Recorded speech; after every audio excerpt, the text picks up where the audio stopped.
What a day. And to make it even better, the traveling clad is here. Tal, do you want to join us? Tal, Tal, you. First of all, Shabbat Shalom, naughty boy. Shabbat Shalom. Shabbat Shalom. Really? I know it's Oh, Friday. oh, Tal, don't if you tell want him to now. join us, let me know. I'll send you a link. Tal, come join us. Tal's amazing. Yeah. Such a good person. I'm gonna message him on WhatsApp right now. Where are you, Tal? You want to read his message? Watching you from Israel, Armin and Goldie, you guys are warriors. So proud to call you friends and allies. Praying for a free Iran, Zindabad, Iran. We don't say Zindabad. That's like I think that's like We do. Do we say Zindabad? do. That was like a Pakistani thing. Yeah. All right, Zindabad, Iran. There you go. No, you know it's Persian. It's Pakistan use. I know they steal a lot of our language, but Javid Iran is better. Javid, but I love him. Tal, come join us. Wait, Tal. I'm literally messaging you on WhatsApp right now. Okay, I sent him a message. Oh my gosh, Tal is the best. He's so sweet. You know what? I actually did an interview with him a few days ago, and he was just like, I had so much fun. And Tal is fantastic. Tal is fantastic. I hope he can join us. I hope he can join us. I had him, and it was one of the best discussions. I had him on my channel. Honestly, it was one of the best discussions. Yeah, it was one of the best discussions I've ever had. Yeah. You know what? He's so smart. He's so intelligent, and he's so hardworking. Oh no, no! Oh, he says he's about to go to bed. No! Don't go to bed. Tal, come join us for a few minutes. Okay. No, I'm gonna make up. Join us. 5 minutes. You have no choice. Let's see. We love Tal. But Armin, today has been a very emotional day. A lot of ups, a lot of downs. But that's kind of the reality of being Iranian, isn't it? Right? I mean, it's just you have like really, really difficult, heartbreaking news, and you've shared some of those videos earlier. But then we also hear news that is life-changing in a way, right? And it just gives us so much hope and emotion. So do you want to take us through that? Yeah, it's almost at the, I mean, it has been hard, but it's almost over. It's almost over. And once we get through this, we don't have to deal with this regime anymore. Can I show you something regarding the new Lion and Sun flag on X? Because I think you're going to like this. Okay, yeah. And Tal said, you know, he's exhausted. It is really late where he is, so I don't blame him. But Tal's going to join us later. Another time. We'd be honored to have Tal join us. Okay. So, hold on. Nope. What are you doing? Okay, I stopped it. Okay, let's not. This is what happens when you have two cooks in the kitchen. Can you bring the one that shows my screen? Because I don't want to. Yeah, because you got to go to the side view stage. See the side view stage. Stage. Okay. Yeah, that's okay. There you go. And then wait. Let me just fix this though. There you go. Look, okay. So this is. I just wanted to go look show you what I found, and these are some old posts by Khamenei that he hasn't deleted yet. Yes, it's still there. So this is Khamenei's post that still has the flag there with the lion and sun. And then Araghchi's post. Look at this. Araghchi is a foreign. No. So Araghchi, guys, if you don't know, is the Islamic Republic's foreign minister. By the way, Armin, you've heard the news about Araghchi, right? It's official now. Yep, he's in Lebanon. So not him, but his family. So guys, this is how terrified the Islamic regime is. It's now official. It's now literally confirmed. Okay, Araghchi. By the way, his last name Aragh. Yes, that means Iraq, right? So Araghchi is not even Iranian, right? He's like an Iraqi foreigner. So Araghchi a few days ago, he went to Lebanon on, a state visit, right? Like it was like he just randomly flew there on a state visit, but he took his entire family with him, and he's now said that he doesn't know when he's going to be coming back. So Arokchi, but this is the funny part, Armin. Arokchi fled the Islamic Republic, and he went to Lebanon of all places. We all know, does he not remember what the IDF did to Hassan Nasrallah? Yep. So I don't know how going to Lebanon is actually a safer option, but I have a feeling that the reason he went to Lebanon is probably because no other country wants him. So there are no options. He had to go to Hezbollah occupied territory because they had no choice. And then there's actually an image of him somewhere when he's coming out of the plane. There's only 2 people are there to greet him, right? Because no one wants him. Yeah, and can I add something about the fact that he's in Lebanon with his family? Is that Arokchi is part of one of the most important parts of the key figures in the reformers. So the most key figures in the reformers are Zarif, Rouhani, Khatami, Tajzadeh, and Arokchi. And these people, and Pezeshkian, even though he's the president, he's not as important. And these people are the most well-connected, the most influential part of the reformers branch of the government, the Islamic Republic. And Arokchi knows more about what's going on than most people.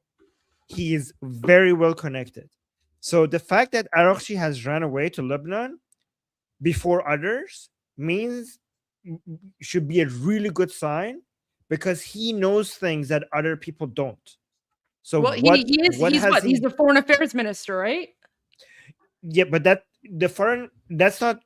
what he is on paper. Officially, unofficially, whatever. No, but he is so much more than that. He's actually one of the main connections between Khamenei, the reformers, and IRGC. He is one of the most well-connected people. So his position as the foreign minister is just one of the things that he's doing right now. Okay. But he's a key person, and he has access to a lot of information behind the scenes. So the fact that he was one of the first people to run away kind of suggests that he must know things that maybe other people don't know. He knows that this ship is sinking, maybe, hopefully. So Armin, I see some people in the chat. They're saying that he was sent back. So guys, let me go double check. Wouldn't that be so funny if he was sent back? Lebanon is just nope, we don't want you. Does his profile also show that Yep. Yeah, this guy hasn't removed it. This is the head of the Center for Public Diplomacy and spokesperson, Ministry of Foreign Affairs, Islamic Republic of Iran. So he's a spokesperson. Yeah. Look at that. Yep. Oh my gosh, this is so funny. Wait, let me see what info I can find on Arokchi. Oh my gosh, give me a moment, sorry. Oh my gosh, guys. By the way, guys, this was the city hall burned down in Rasht. So, okay, can I say something, guys? I just want to say something, okay? I need to qualify this. I am a former politician. I was a politician in Canada for I was in Canadian politics for 10 years. I was an elected official for 7 of those years. So I stopped being a politician back in February. So I literally spent my entire 30s, a decade in politics. So as a former Canadian politician who is very respectful of politics and the rule of law, and I take this stuff very seriously, when I see something like this, I get excited and I cheer. Do you know why? I'll tell you why. Because what the Islamic dictatorship calls City Hall, it's not. It's just a front for terrorism. So what's happening in occupied Iran right now? You cannot compare this. You cannot compare this to Canada or the United States or the UK or whatever. Like it's completely uncomparable, right? Like if I saw this, if something like this was happening in Canada, I would be horrified. I would denounce it, right? Like 100%. But in occupied Iran, it's different because these so-called government institutions are not actually government institutions. These are symbols of occupation. So the reason that Iranian people are burning government infrastructure right now is because they are telling the world, they are showing the world, this is an illegitimate, foreign occupation. We do not consider this to be our legitimate government, and we are kicking them out. We are done with them. So in any other country, like in like a Western secular democrat, like, okay, so for example, if this was happening in the United States, I would condemn it, right? This happening in occupied Iran is completely different scenario because City Hall is also part of the organization that tracks, monitors, and murders freedom-loving Iranians. So I have to make that very, very clear here. So the resemblance would be if you were saying an SS headquarters in occupied France being burned. Yes, that would be yes. This is the equivalent of people burning down Nazi buildings. So even though the Islamic regime in occupied France, in occupied France. So even though the regime will call this City Hall, this is the equivalent of like French or whoever like burning down Nazi buildings in occupied France, 100%. So that's what it is. Exactly. Oh my god. All right. So should yes, show everything. Show everything. Can you make that big, by the way? Like make that bigger. Well. Look at that. Oh, Armin, it looks like a scene out of a movie. I know, right? And this is from yesterday. So this was happening when the Islamic regime shut down the internet. So they didn't want the world to see that this was happening last night, Thursday night. Wow. Yeah. All right. Oh, wait, actually I have a where is this? Oh, this is Tehran. Look at this. Look at the crowd size. This is Punak, Tehran. Look at that. Look, and guys, remember, BBC News, by the way, BBC News, which we call Ayatollah BBC News reported that there were only, a few hundred people. Does that look like a few hundred people to you? Because to me, that looks like, I don't know, thousands, hundreds of thousands, right? Do you see how the mainstream media is lying to you guys? Because you would never see something like this in mainstream media. Yeah. Actually, it has been confirmed that it's been millions. Of course, no, I know. I know 100% it's millions. It's just, I just don't want to say this picture shows millions because someone's going to be like, oh, I used AI and like, whatever. But 100% it's millions. 100% is millions. But all I'm saying is that this photo alone proves that when the BBC said, hundreds of people came out, they are lying. They are lying. Because right here, there's like, what, 10,000, 20,000, 30,000, 100,000 people in this photo? Look at that. You know what this is, by the way? This is freedom. This is when they... Yeah, but I think, you know what they're looking at? I'm not sure, but I think this is when they're like, look, everybody is looking to this side of the image.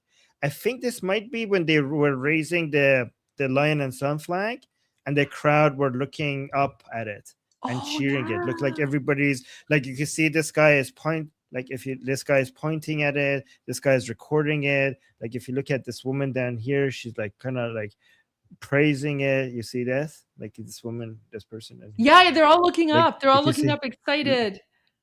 Like everybody is looking cheering. She's like, yeah. Like everybody look how excited look at the excitement in her eyes here. Like everybody is looking up at the flag. Like this guy is trying to take a picture of it. This guy is celebrating it. Look at this. This guy is clapping down there. Yeah. So this, you're right. You're 100% right. So this is the moment that they were raising the flag, the lion and sun flag. Yeah. This is so amazing because you can't see it. Look, this guy. Look at this guy's Just pointing at zoom it. in. Let's just look at all the Iranians here. Look at him.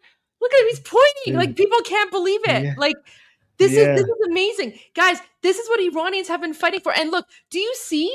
Like, this is a crowd of, like, I don't know how many hundreds of thousands of people are here. Do you see? No violence, no looting, no fights, nothing. It's all peace and love, right? Look at this. Everyone is peaceful. Everyone is peaceful, right? Iranians, we just want peace. And by the way, even in this crowd of hundreds of thousands of people, not a single terrorist keffiyeh. Remember that. Not a single terrorist keffiyeh scarf, right? Look, everybody. Look, this guy's pointing. Like, clapping. Look at everyone. Oh my God. They're all wearing their masks not to be identified. Yeah, and that's the thing, guys. So the reason Iranians wear masks is because the Islamic regime is using, cameras, like street cameras, to monitor and identify people. So they have to wear masks, literally in order to save their lives, right? But as you can tell, even like their masks, they're just wearing regular masks. They're not dressed up like, I don't know, like Islamic jihadi terrorists, right? Yeah. Like, the flag is probably somewhere right here. Everybody is pointing at it while they're raising it. That's amazing. That's such an amazing picture. Well, look, it's so historic because, Armin, we have been waiting for this moment for 47 years. We have been waiting. To see our beautiful lion and sun flag raised in Iran for 47 years. Wait, for people who didn't see, maybe I should show this video again. Show the video. Show the video, because this is this is one of them, but the other video where they're raising the flag, right? Oh, okay. I'll bring that. So I think it might be when they were doing this. Yeah, well, that's what I'm saying. This is the one. This is the one. Oh, I don't know if that's the one. I don't know. I don't know if that's the one because there's so many. I know many. You know what? But play this one. This one's a good one. Let's pretend it's this one because this one's close enough. Okay, so.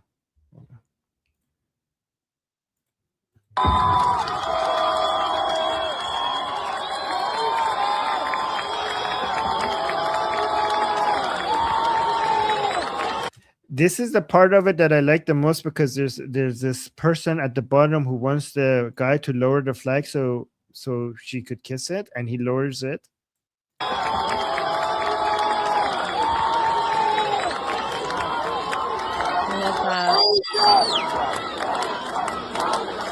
So this is Mashhad.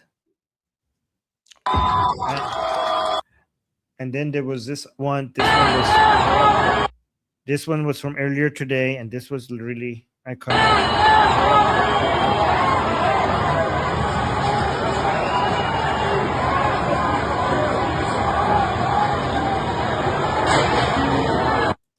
But Goldie, I have so many other videos that I haven't yet shown, so I think we should go through those. Yeah, let's go through it. So I know, our time zones are a little bit different. I have been up for like the last 12 hours. I actually haven't even eaten anything yet. So I you know what? It's Friday night, and in honor of the Iranian National Revolution, I ordered some Iranian food. So if you don't mind, I'm just gonna I'm gonna eat my food a little bit. So I mean, I don't know if I should turn my camera on or off. I should probably turn my camera off. So no, keep it on. Just why you want me to you want to watch me eating my kebab and I ordered zeytun parvarde. So there you go. I have zeytun parvarde. Yeah, it's Iranian culture. Sure, it's okay to keep that. Wait, let me show one more video from Iranian flags being people seeing Iranian flags in the middle of the protest and getting excited. Let me do one more.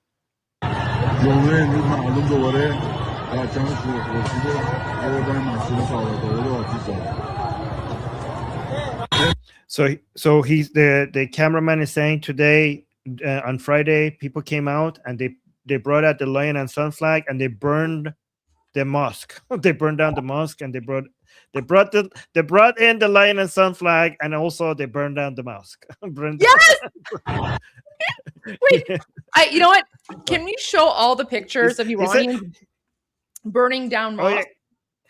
Oh yeah, he says it so casually. You're like, they brought out the lion and sun flag, and they also burned down the mosque.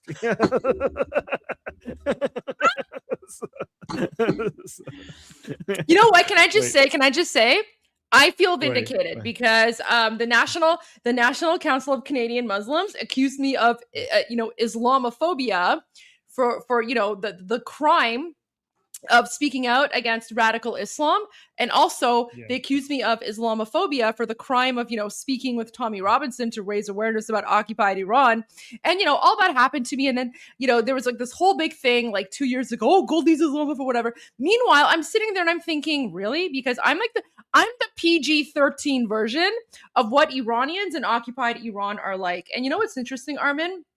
When I was kicked out of the Progressive Conservative Party of Ontario by Doug Ford, because the National Council of Canadian Muslims accused me of Islamophobia, just because I was raising awareness about Iran, I actually gained a lot of support from Iranians all around the world. So, big shout out to Iranians.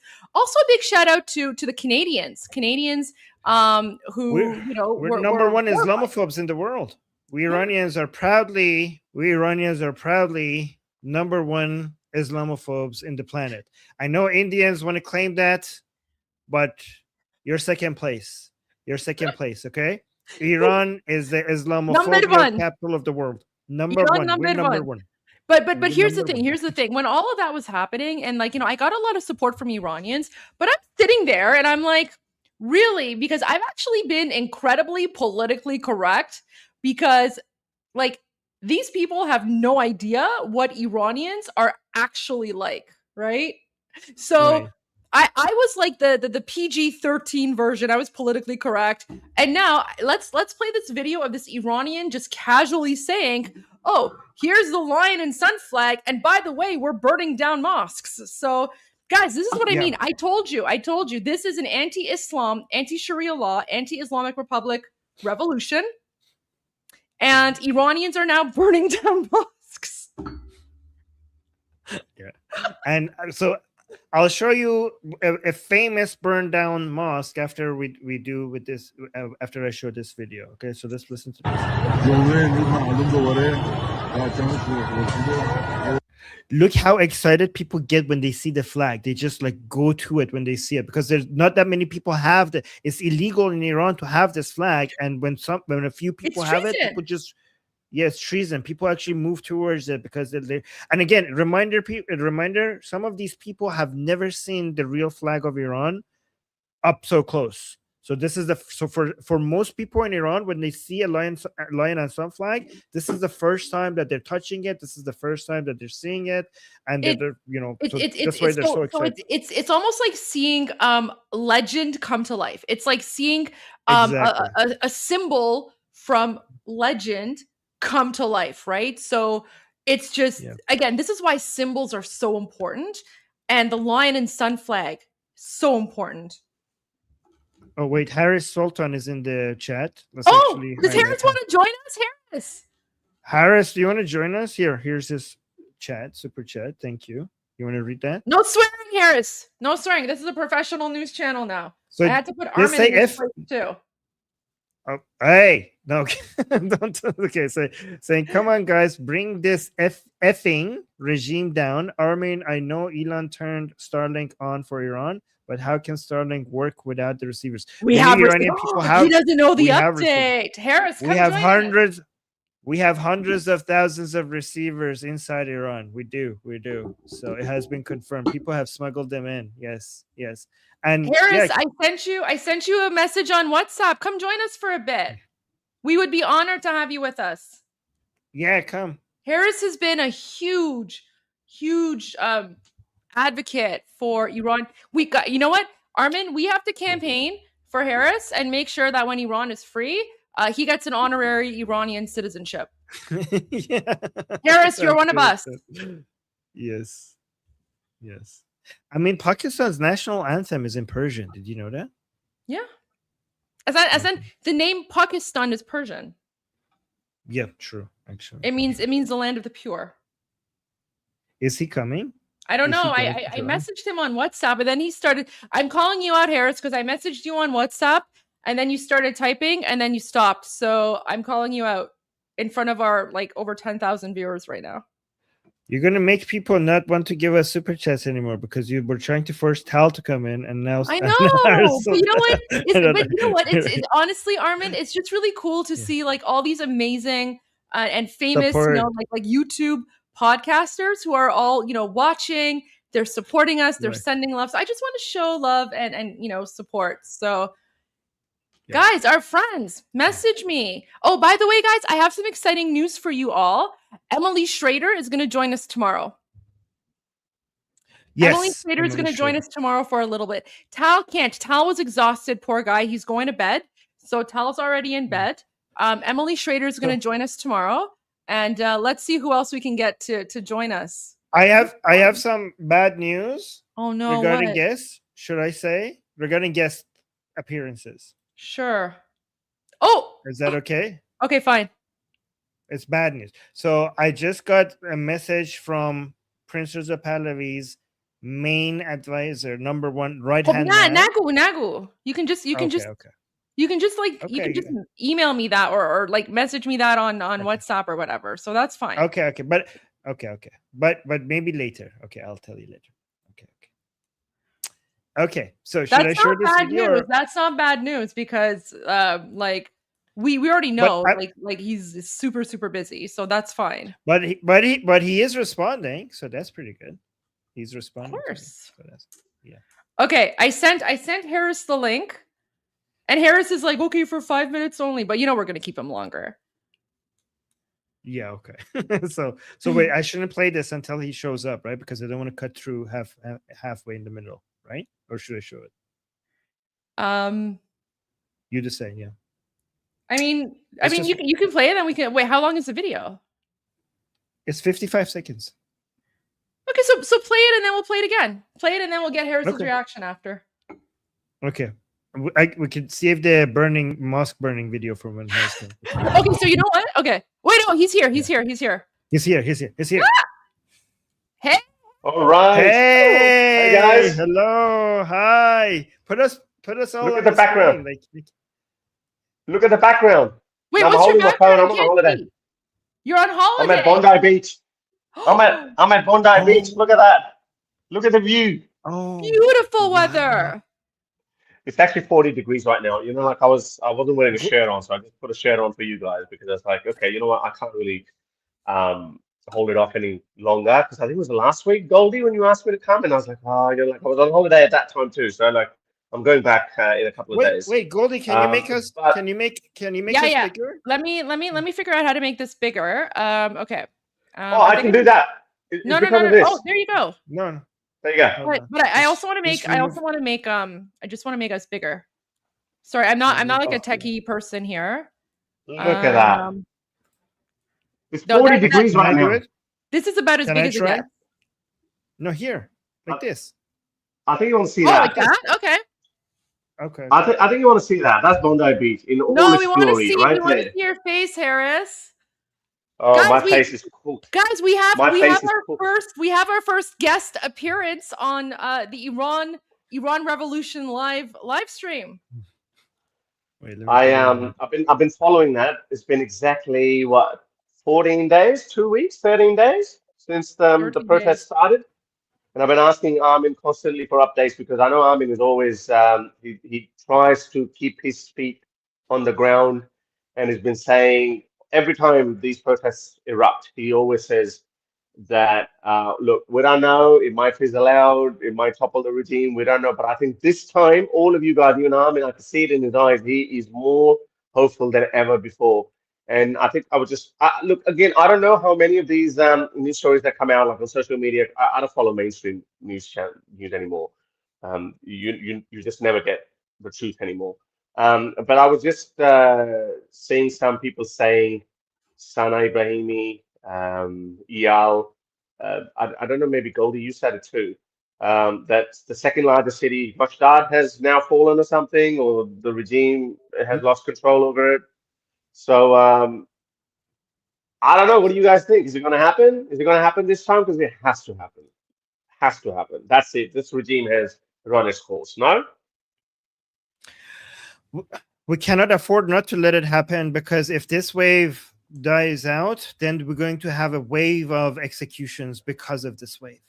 So we have to make it work. We have to make it work, or else the cost associated with not making it work is going to be really, really big.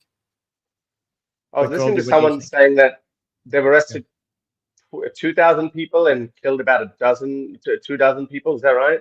So the Islamic regime is still killing people. It's not like they're not shooting at people. I mean, we've seen, so last night when they shut down the internet, they slaughtered, I would say over 2,000, 3,000 people in one night all across the country. That's at a minimum. We don't actually have the official number, and they've of course arrested a lot more. Armin shared some, horrific videos earlier, and we are gonna reshare them because the world needs to know what's happening in occupied Iran. But here's the thing: even though this slaughter is taking place, it has not stopped Iranians. In fact, it's motivated Iranians to fight back even harder. And the images and videos that we're seeing coming out today on the second night, it's even more crazy than last night. Like the crowds are bigger, the images are bigger. Harris, they're burning down mosques. I saw that. I heard.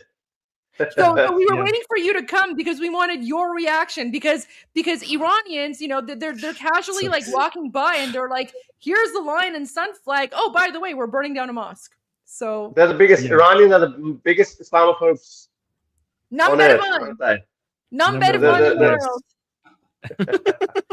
world. It's quite something, isn't it? Like Iran is probably the only country. I know Saudi Arabia is a monarchy, but Iran is the only country that has the Islamic Republic. Well, I think Pakistan says that too, but Pakistan is a proto-democracy. They still have some sort of a democracy, parliamentary democracy, and yes, the military runs the country. It's not a republic. It's not even a republic, though. The Islamic Republic is not even a republic. Yeah, true. It's an exactly. It's not. It's a dictatorship. Yeah. It's an Islamic theocracy. So they basically call themselves a republic to like fool the rest of the world, but it's actually a theocratic dictatorship. Exactly, which is one of its kind, right? I mean, it's the only purely Islamic country. I can understand you could say the same, but the citizens of that country got so sick and tired of Islam that they became the biggest Islamophobes. That says something about Islam as a system, as a governing system. You can't really run a country on the principles of Islam, even though it's Shia Islam. I know it's different from. You can't run anything. You can't run anything on the principles of Islam. Yeah, or any religion for that matter. But anyways, I'm watching it very carefully. I am so excited. I have said that to Armin before that when the Islamic regime falls, I want to move to Iran. I want to go and see Iran. I already said we're going to give you an honorary citizenship. You're going to be an honor. You're already one of us. Honorary citizenship. So if you ever need a place to be like Islamophobic, just come to Iran. If you have access to King Reza Pahlavi, yes, I'd like to submit my application as a safe haven because like it's a beautiful place that you're looking at. Like what happened here like a couple of weeks ago. We have beautiful beaches in Iran. Very beautiful beaches in Iran. So I'm sure it's a beautiful country. Like it's very different. It's very different from the surrounding countries when you look at it. I see those photos of pre-79 revolution photos. It looks very different, very westernized. Something you don't really see in that region. Maybe, I don't know, the Middle East or modern Dubai might become like that one day. Who knows? But yeah, I'm watching it very carefully. I wish you best of luck. And yeah, I love listening to you guys. Keep updating Thank us. You. But before you go, watch the mosque burning video with us because we haven't seen it yet. We were waiting for you to join us so we could get your reaction. Excellent. Okay, let's play it. Okay, hold on here. This is a famous mosque in Saudat. Hold on, wait, you got to change the layout. Yeah, which one? You picked the. Okay, there you go. There we go. So this is the aftermath of the mosque. Here. Right. Look at this. Look at this. The whole street looks ransacked. This is Saudat Mosque. I think I saw another video of that from another angle. It was there's multiple video. This is Masjid al-Rasul. So this is the Rasul Mosque in Saudat. Muhammad's Mosque. Yeah, Muhammad's mosque. By the way, this is not the only mosque. There's multiple mosques. There was one mosque that was burnt twice in 2 days. So they on the first night they burned it, and on the second night they went back in and they burned it again. So, Goldie's loving it. The cameraman was like, today they burned it more than they burned it yesterday. That's what he was saying. But guys, I mean, like, this is how frustrated Iranians are with this Islamic dictatorship, that like they literally go to a mosque that they already burned and they're burning it again. Look at this. Yeah, look at this. This is also another aftermath of another mosque inside of it. Gosh. They went in and burned it. Guys, while I'm here, Goldie, probably you can answer this question, Goldie and Sana Ibrahimi, and also so many other Iranian pro-democracy Iranian activists who emerged onto the scene after Mahsa Amini protests and riots. But before that, I never saw any of you guys in the ex-Muslim movement, so to speak, because is it just a convergence of ideas? Because maybe a lot of activists like yourself were not really that interested in Islam. You were more interested in bringing down the Islamic regime. Is that the reason why we never saw that collaboration or never saw you in the ex-Muslim sphere? So, well, for example, Armin was the only voice. So you never saw me in the ex-Muslim sphere because I was never Muslim to begin with. So that's the first thing. I know, like, I think on Wikipedia it says I was like an ex-Muslim. I was never Muslim. But I have been speaking out against the Islamic Republic since I was like since 2009. I have been speaking out against it. There's like social media posts, there's videos and things like that. The reason you never heard about it is because my posts just didn't gain traction. But if you go in, like, you know, if I go back to like my X account and going back to when I opened it up, you know, it's all the posts are there. It just never gained traction because, you know, I was not on YouTube because I used to be a politician. So I had to be very, like, you know, politically correct and whatever. And my YouTube channel wasn't active. So they still sack you though. They still expel you. They still expel you though. Oh, of course. They expelled me for the crime of speaking out against the Islamic Republic. And then that's when I was like, okay, wait, I mean, if that's it, then I mean, what happened basically is like, it basically, it freed me. It gave me the freedom that I need to now use my political platform to, you know, to go to the next level. And so, yeah. But is that because your criticism was mainly targeting the Islamic regime rather than Islam? Yeah. Okay. Yeah. Like, I mean, and here's the thing as well today. So this is also what people need to understand. Like, yes, Iranians are done with Islam and all that, but, you know, 20% of Iranians still identify as Muslim. And a lot of the Iranians who are protesting, so you know, I would say of those 20% Iranian, 20 to 30%. Okay, 20 to 30%, right? 20 to 30% identify as Muslim. They are also against the Islamic Republic because we are all fighting for a secular democracy. And so the reason that Iranians are burning these mosques, even the Muslim Iranians are participating in burning these mosques, is because we all know these mosques are a hub for Islamic terrorism. And Iranians, regardless of religion, we're sick and tired of Islamic terrorism. So this is a nuance that the Western world will not be able to grasp because the Islamists have basically made it so that if anyone wants to criticize anything, that's Islamophobic. But these mosques are not real mosques. These mosques are basically hubs of terrorism that have been taken over by the Islamic Republic. And Iranians know that these mosques have been overtaken. So this is very symbolic in a way. I don't know if that makes sense, but it does. You know, it's just the entire country is overtaken by Islamic terrorists. So, you know, all of like the Islamic schools, Islamic centers, you know, whatever, it's all been taken over by Islamic terrorists, and so all Iranians are done with it. They're done with it. As is the case pretty much in every Muslim country. I wonder why the Iranian people are the first ones. Oh, I also want to add something to that because I got some clarification from I call him the elder of Persepolis, my Baba. So he says, and I should have pointed this out as well. So he says, the mosques are also gathering points for the Basij and Sipa.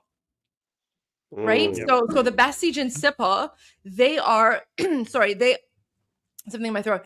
They are the Islamic regime anti-riot police, right? So they are the ones who go out and they're the ones who are beating Iranians and murdering them. So my Boba says the mosques are also the gathering places for Basij and Sipa. So Iranians, by burning down these mosques, it's also directly attacking and weakening the Islamic regime, because this makes it difficult for the Basij and Sipa to gather, because their gathering place is pretty much destroyed.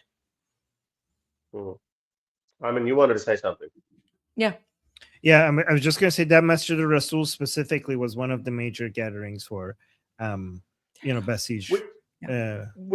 Which made me wonder that why are the Iranian people the first ones to wake up to this reality? Because pretty much every mosque is because they lived under because the Iranian people, because two reasons. First of all, they experience the most extreme form of Islamic tyranny, so now they hate it the most.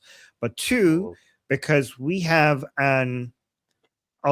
we have a main identity that is more foundational and more deep rooted than Islam, right?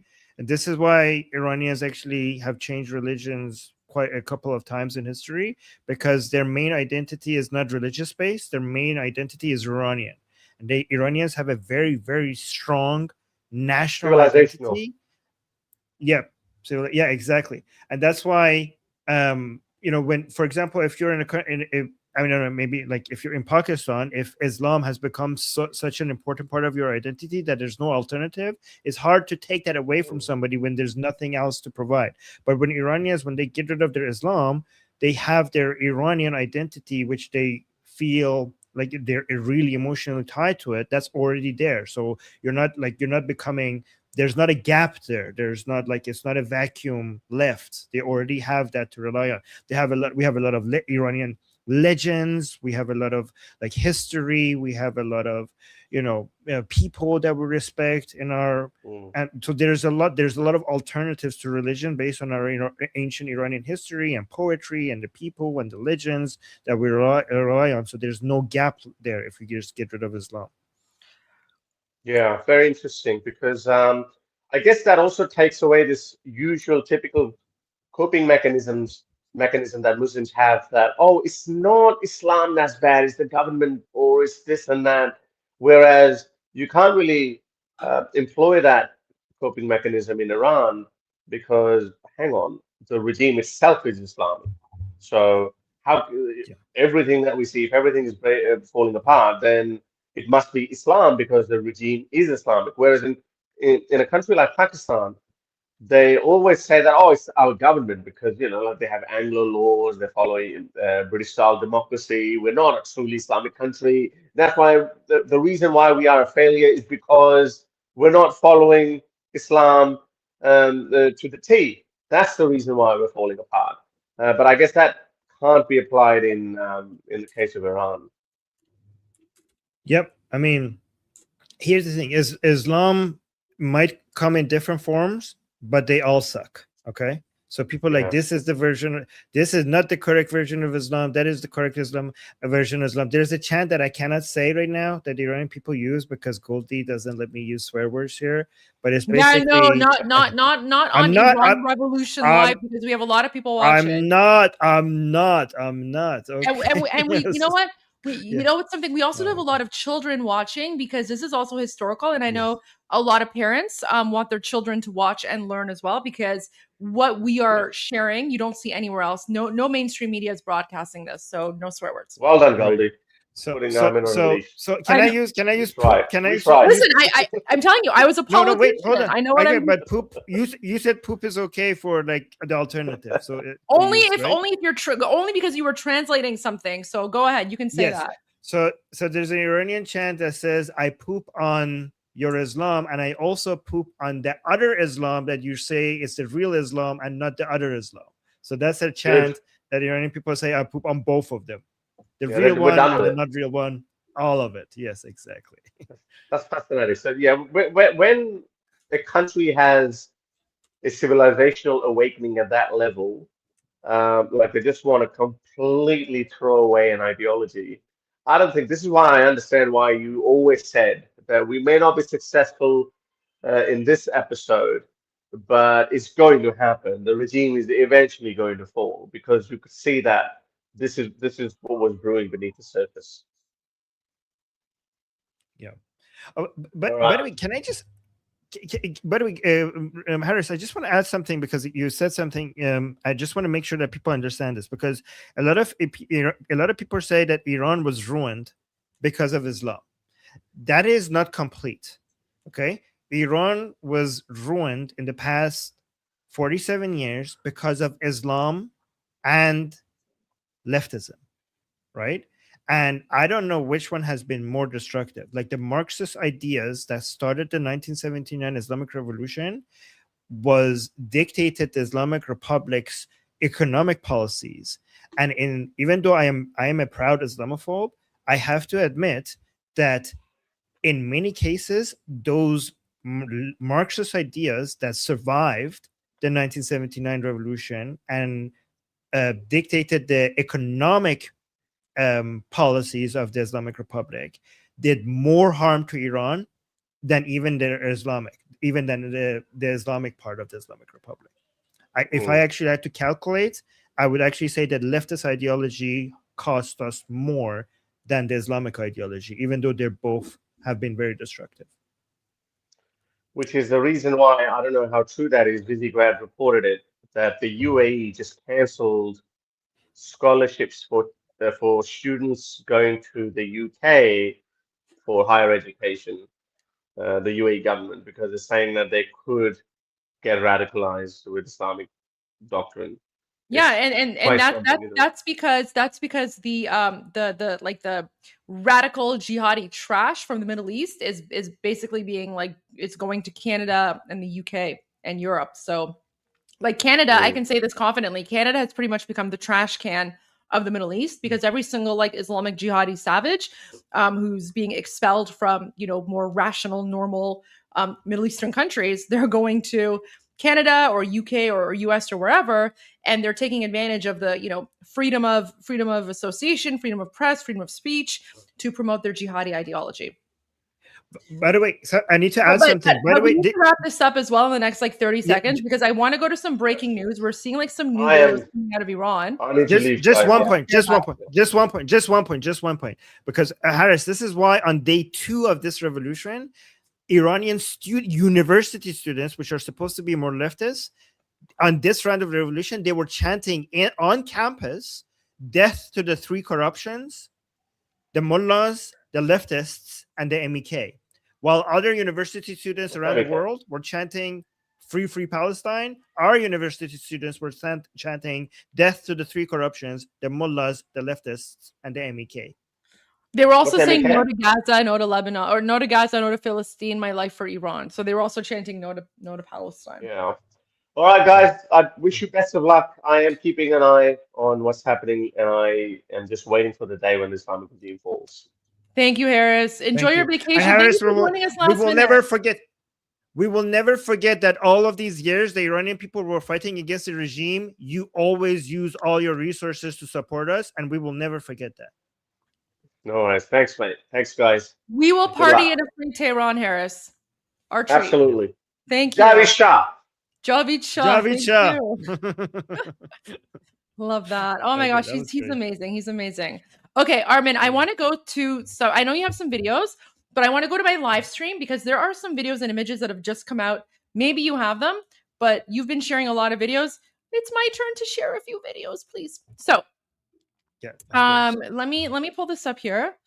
Let me move yours and let me add mine. Okay, so look at what we are seeing here. So these are videos from tonight, okay? So this one's from Iran International, and His Royal Highness Reza Pahlavi's communications channel retweeted this. So it says, based on videos received by Iran International, people in Tehran's Tajrish Square chanted "Death to the dictator" Friday evening. So this means even though the terrorist Islamic Republic has been trying to frighten Iranians into, to not going out. Iranians have been going out. Guys, we're watching history make it.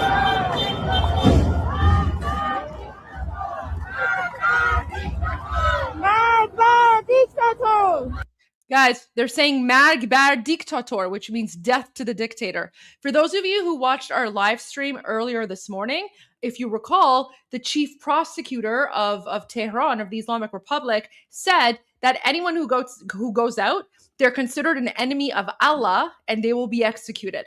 And yet Iranians, they're calling out the bluff of the Islamic Republic. They're going out in even bigger numbers. And even though the Islamic Republic, guys, has shut down the internet, because of Elon Musk and his hundreds of thousands of Starlink devices that have been smuggled into occupied Iran, we're still able to see videos. Look at this.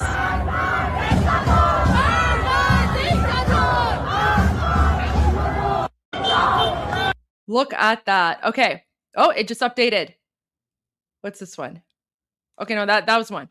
So, oh no, wait, this is a different one. Okay. So this one says, based on the video received by Iran International, protesting people in Mashhad chanted the slogan. Oh, the translation is not correct. I don't know why they say this is not the last battle. Pahlavi will return. The translation is "In akharin nabard Pahlavi barmigerde," which means this is the last battle. Pahlavi will return. So this is wrong. I don't know why Grok is including the word "not" in there. That's it.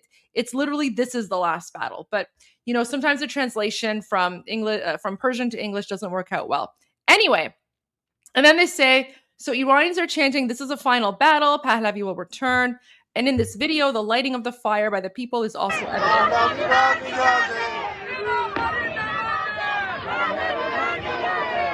What are they burning? Well, this is Mashhad. Yeah. Look at the fire, Armin.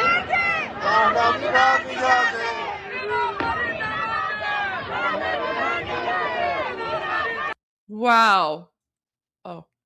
Oh my gosh. Okay. Goldie, let me know when I have some crazy fights between the people and the armed forces. Let me know when. Okay, I have been sitting. Yeah. Well, yeah, we'll go. I just want to share two more, and then we'll go to the fights. Yeah. Look at this, guys. Look at this. This is a lion and sun flag.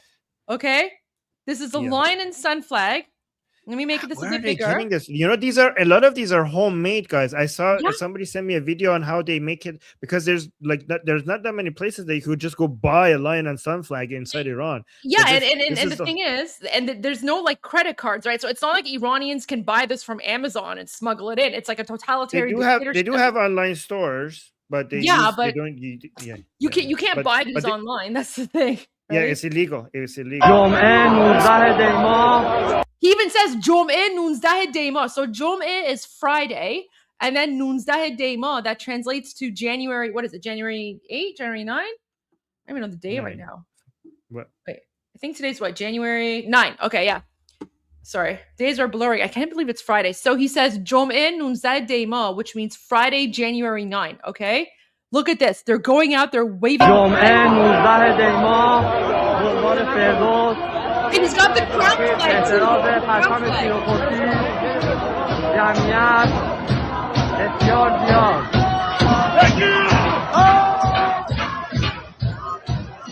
And they're all chanting "Javid Shah, long live the king." Oh, look at that. Where'd it go? Okay, there was one more. I wanted to show. Look at this one. Oh my gosh. It seems that, you know what? Elon. Oh, have you seen this one? No, wait. Can you play it again? I'm going to play it now. Okay, so this is someone. This literally just popped up 57 seconds ago from live Iran news. So this is fresh off the press, hot off the press. So first of all, God bless Elon. Thank you for giving us internet, because this is coming out from tonight. Guys, 57 seconds ago. So it says, Khiyabane Tehran. Okay, so the streets of Tehran are now lower. This. I will get there. A very large crowd with the chant "Long live the Shah." This is a national revolution. Let us not forget the message of Reza Shah II. Let us seize the streets and hold them together. I think, Armin, this is the photo that you were analyzing. That's what I'm saying. That's why I said, that's what I was saying. Because I thought, this is it. This is the image. Found it. We found it, guys. So okay, so this is a guy. He's scaled a giant billboard, and on the giant billboard, he's writing Javid Shah. Javid Shah is long live the king. They're referring to His Royal Highness King Reza Pahlavi II. Okay, and we'll get to his messages, in a little bit. But, guys, look at the video. You recognize? We just showed this. Look. Look at that cloud.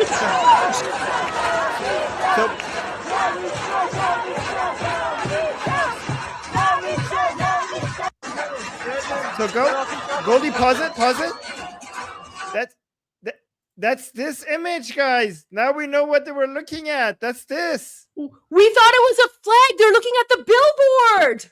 Yeah, they're looking at the billboard that says "Long live the king," and they're cheering.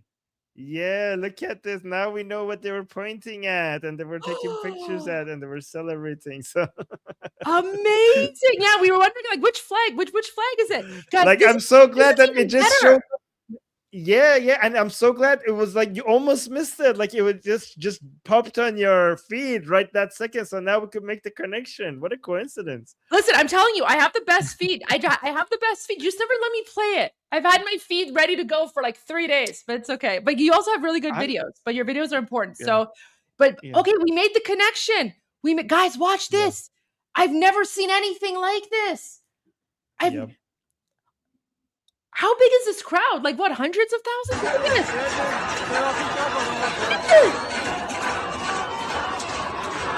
Keeps going.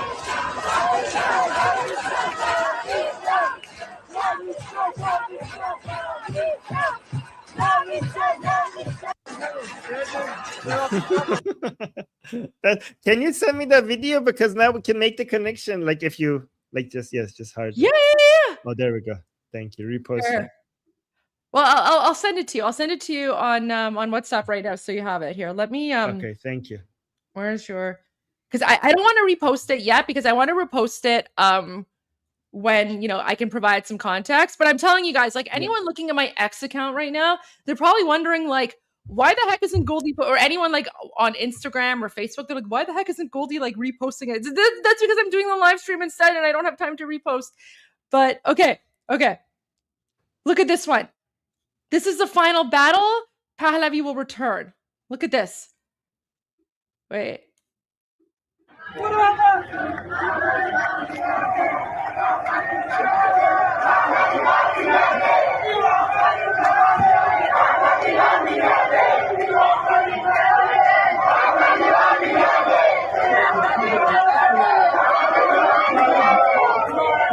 at the crowd. Armin, this is bigger than last night. Last night we saw millions. I think the crowd has doubled. It's doubled. Yep. Yeah. And after being shot at. Yeah. Yeah. This was supposed to be smaller. Yeah. Well, the Islamic regime, they shut down the internet last night. So here's the amazing thing. The Islamic regime shut down the internet. They started massacring Iranians, right? So we have somewhere between 3,000 to 5,000 of us who were slaughtered by these Islamic savages. And yet this morning, His Royal Highness Reza Pahlavi, he put out a message and he said, stick to the plan, go out at 8 p.m. and do what you need to do. Don't worry about the internet being shut down. You go out and you make your voices heard, and we will take care of the rest. And look at this. Look at this. People this is what we mean, guys. This is what we mean when we say that His Royal Highness, the Crown Prince of Iran, Reza Pahlavi, he is the only and true leader of the Iranian national revolution. Because now you're seeing double the crowds, double the size of crowds from last night are out in the street all across Iran, and they're saying this is the final battle. Pahlavi will return. Sorry, this is unstoppable. This is unstoppable. I just want to. By the way, I just got a message from an Iranian, from Sohail, and he told me that I need to read this. And actually, this confirms what your Baba was saying, Goldie. This confirms that what he was saying was important. Okay, because Sohail is saying, Armin, به این نکته اشاره کنید, because this is actually apparently based on what the government propaganda is. This is very important to say. So آرمین به این نکته اشاره کنید که از مسجد برای استقرار نیروی سرکوب استفاده میشه و مسجدها همه پایگاه بسیج دارن مگر اینکه مسجد خصوصی باشه. So all the mosques are being used for the IRGC. But I tell you why this is important to say. Okay, so they're all being used as base of operations for the besiege against the people, except if they're private mosques, then they're not, but the other mosques are. And he's saying, it continues. He says, الان اگر جمهوری اسلامی رو نگاه کنی پروپاگانداشون در این جهت هستش که اغتشاشگرها با اسلام و مسلمان ها مشکل دارن که اومدن مسجد آتیش بزنن. So the Islamic Republic is trying to scare Muslims, right? Because remember guys, we're still 37% Muslim. So again, even though we are anti-Islam, we're not anti-Muslim. Yeah. We're not anti-Muslim. We're anti-Islam. And we Iranians, we want a prosperous Iran that is good for every Iranian, every Iranian, including Muslim Iranians. Okay, with Muslim Iranians, we just don't want we don't want Islam in government, and we want to. If we fight Islam, we don't want to fight it violently. We want to fight it by speaking. Like they could advertise Islam, and we could advertise against it. Like I'm anti-Islamic. But we want Iran to work for all citizens of Iran, including Iranian Muslims, right? But however, the regime and here's what I can tell you good news. Iranian Muslims have become more accepting that many Iranians hate Islam. Okay, they're living with it, right? And Iranian Muslims are also most of them anti-regime. And Iranian Muslims also, most of them want a secular Iran. They want religion out of government. Okay, so yeah, just because we hate Islam, I 100% agree with that. And I think you know what it is that Iranian society, it's very complex. But one of the things that's really like important about one of the fundamental values and cores of like the Iranian identity is freedom of religion. So, like you said, like even like there are many of my family members who are Muslim, but who are anti-Islamic Republic, right? So this is just something that, if you're not Iranian, you're going to have to accept, you're going to have to trust us, right? So we're fighting Islamic oppression, we're fighting an Islamic dictatorship. And the reason that these mosques are being burned down is because they are hubs of terrorism. They're hubs of terrorism. Right. So it's important for you to understand that there's a weird thing that is happening in Iran, right? Iranian Muslims are working with anti-Islam activists right now, right? So for example, one of my greatest friends in this battle is Mehdi Nasiri. He's a very, very religious Muslim who's anti-Islamic Republic, and he knows that I'm somebody who has burned the Quran, and he doesn't care. He works with me against Islamic Republic, and this is how it's working the Quran? Right now in Iran. Oh my gosh! Yes. But again, this is in Iran. In Iran, it's like anti-Islamic views is so normal that Muslims are just accepting that this is like a big part of Iranians are just anti-Islam. Okay, and we could live side by side. Like again, just because I hate Islam, it doesn't mean that I hate Muslims. But Sohail's message, right? He says, الان اگر جمهوری اسلامی رو نگاه کنی پروپاگانداش در این جهت هستش که So he's saying that the Islamic Republic is trying to scare the Muslims of Iran by saying like, look, these people they're fighting Muslims because they're attacking mosques, right? So he says that it's very important for us to mention that the mosques are being attacked because they are bases of operations, like Goldie's Baba said, so that we basically don't allow the Islamic Republic's fear tactic to think that we're going to go after Muslims after the regime falls. We want Iran to work for all Iranians, including Muslims. So, anyways, Goldie, do you want me to share the videos now? Because I have some. Yeah, go ahead. Because I need to. It's 6:30 and I haven't eaten yet, so I'm gonna mute my mic. I don't know. I should probably like turn off my camera too, so you guys don't like watch me eating. No, it's okay. You're eating Persian food, so I'm eating kebab. I'm eating kebab and goje and like nunzir kebab, And then I have Zaytun Parvard and some Soda Shirozi. I know there's like 16,000 people watching. I can't eat on live camera. That's awkward. No, I want to see your reaction because these are good videos. Okay. I'll save my food for later. And these are from hours ago. These are not from yesterday. These are from hours ago. So let me see actually. Wait, hold on. Okay, let me see. Do you have audio? Yeah. But let me fix the screen so that we get a bigger video. Here we go. Okay, so this is Mashhad. He's saying that millions have shown up in Mashhad. This is from hours ago.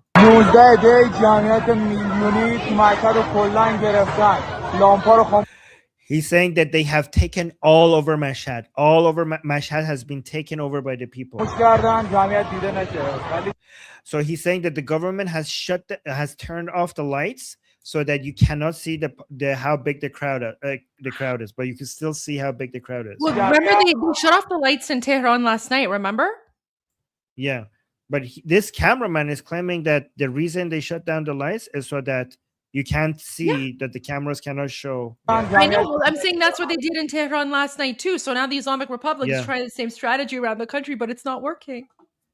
Yeah, I wish more people in Iran had drones because I think the footages from this would have been epic. I know, right?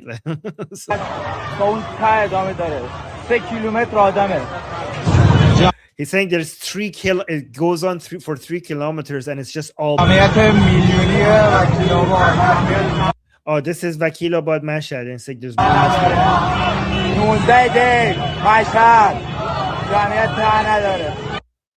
it's like there's no end to this. Like he keeps going, there's no end to this. So I have a video from Tabriz, and guys, by the way, if you're from Tabriz, you made us proud. They told us that if anybody comes out for Pahlavi, you guys will not come out. That's what they told us. They accused the city of Tabriz to be anti-Pahlavi. They said if all the citizens of Iran come out in favor of Pahlavi, Tabriz will not come out. And you came out and you made us proud, and you showed that all the accusations are false, and the city of Pahlavi also stands with the city of Tabriz also stands with Pahlavi. Well, Armin, I also want to say, I never thought that. I know like many Iranis never thought that. I just, you know what? I just feel like that was part of the Islamic Republic divide and conquer propaganda. Yes. Right? Because they've always tried to use this divide and conquer propaganda. So like I never believed it. I never believed it. And so, I mean, I'm just amazing. I'm just so amazed that we're all united and we're smarter than that, right? After 47 years of Islamic oppression, lies, and whatever, we're smarter than that. And so we're not going to fall for the separatist propaganda lies anymore. That keeps us like, we are united. What's the saying? Ye millat, ye parcham. One nation, one flag. Yek shah, yek millat, ye parcham. I think ye shah as well, right? Yeah. Yek shah. So one king, one flag, one nation. Nation, exactly. Okay, so this. So this is in Tabriz, and it says that some people are fighting the regime forces here. So let's see what happens.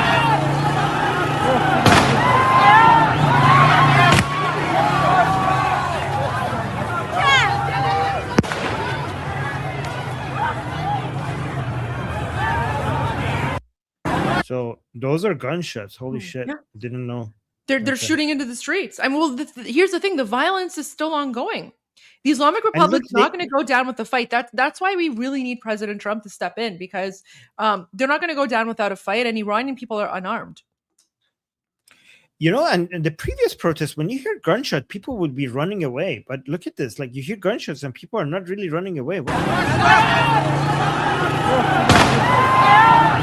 You see, like, there's a little bit of hesitation, but they're not running away. They're actually moving towards it.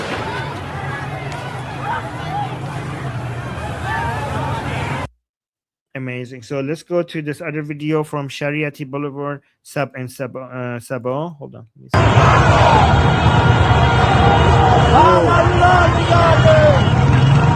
Oh, I think you also showed this.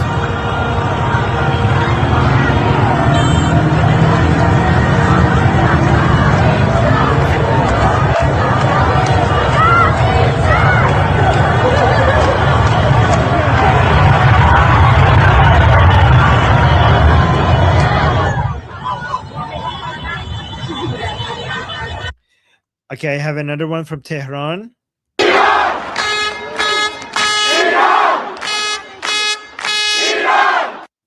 Wow. Isn't that amazing? Look at this one. Armin. Okay, Armin, I don't want to get ahead of myself, but does this mean that like for the 2026 FIFA game, we're gonna wave the lion and sun flag at the FIFA game? Wow, what a thought. That's a beautiful thought. I don't know. And then we could go Iran. Iran. That's basically the universal soccer chant. Iran. Iran. Yeah. Listen, guys, by the way, this is from last night in Tehran.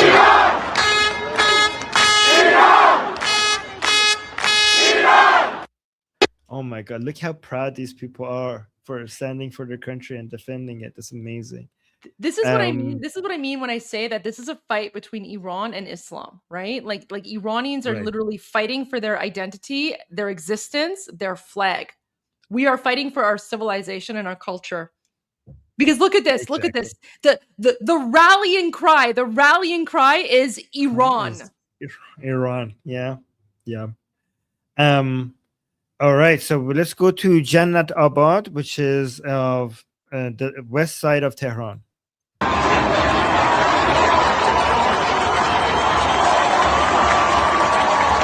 Wait, look at the crowd size. Look at the crowd size.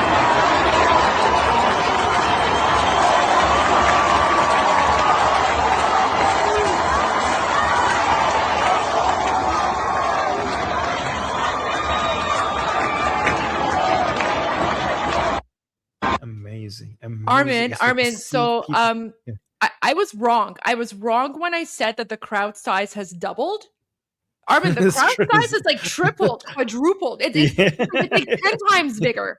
10 times bigger than last night. And they're all cheering for Reza Pahlavi. Oh my gosh. I think it's over. Okay. So yeah, I think this is it. Like I don't know how the regime could come back from this. So let me see. I have another one from Tehran.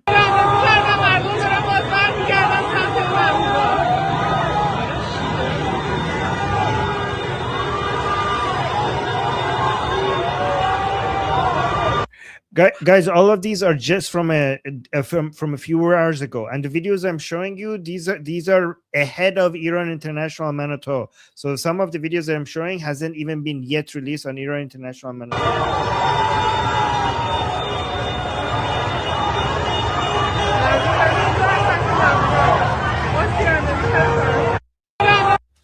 Okay, and I have one from Mashhad.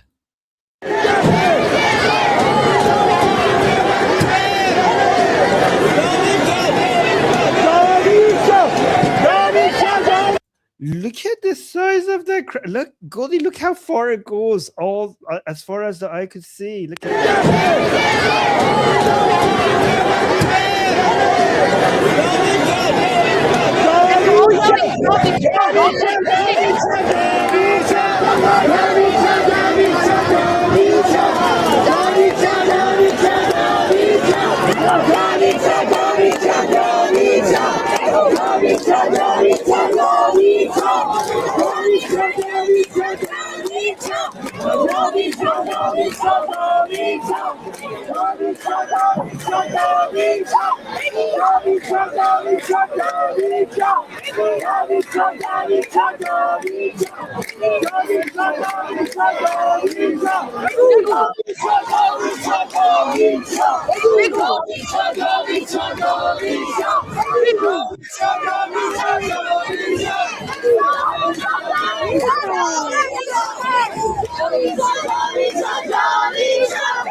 You know what's incredible about this scene, Armin? Like, so literally millions and millions of people are out, okay?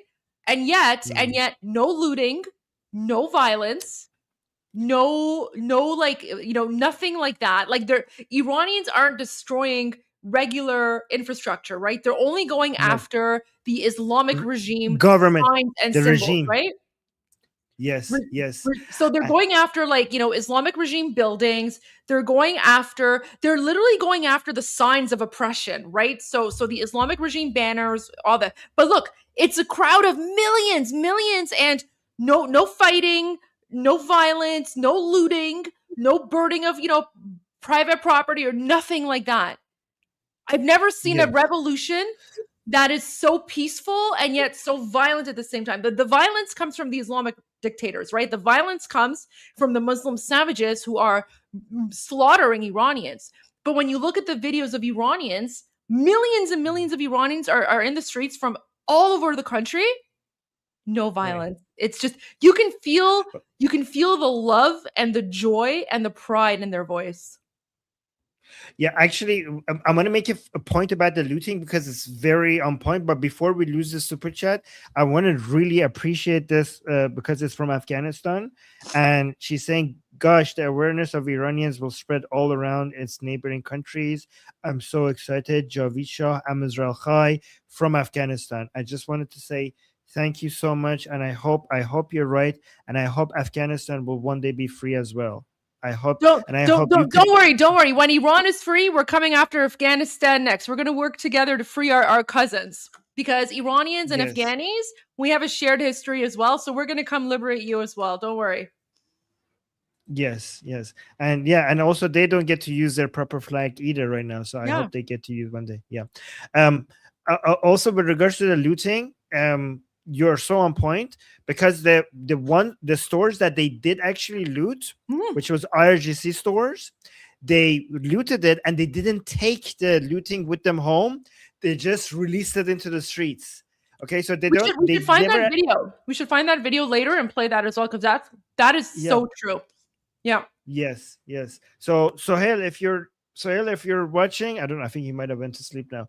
But Sohail or Mariam, by the way, I should appreciate Mariam, because Mariam and Sarah and Sohail, I really appreciate all three of you. You guys have been so amazing sending me these videos. Thank you so much for all three of you. But you know what? I actually might have the video, because I know, like, because my parents watch everything, they monitor, and they were like, "Gorsa, in video ba birinj bad play book." I was like, okay, I think she's that one. Yeah, the birinj. I can't find it now. مامان میدونم داری نگاه میکنی. مامان اگه اون فیلم برنج رو داری برام بفرست لطفاً. Oh, Sarah just told me in the chat that she's wait, I have a new image.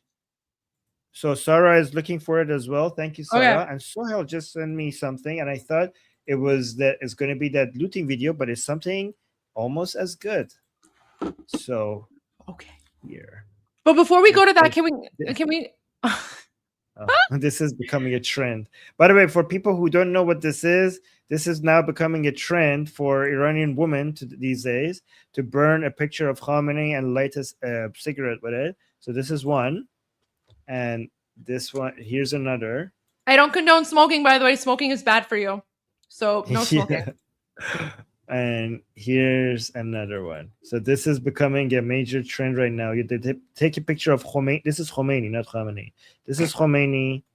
This is Khamenei. And this one, I think, is Khamenei as well. Let me see.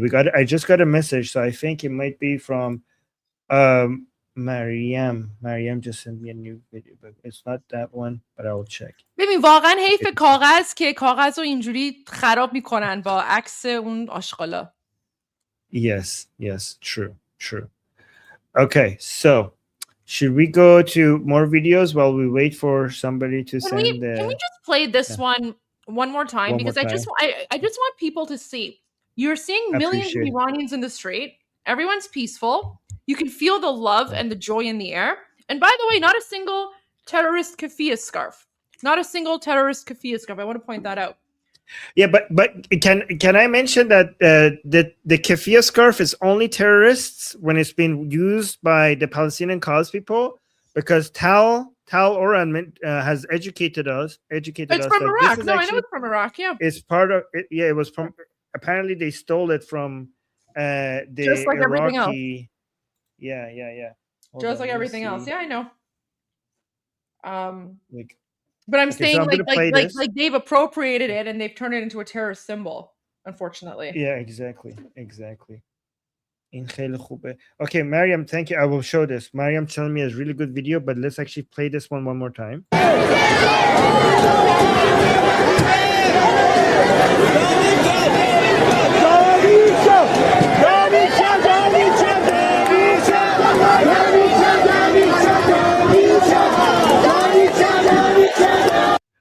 Wait, Goldie, before we do that, I actually found this is epic. Let me actually show the video, this one. Oh, you found it!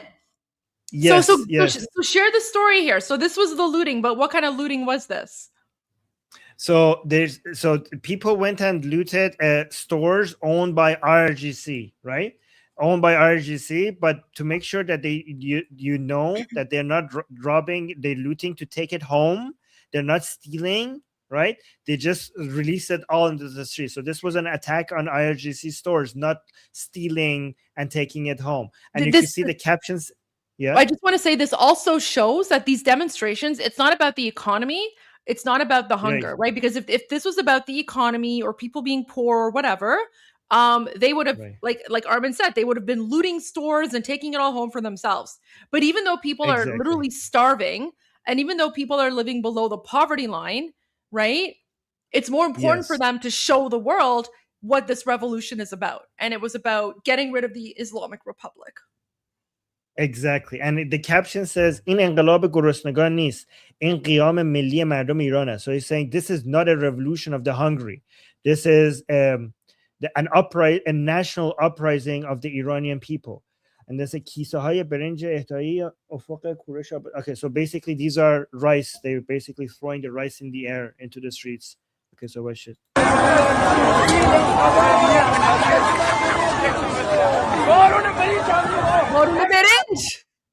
Yeah, yeah, isn't it beautiful? Look at this. This is epic. So, yeah. Armin, there have been so many epic moments throughout this entire Iranian revolution. This is just one beautiful moment of many. Look how they're just, it's, you know what, it's like a wedding. It's like it's a wedding and they're just throwing rice in the air. It's almost like a celebration in a way.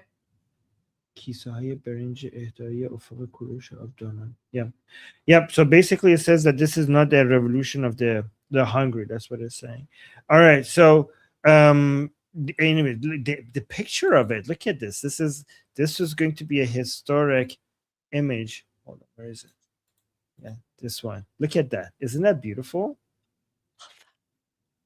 Yeah, I mean, name of the city is Abdana. It looks like a celebration. Yeah. Oh, by the way, thank you, Sarah. Sarah sent this to me. Thank you, Sarah. Yeah, and Sarah, if you need to correct me on something, Sarah could send it to me on Telegram, because guys, if somebody is making a correction about something I said, but send it to me on Telegram and I will read it. But you can see that the part that is that this is not about the revolution of the hungry. So write it in English, guys. Yeah. Anyways, if Armin, breaking unconfirmed reports say that Iranian President Masoud Pezeshkian has submitted his resignation to Iran's Supreme Leader Ali Khamenei. Let's wait. No. Yeah. Armin, there's going to be a look, guys. Yep, there's going to be lots of rumors, but like yeah. Anyways, read in your head. Yeah, let's go back to this one. You want me to play this one more time from beginning to end? Yes, let's just show the peaceful crowd. Let's just show that the over 20,000 people who are watching us right now. This is what the Iranian Revolution is about. We are peaceful. We are just peaceful people. We want, we're joyful people. We love life. We just want to be free. And you're seeing millions of Iranians marching for freedom. Look at this. Yeah. Amazing. Also, Sarah saying no correction needed. It was correct. The name of the city was Abdanan, and this city is Mashhad. Watch it.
No violence, right, no looting, no nothing. Just people, literally just people walking down the street chanting "Long live the king." That's it. Okay. Yeah, fantastic. And then we have another one from Becky. Let me see. Did I show this? No, I haven't shown this one, have I? No. Where's this? No, this is Vakilabad. Wait, where's Vakilabad? It just says Boulevard Vakilabad. If you guys know where Vakilabad is. Yeah.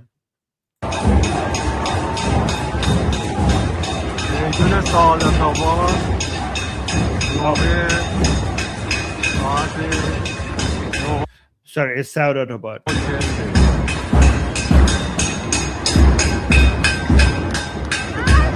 Right, I just want to be clear. When I say no violence, I mean the Iranian people aren't violent. Of course, there's a lot of horrific violence coming from the Muslim savages who are oppressing us. We've shown those videos and we've spoken about it. We've shown the horrific images and footage. What I'm talking about is that the Iranians themselves, the Iranians who are fighting for freedom, we are a non-violent people. However, when the Muslim savages attack us, of course, we're going to respond and we have every right to self-defense. But what I'm saying is that we are inherently peaceful, freedom-loving people. And you can see in this crowd of millions, right? Iranians are just marching peacefully down the road, even though the Islamic Republic sent text messages to people's phones earlier. And in those text messages, they were claiming that these people that you're seeing in the streets right now, they were claiming that these people are being violent. So we're showing these videos to show you and the world that the Islamic regime is nothing but liars, they're illegitimate, and they're the violent, savage terrorists. There you go. I just got another video from somebody being shot, and I can't show it yet because I haven't blurred it. But but Mariam just sent me a video of somebody being shot. Terrible. Okay, and let me see this one.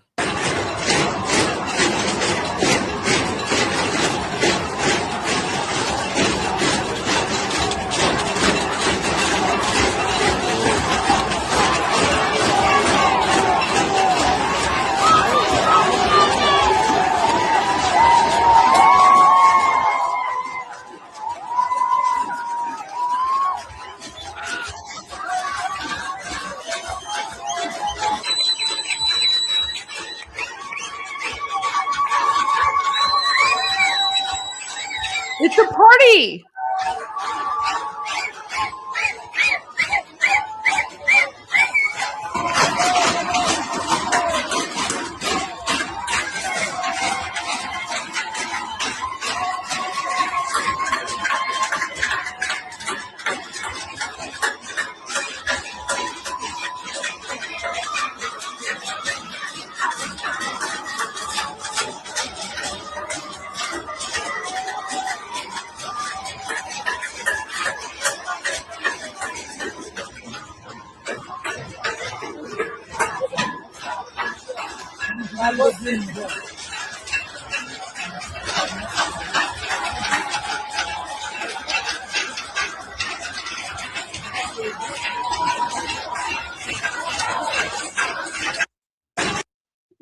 Wait, guys, can you send me the bigger version of this? This is the best. This is one of the best ones I've seen.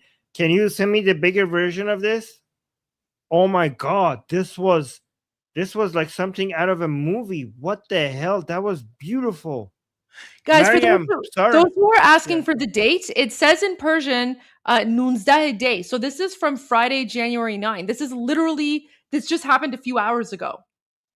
This happened a few hours ago. Oh my God, can you send me a bigger version of this? Oh my God, that was so effing epic. Armin, I'm kind of getting FOMO now. I don't know about you, but I'm getting FOMO. I wish I was there. Yeah, me too. I wish I was in that crowd. Sarah, Mariam, can you, any of you find this one, but like a full screen? Can I show it again? Should I show this again or wait for the bigger version? What do you want? Which one? I mean, okay. Let me go to the next video because I have so many. I have more that I need to show. Where was I? Armin, my YouTube live stream, it's full of trolls right now. The regime is freaking out. Yeah. It's freaking out. Like my live stream is full of trolls. This is so funny. Oh my gosh. Okay, wait. This is another Mashhad one, I think.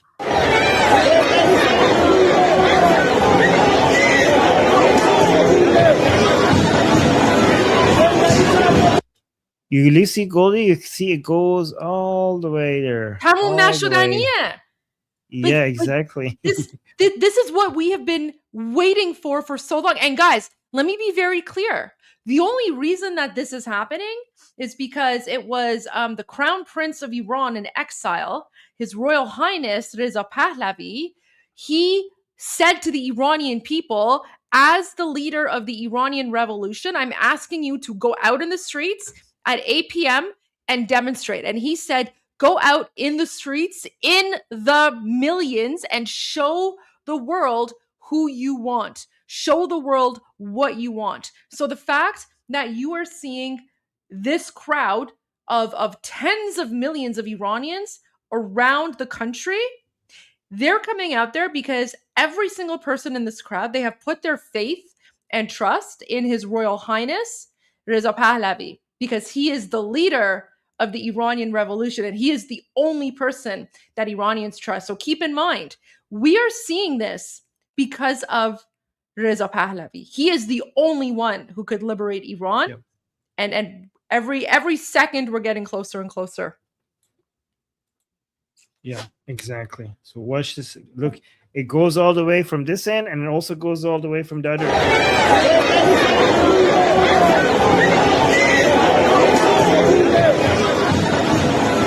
And we see like the cars are untouched. The cars are untouched.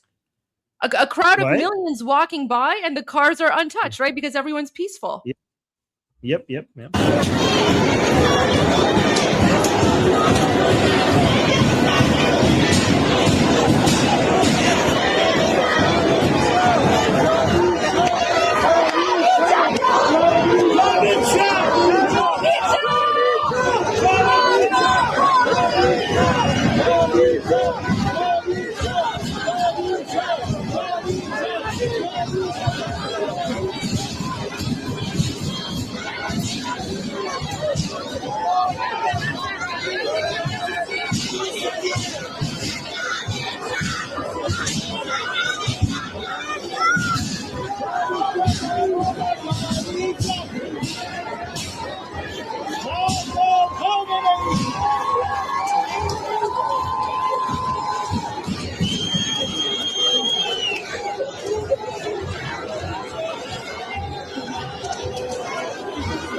This is crazy. I think it's over, Goldie. Like, I don't know what else does it take. Like, this is what it takes.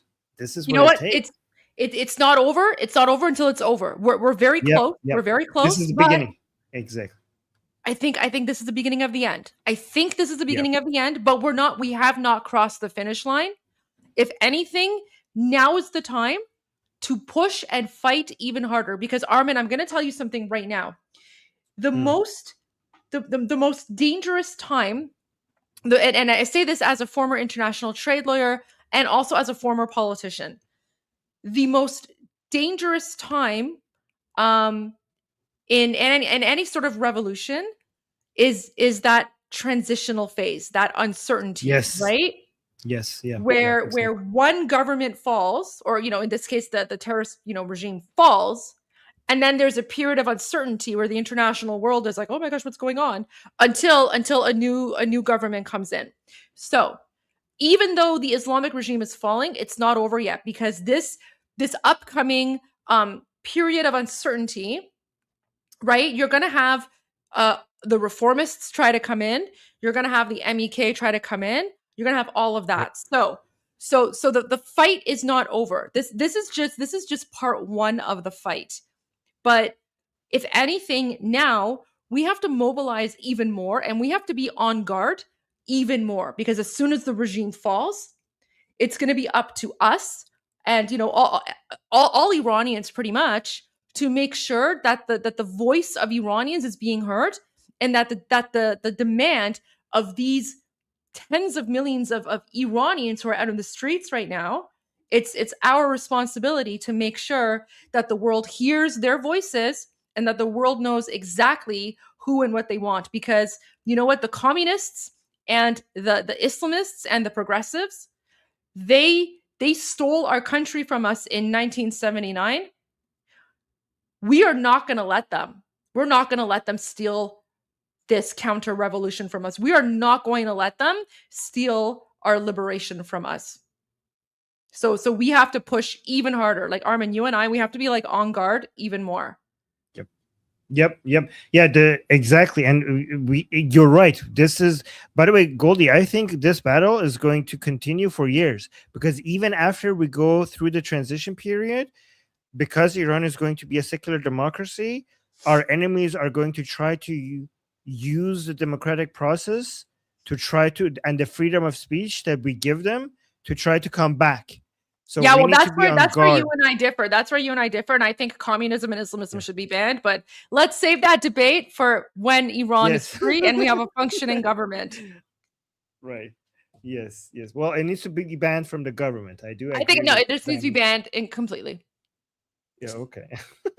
Okay. But again, we can have those fun we can have fun political normal debates when the country is free, and but I don't goal is just returning. I don't look forward to the debate, because a lot of the people in the audience think that if you say that people should be free to argue for their crap ideology, they're going to think that you're defending those ideologies. Like, a lot of people are like, oh, so you defend communism. Like, no, I don't. So that's why I get it. It's the principle behind it. Yeah. I know. Yeah. But we're not there yet. But let's look at the rest of the videos, and then 2CTV is going live again. 2CTV is going live in 15 minutes, and then once he goes live, I have so many I know, videos. So go ahead and play them, because when he goes live, I want to take a break and I want to eat my food. I'm starving. It's 7 But then PM after that, you're gonna give me the chance to show the rest. And also, yes, well, we're just getting started. We restarted our live stream, right? So guys, it's Friday. It's Friday evening. We're just getting settled in. So wherever you are around the world, it's Friday night. We're going to be up all night, because I have a feeling something big is going to be happening in the next 12 to 24 hours. Yep. And wait. Also, I wanted to go through Prince Reza Pahlavi's transition plan. We're going to go through that. But I do need a break. I do need a little bit of a break. So at least when 2C comes on, I can take a break. I can eat my dinner. I can maybe call my parents, because I haven't spoken to my parents. My parents literally. My parents are like they're watching me on TV because I haven't had time to call them, but I want to call them. Speaking of talking to parents, my dad in Tehran has still not seen my messages. Listen, I'm sure he's fine. I'm sure he's fine because what we're seeing coming out of Tehran right now, this gives me a lot of hope. Yeah, we're all I told him for your father. My last two messages. Okay, so my last message. So these were my messages. I said "Muraqaba khod bash," and then this is before the protest started, and then he sent me, like a boomer that he is, he sent me a bunny going like this in response. Okay, and then I said, he said تظاهرات شهر آبدانان رو ببین. And he told me to watch. So I told him to be careful. And then he sent me a bunny going like this. And then he said, watch the protest in Abdanan city. And I said, okay. And then the protest started and the internet got cut. And I told him, Baba Khubi, ye payam be man bede lutfan. I told him, Dad, are you okay? Please send me a message. And he hasn't seen those. And I sent that a long time ago. And he still hasn't seen them. So hopefully the internet will come back soon. I know in my heart he's fine. I know in my heart he's fine. Listen, my family, I haven't been able to contact anyone in Iran either. And again, like the Islamic Republic, they shut down the internet, total shutdown. The only reason that we are seeing these videos and images coming out, it's because of Elon Musk and Starlink, right? This is. And you know what? This was also in Reza Pahlavi's message a few days ago when he said, even if the Islamic Republic shuts down the internet, communication will still be open. You will still be able to communicate with the outside world. So you go ahead and you do what you need to do because there is Starlink. Yeah. Goldie, I found that video, the one that we were seeing a smaller version. And guess who posted it? Tommy posted it. So Mariam, look, the video that you sent me, Tommy posted that video. So let's watch this. This is the I don't know what about you. This is one of the most glorious. This is like a Hollywood, movie, like, or something. So let's just watch this. This is better. There's no sound. There's no sound. Sorry. Sorry. Okay.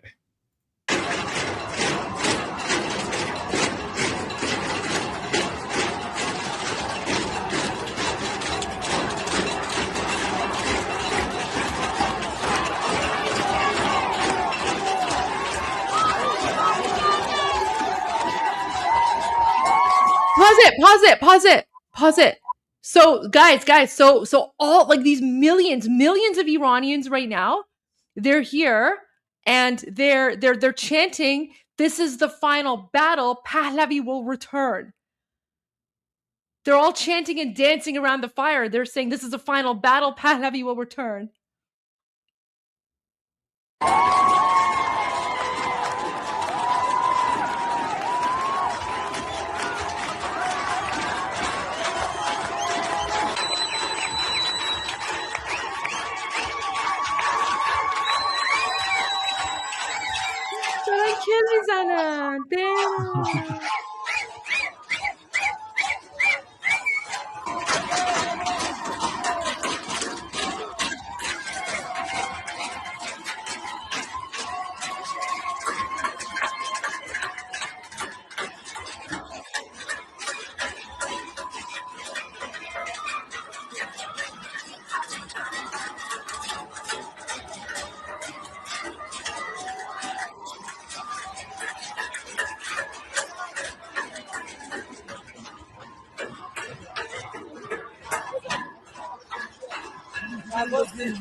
Oh my God.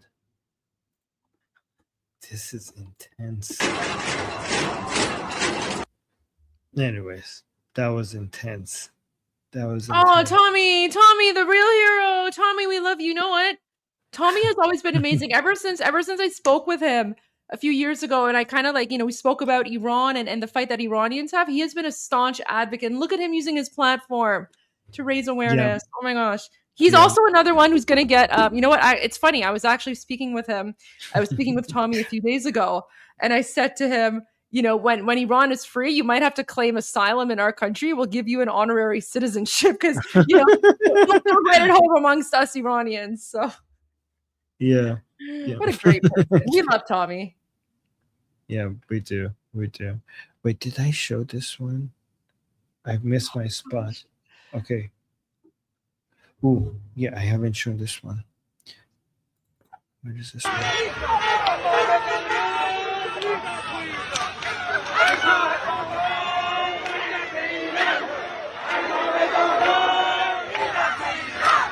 Oh, this is another version of that chant. Oh, yeah. But look, they're both saying. Oh, yeah, I think I showed this one, but let me actually translate it again. And I'm going to use the cleaner version of the word. Okay, so Goldie, don't be alarmed. So again is Ey Shah Shahan Baged be Iran Amma Medaran Bidan be Iran, which means, O King of Kings, return to Iran. The people with the turbans have pooped on Iran. Okay, so that's the new chant. This is a new chant that they invented. Let me see. This is Punak به سمت آریا شهر. جمعه 19 پونک میدون پونک به سمت آریا شهر. جمعیت خیلی زیاده. تا چش کار میکنه جمعیت. She says جمعیت خیلی زیاده. That means like the crowd is massive, and she's like everywhere you look, it's just throngs of people. So she's like, you can't even see the end of the crowd. Like that's how massive. That's how massive the crowds are right now, all across the country. Yeah. So she's saying you can see people as far as the eye could see.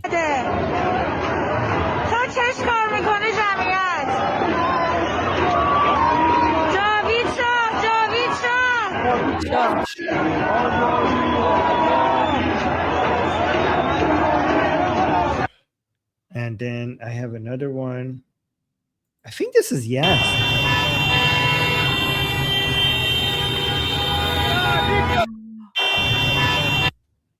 And I don't know where this is from.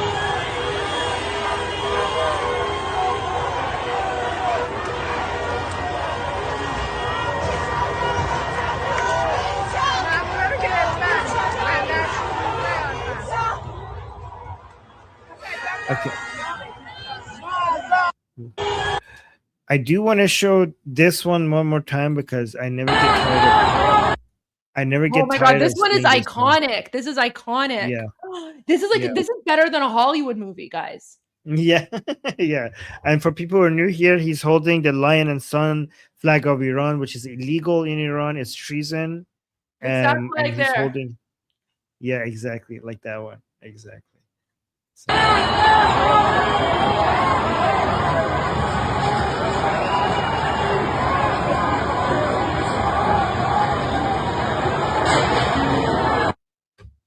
All right. So I don't know, Goldie, if you saw this. Hold on. Let me see if I could find it. Did you saw Dinesh D'Souza also? I saw that. I think I might have retweeted that or something. Look at Dinesh. Yeah. Isn't he awesome? Do you know what? Dinesh gets an honorary Iranian citizenship. Like I have no authority to give anyone honorary Iranian citizenships. I'm just throwing it out there. He's gonna get one. You're like Elon Musk is gonna get one. You're like Oprah. You're like, you get an Iranian citizenship. You get an Iranian everyone gets to do. Well, except for the terrorists. We're gonna kick out the terrorists. They don't get Iranian citizenships. They can stay where they are. Be careful. This is getting close to mass migration, so be careful. Don't give too many of citizenship. Okay. All right. By the way, can we undo the citizenship? Can I just say how amazing it is that there are so many huge, influential, like American accounts that are following us along, that are supporting us, that are helping us raise the message, like share the message. and they're helping us amplify the voice of real Iranians. So, I mean, it's just such a beautiful thing to see. I mean, this is the beauty of humanity against, evil forces, right? Right. By the way, the fans of our channel, look under your seats right now. There's an Iranian citizenship under your seats right now. Okay.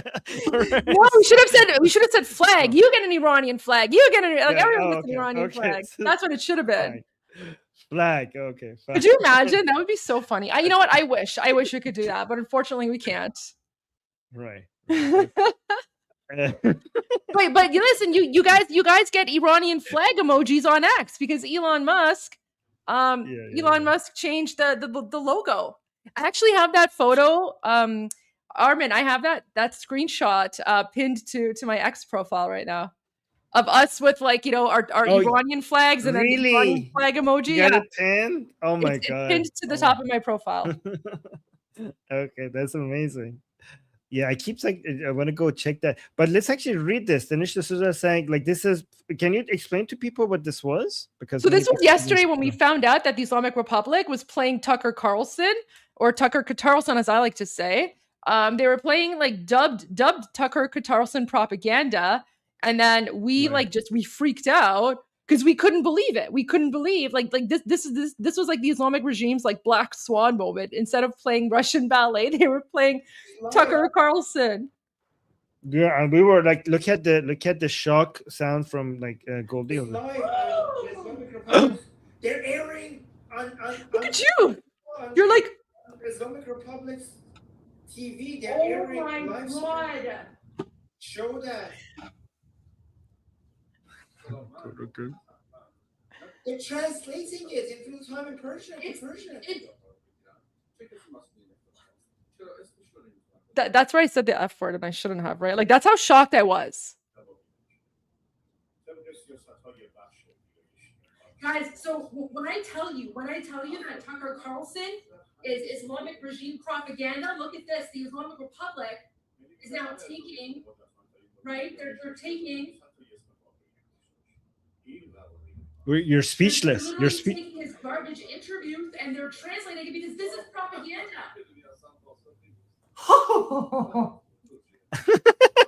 I love how one of our viewers he's laughing, right? Because I mean it's like some sort of it's like a again, you could not make this up. This is better than a Hollywood movie. Just literally how somehow Tucker Carlson is now one of the villains. Tucker Carlson is a villain in the Iranian Revolution, and we exposed him. And then Danish D'Souza is saying, watch these two Iranian podcasters' jaws drop as they are watching Iranian state TV and they see a familiar face. How long can Islamic regime propaganda be packaged as America first? Oh my God, that's actually a good caption. Really good. Oh, he now follows me as well. Thanks to you, Goldie. Oh, I love that. So, I think I'm pretty sure I'm following him already. Yeah. Oh my gosh. Armin, we are the new Iranian media now. Well, you, me, and Tusi. Tusi's like the news person, and then we're the political commentators. We're the analysts, right? Yeah. Speaking of Tommy Robinson, he posted this that I haven't seen, but based on the caption, I think we should watch this.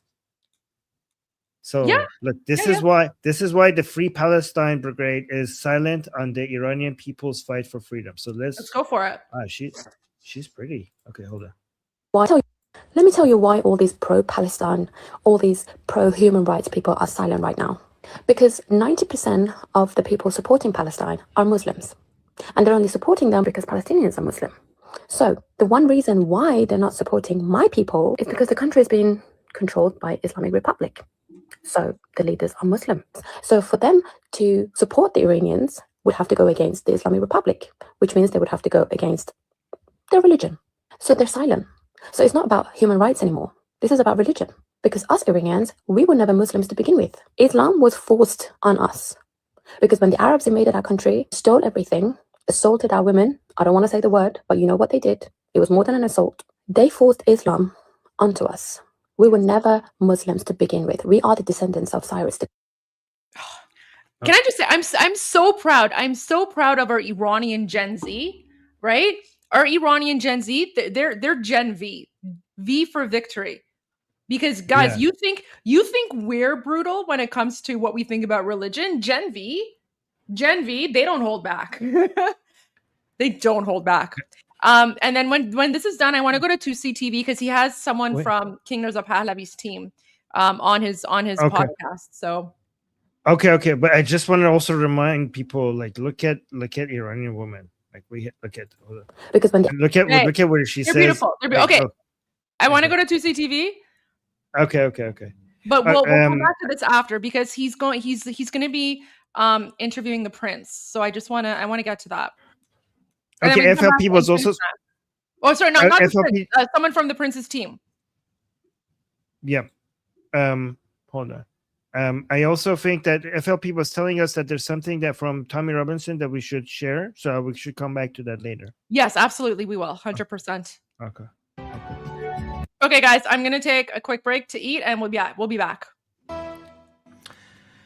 Welcome back to 2CTV. This is your global news channel. I'm Maya Tusi, and three of the largest cities in Iran, including Tehran, Shiraz, and Mashhad, have now fallen into the hand of the anti-Islamic Republic Iranians. The IRGC forces have retreated. We're also getting updates in Karaj. That's also very close to collapse as there are clashes between the IRGC military and the brave Iranian people. We're going to give you guys all the video updates on this. We're also going to be joined in the next few minutes by the lovely Andrew Khalili from the National Union for Democracy in Iran. And of course, we'll get the perspective from the official opposition, the Crown Prince's side, to find out what is going on right now outside of the country. Okay, so first things first, let's talk about what's going on with the situation in the cities. There's a lot of videos that are coming in, and I want to show you guys the good side first, because there are still clashes going on around the country. Let's not forget, everything is shut down. The internet, both in terms of mobile as well as Wi-Fi, but also phone lines, landlines, everything is down. The regime itself is simply relying on what we call intranet rather than the actual internet. But there are obviously uprisings in almost all the cities right now. We're getting videos from some places. Let me just quickly show you the situation as we speak in Tehran, in Punak, as people continue. Hang on.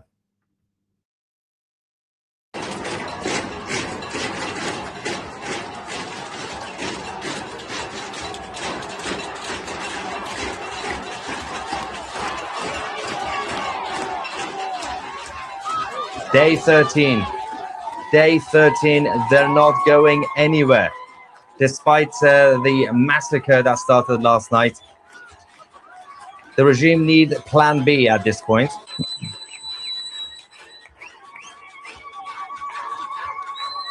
They're celebrating. This is in the capital, in Tehran. This is just one area. There are in all the neighborhoods up and down the city.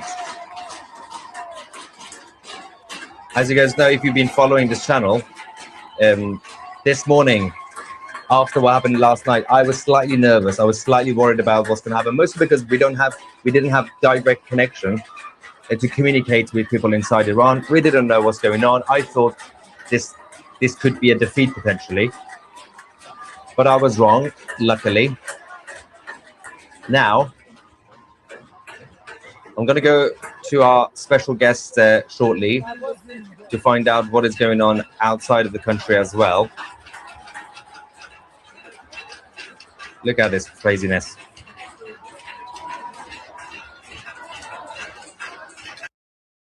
Now, we are joined by Andrew Khalili from the Policy Director of the National Union for Democracy in Iran, the official opposition, as we call it. Thank you for coming on the channel, Andrew. How are you? Doing well. Thanks for having me. So, are you also pleasantly surprised? Because I was actually, because I don't want to be arrogant, but like, yeah, of course, you know, I knew we were going to win. But I was surprised. I was like, that, you know, not to undermine people on the streets, but they are crazy, aren't they? They are so brave. They're crazy. What's going on? You know, a professor once defined the revolutionary mood as when the people start doing things that are irrational. I would say going to the streets knowing that you risk being killed fits that revolutionary mood. Listen, you say you were worried yesterday. I think we were all very worried. As soon as the response from Pahlavi, Crown Prince, the opposition leader, Reza Pahlavi's calls came in, we saw massive crowds in the street, and we knew that that would mean the regime would be terrified. Cut internet immediately. It's been shut for over 24 hours, as you mentioned. And you know, that makes the response today that much more inspiring and impressive. These are people who are coming out in the streets knowing that they may face bullets and more. And, you know, this isn't a lack of fear. This is coming out despite the fear. So when they see these videos that we put out, some people say it's going to, you know, it's going to drive people off the streets. No, they know the risk. These videos are for Americans and for people to see outside of the world. And that's why the regime cuts off the internet. We saw it in 2019 in Bloody November. They do this so that they can massacre people in the darkness. And they think that President Trump and America won't see. You know, the Khamenei is clearly inching towards calling what he may consider from President Trump to be a bluff. And we will find out soon if President Trump was bluffing on that threat or not. Yes, it's true. But I think even if it were a bluff, it seems to have worked in a way that not that the regime is scared, the people are motivated. It's like what President Trump said has basically energized the people, and even if they are lying to themselves, it's working. So what is the mood on the outside? Obviously, especially among the official opposition, the Crown Prince's side, and normal people, the diaspora, basically. And what is the possibilities right now, especially when it comes to the international community? Obviously, mostly it's the US, Israel, the allies. But what is going on outside? The past 2 weeks have cleared up a lot of things in the diaspora and in the opposition and the way people view the opposition. For years, people, whether it's think tankers or diaspora people or academia, everyone in this world told us the Crown Prince doesn't have support inside of Iran. He doesn't have the ability to mobilize people inside of Iran, and he didn't have a strategy or a plan for what comes next. The last part was always false. The Prince has been working on the Iran Prosperity Project along with Mufti and a team of experts for years, openly, transparently in the public. It's why he has earned the trust of so many people, because they've seen that process and they can see the plan. It's in their hands. But the popularity was always tough to judge. I mean, we knew it, and the polling, you know, as unreliable as it may be, showed it. Nothing could show it possibly more than what we've seen on the streets in the first 8 days. But now we get to the mobilizing. I mean, this was very important to be able to have this many people come out on the streets at the moment that you call it to do what you ask. This is true power and mobilization in terms of unifying the people, you know, under what he has called for years, which is a democracy, a secular democracy that respects people's human rights, separation of church and state, and that respects Iran's territorial integrity. Yes. Even though a lot of people have been prepared, obviously, the Crown Prince's side, normal people on the streets in Iran, especially after the 12-day war, and obviously they've been waiting for 46, 47 years, but it seems like this sort of opportunity was always going to come like out of nowhere, even though it's been building up. So is everybody who should be ready in terms of the big players, not just the Crown Prince himself, but of course all the others, because the project that you mentioned that the Crown Prince has been working on, and obviously you guys as well, Mufti in general, you being gathered, rallying the troops. I went to the Munich conference a few months ago, and it was fascinating to see how all these groups that were not united before, they were all standing on the stage, from the Kurds to more the liberal-leaning people. Everybody got together. So theoretically speaking, what is the next step? If, for example, in the next few days, we know technically they have lost, and there is now a vacuum, basically. What do people expect? Because a lot of people are watching this from around the world. A lot of people are scared. They're like, what if Iran turns into Iraq or Syria? Why are they wrong? Sure. Iran, obviously not Iraq or Afghanistan or Libya or any of these nations. Iran has a long history of constitutional governance of all of these different groups living. You know, we hear a lot these days about separatism and the idea of ethnic minorities in Iran rising up. This is not the future of Iran. This is not what those groups largely want. We saw during the Mahsa Amini movement, the Women Like Freedom movement, after Mahsa Amini was killed and people tried to do this, her family came out and said, no, we're Iranian. So that will never work. But in terms of leaving a vacuum, first of all, I would caution to suggest that this is happening in the next couple of days. I think we need to be real and say, this will take time still. We will likely see more bloodshed. But, when the regime does collapse, there will not be a power vacuum because of what we're seeing in the streets today and because of the planning that has gone on so far. But, I would say one thing we need to see is US, European, other governments acknowledge the people's calls and their choice for opposition leader. We have seen, again, some of the most anti-Pahlavi people, as you mentioned, now come together to unify under him because they see that the people are doing so as well. It's the same reason I brought a large group of Iranian Americans to Congress for the past few days. We said they're in the streets doing this. We need to get their voice out, regardless of what we believe. We have to be their voice. So that is starting to catch on. We need to see the rest of the world acknowledge it. And then we start to look for things like defections, which the Crown Prince has been working on for years, and which you saw his message for the security forces broadcast on loudspeakers inside the country, which is astounding. It's crazy. It's absolutely crazy stuff. But thank you so much, Andrew Khalili, for explaining the situation. And yes, obviously this will take some more time unless some miracle happens. But hopefully we'll be hearing more from Nufti and you guys. Thank you so much. Thank you. All right, ladies and gentlemen, let's continue as we obviously are getting a lot of updates in terms of the situation on the ground. Let's quickly go to Tehran. The capital has now officially fallen. The IRGC have retreated. This is the situation as the Iranians are raising the lion and sun flag.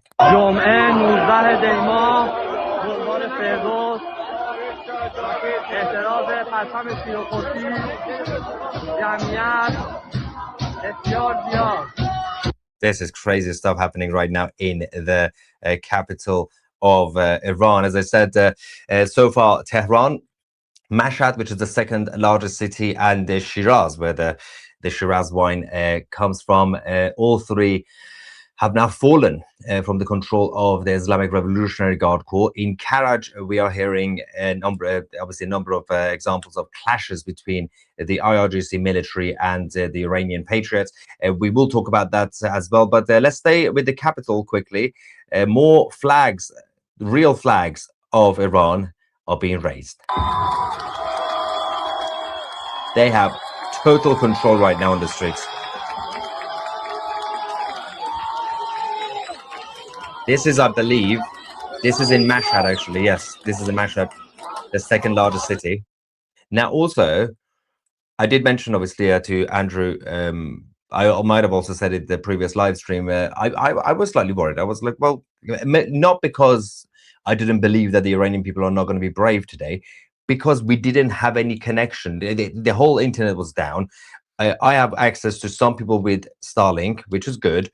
But I can't find my own father. I don't know where my dad is. I don't know how he is. I can't call him, so I don't know where my family is.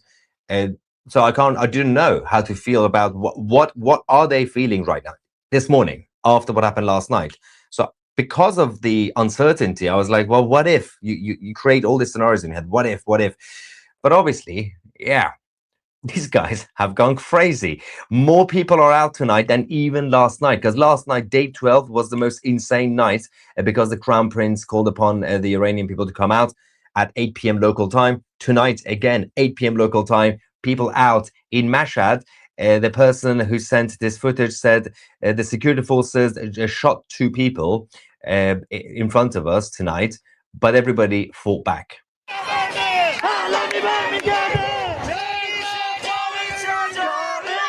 Long live the king, they said. This is just insanity. Look at the numbers. Now, when we were going through the update last night, and so last night, we didn't really expect the Islamic Republic to withdraw the security forces, the Basij unit, and the local police, and then suddenly bring in the actual soldiers, the IRGC military. That was a bit of a shock. It's not really a surprise now in hindsight, because obviously the Crown Prince said come out at 8 p.m. they were going to do something crazy, but they went absolutely insane and they massacred people. But when we were showing you guys the footage before that started, when the crowd were going in millions in every city and town, that was impressive. And I said, wow, this is the first time ever. But tonight, despite the uncertainty I had, the worries I had earlier, they've managed to even increase that number. Where are these people coming from? Let's go back to Tehran, Saadat Abad, as things are kicking off. People have total control. Look at the flags. They are so brave. You are not allowed to fly that flag in Iran. It's treason. It's actually treason. They burned down the mosque. That was a mosque that they burned down again. A huge number. Look.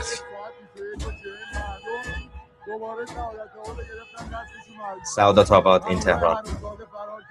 The IRGC have fled, he says.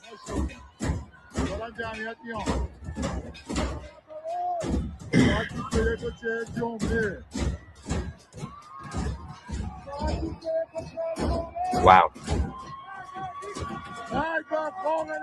Death to Khamenei. This is insanity, right? Now, last night, a huge number of places that were attacked.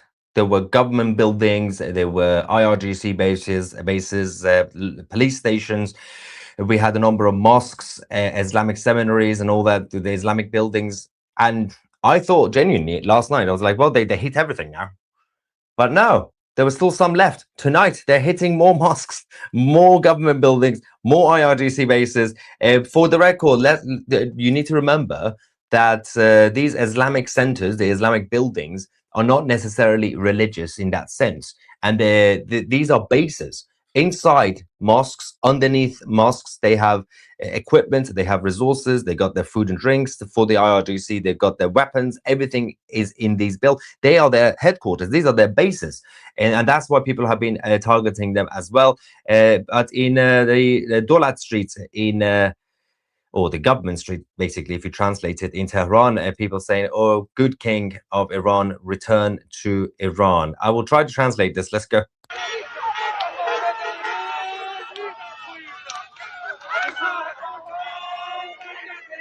Yeah, good.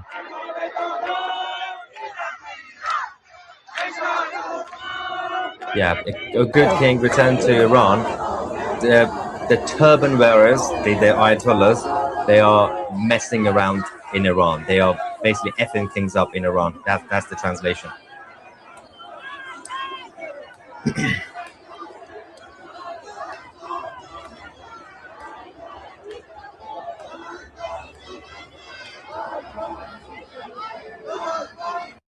Andrew Ghalali of the National Union for Democracy in Iran, who joined us earlier, he was absolutely spot on in terms of the timeline, but also in terms of what's going on, not just inside the country, but also outside, because the opposition, don't forget, there are millions of people who are basically hostage right now in Iran for the past 46 years, 47 years. But there are millions of Iranians who also been pushed out of the country. And a lot of them are waiting basically for their country to be free to go back. So they are also very active. They are, as I said, when we went to the Munich conference a few months ago with the Crown Prince and everybody else, everybody was there. It was crazy to see, but it's all about coordination. It's all about unity. The unity from the outside also helped the unity from the inside the country. Because when people see that the opposition is actually finally getting together and all the groups are rallying behind the Crown Prince, then people in Iran also felt confident enough to say, you know what, we always wanted the Crown Prince. Now we can shout about his name. Now they are doing it. Islamic security forces in Iran started to open fire on the Iranian people in a number of places, including Karaj. Let's go to one of the footage.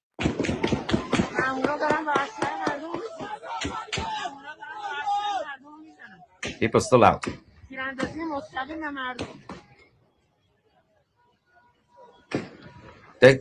You know what's crazy? You just heard the woman speaking, right?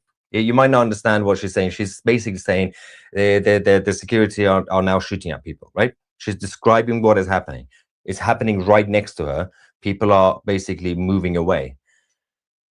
These guys are so brave, and it's become so casual right now that I'm going to play it again, that they are trying to protect themselves by moving away, but they are very focused. They're not just panicking. They're not just screaming like, oh my God, what do I do? I'm going to die. Even the woman describing this, even though like they're literally shooting at her, she's very calm because everybody is so focused right now. Everybody is a soldier right now in Iran. Like listen to her tone, and watch the movement of the people.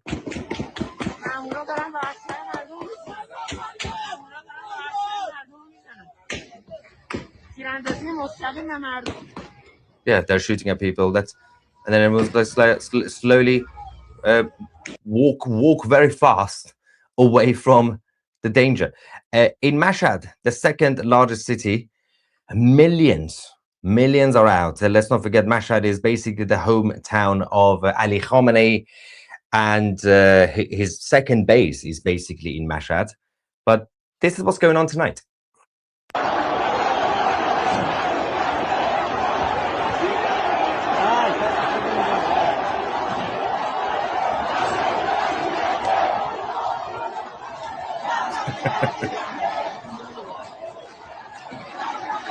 That's just one area, by the way.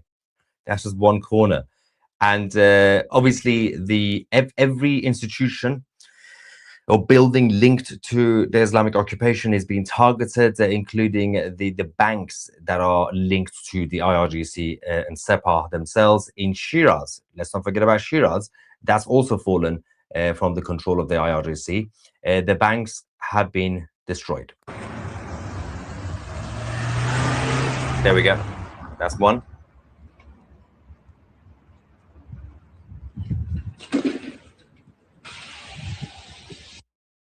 Now, the Islamic Republic state media themselves have now reported that Colonel Nouruz Shariati, who was the chief of police in Elon, has been eliminated by the Iranians in self-defense.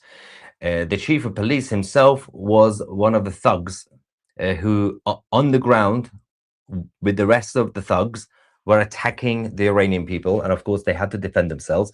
And according to the Iranian state, the Islamic State TV, he has been eliminated. But there is also this update from the Foundation for Defense for Democracies, FDD, which is kind of interesting. Now, they are credible, of course, Mark, but we still have to verify this. He says, credible reports that regime insiders are seeking visas to flee. We know that's true.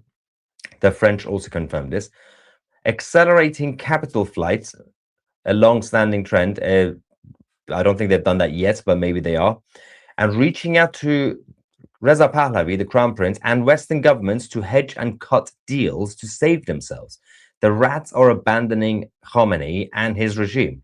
So that last bit we can't verify yet, but I know the FDD are credible, but we will have to get confirmation, obviously, from Western governments or the Crown Prince himself. But the first part, obviously, we know that's already happening. Some of them are trying to move their families, at least, to France. Not themselves, but we know at least their families. They're trying to get visas for the families to go to Paris. But let's go back to Mashhad, as the IRGC forces earlier on, before they lost total control, they tried to defend the government buildings. Didn't happen. They retreated. They decided to go hide in the government buildings. Then the government buildings were attacked by the Iranians, and then the Iranians took control.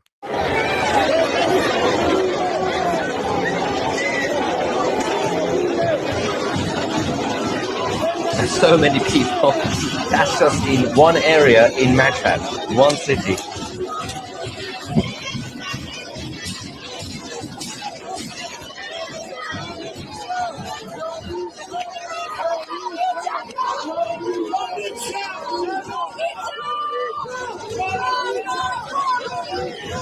There are more videos coming in, by the way. There's so much happening. So much tonight. This is also very impressive because it took a few hours. It took basically a day, right? Since last night when they shut down the internet. Starlink. Those who have Starlink devices, they seem to be working together because the footage are now coming out very quickly. Basically, shutting down the internet didn't do anything apart from paralyzing their own regime. This is insanity.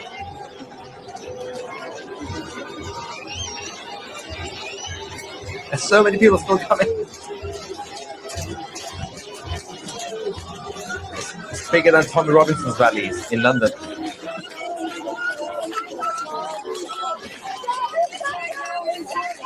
We're getting more updates, guys. It's a huge night for the Iranians.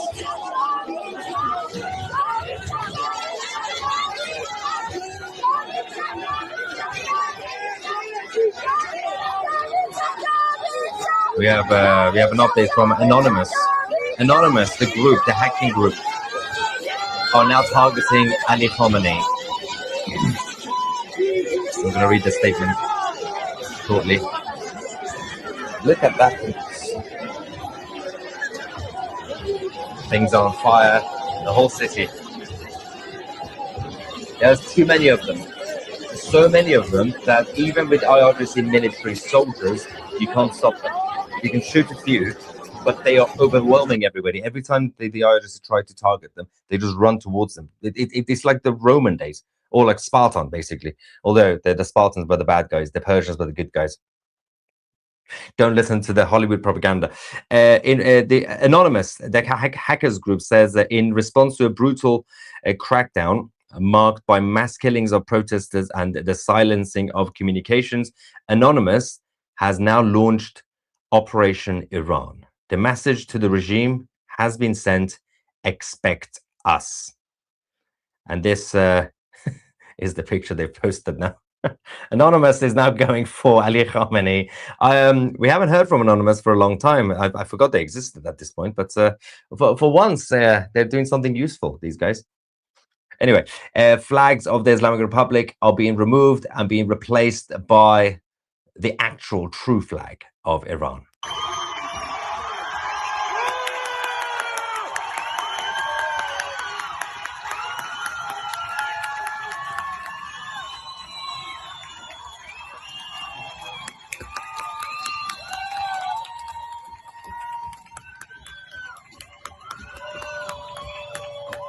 Also, a shameless plug, because obviously we have 30,000 people watching. A lot of you guys are new, and you might somehow, for some reason, be actually finding this informative, this channel, because the mainstream media is stupid right now.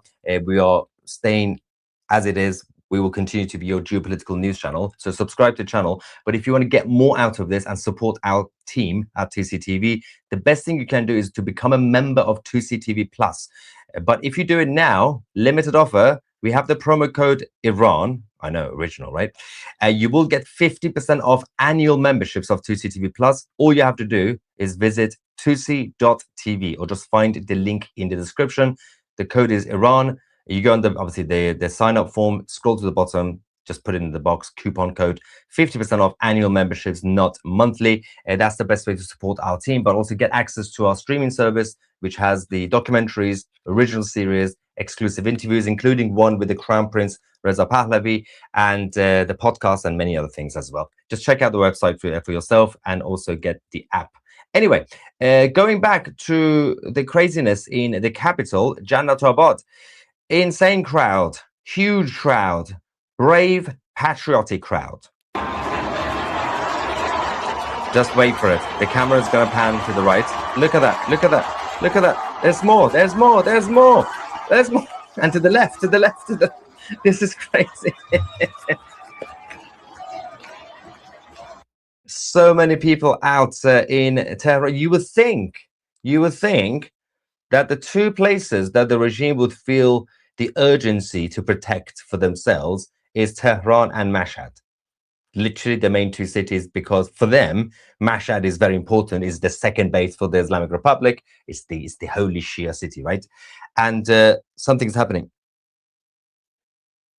The US military is now moving towards the Persian Gulf. The US tankers, we just got the update. Okay, more C-17s, tankers and C-17s, as are the military transport aircraft, are now heading towards Iran and the Persian Gulf. They haven't launched anything yet, obviously, but they are still mobilizing their troops. So we will go to the marine traffic as well to check to see what is going on in the Middle East with the US forces. Things might be happening. Well, we don't know, obviously, but according to, Anonymous, ladies and gentlemen, Anonymous, this is breaking news, huge breaking news we can now confirm. That was very quick. So the first update I read to you guys from Anonymous was from 4 hours ago. They have now managed to hack the Islamic Republic, and they have information for us. Anonymous says, the Islamic Republic's supreme leader, Ali Khamenei, has now been transferred by the Islamic Revolutionary Guard Corps to a remote desert hideout in the eastern parts of Iran, in Tabas, amid escalations. So this is where Ali Khamenei is right now, in Tabas. You could Google it as well on Google Earth. And this is where the Anonymous have managed to basically hack the system, apparently, and find that information. So this is crazy stuff happening all at the same time. The US military mobilizing outside the Iranian territory. Anonymous have managed to hack the Islamic Republic leader Ali Khamenei, and well, they believe that the supreme leader has now left the capital again. Why does he keep coming back if he's going? So he's now gone to the east rather than the west. And let's find out what's going to happen. This could be it, but don't get excited yet. Do not get excited. And there are also updates just coming in now that the president of the Islamic Republic may have resigned. He's only been president for a few months. We will get this verified, but apparently the president, which is the puppet, obviously, may have resigned. What is going on in Iran as we speak? Okay, so let's continue, because this seems to be one of those crazy live streams where things change literally during the live stream. But let's go to Punak in Tehran. The whole place is exploding.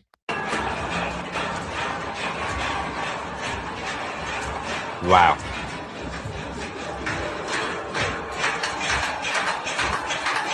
Someone says, OS, we are witnessing history unfold right before our eyes.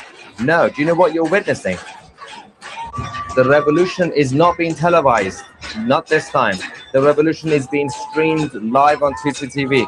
Also, big shout out to the other lovely friends, Goldie and Armin. Definitely check out Goldie's channel as well. She's doing a great job with her live reports. Nobody else is doing this, apart from Goldie. Look at that.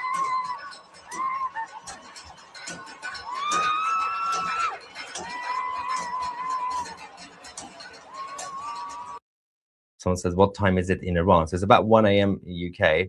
It's probably 4:30 a.m. They're not going home. People are not going home. They've been out since last night, the night before, basically. Thursday night. They've been out since Thursday night. They're not going home.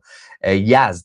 This is the first video we received from Yazd, despite the internet shutdown, because again, only a fair few people have Starlink. There still seem to be more Starlink people in Tehran and Mashhad, obviously large cities, but we do have now something from Yazd. City center is under full control of the Iranians, chanting "Long live the king."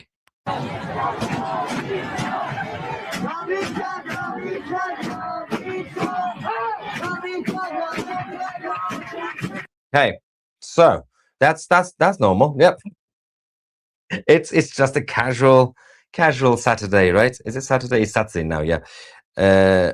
What is happening now? Yes, this could be it. These are the final. It's the final countdown. We're looking at perhaps days, if not, well, less. But again, this is just observation.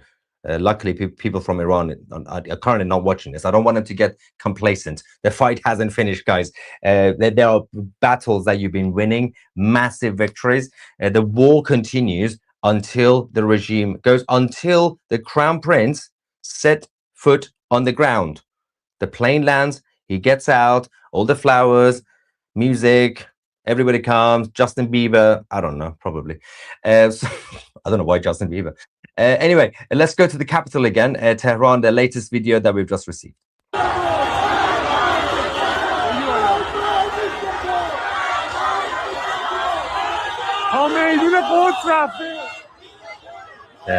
This is the Quds Square.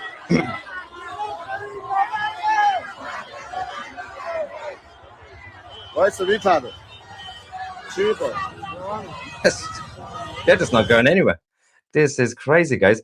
Anyway, so while this is going on, we are getting some more developments.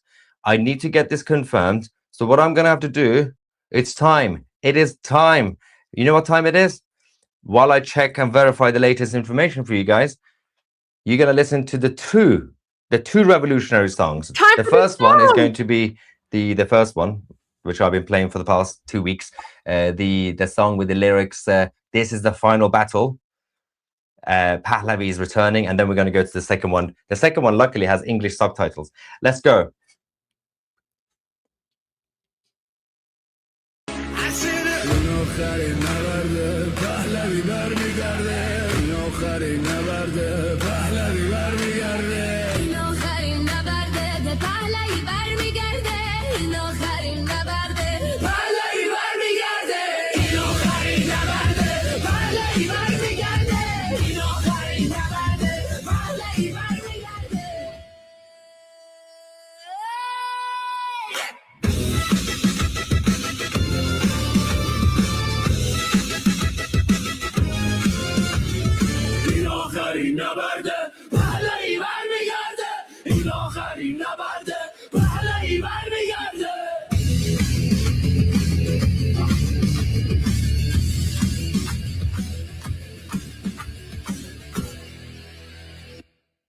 برگشتن پهلوی وحشت هر اجنبی بلند بگو هم شهری شاه رضا پهلوی نظام رسیده پرتگاه بلند بگو جاوید شاه برگشت شاه به میهن دوای درد وطن این آخرین نبرده پهلوی برمیگرده داره میاد پهلوی زجه بزن صدایی راه نجات وطن پهلوی هموطن ایران میشه گلستان شاه که بیاد به ایران ایران که شاه نداره حساب کتاب نداره آخون باید گم بشه تو تانک فشفشه گم شو بیرون اجنبی داره میاد پهلوی فریاد بزن جاوید شاه شاه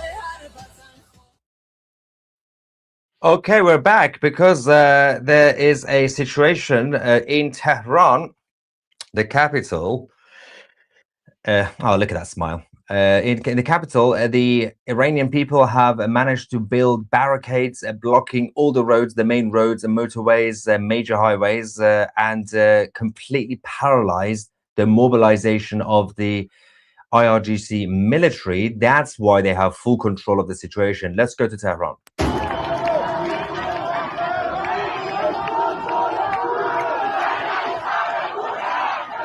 This is the year of blood. Ali Khamenei will be toppled, they say.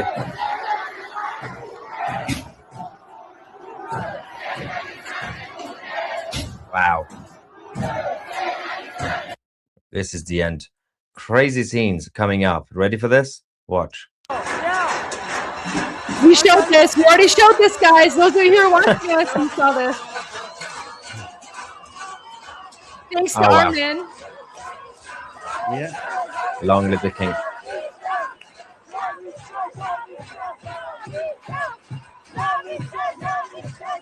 Lian says, this is so exciting, but watching the smile on your face is my favorite thing. The pride and joy in your eyes says it all.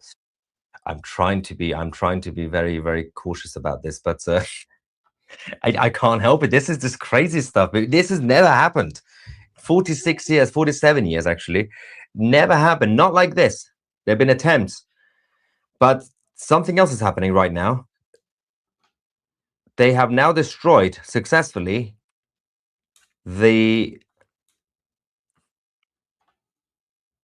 commerce, their customs, their border and customs building in Iran. Okay, let's quickly go there. Not this, obviously. Let me just get this ready. What is happening over here? Okay, so I'm just going to bring this on. This is the latest that we've just received now. The whole country is now on fire. We can go now. Let's go. This is the latest video.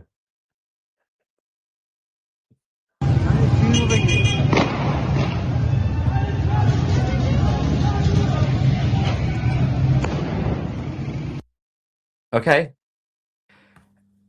More is coming. Just going to get some reaction while we confirm a few things. Look at these things. These are all from tonight, by the way. What you're seeing right now on your screens. This is tonight, not last night, not the night before. It's happening now.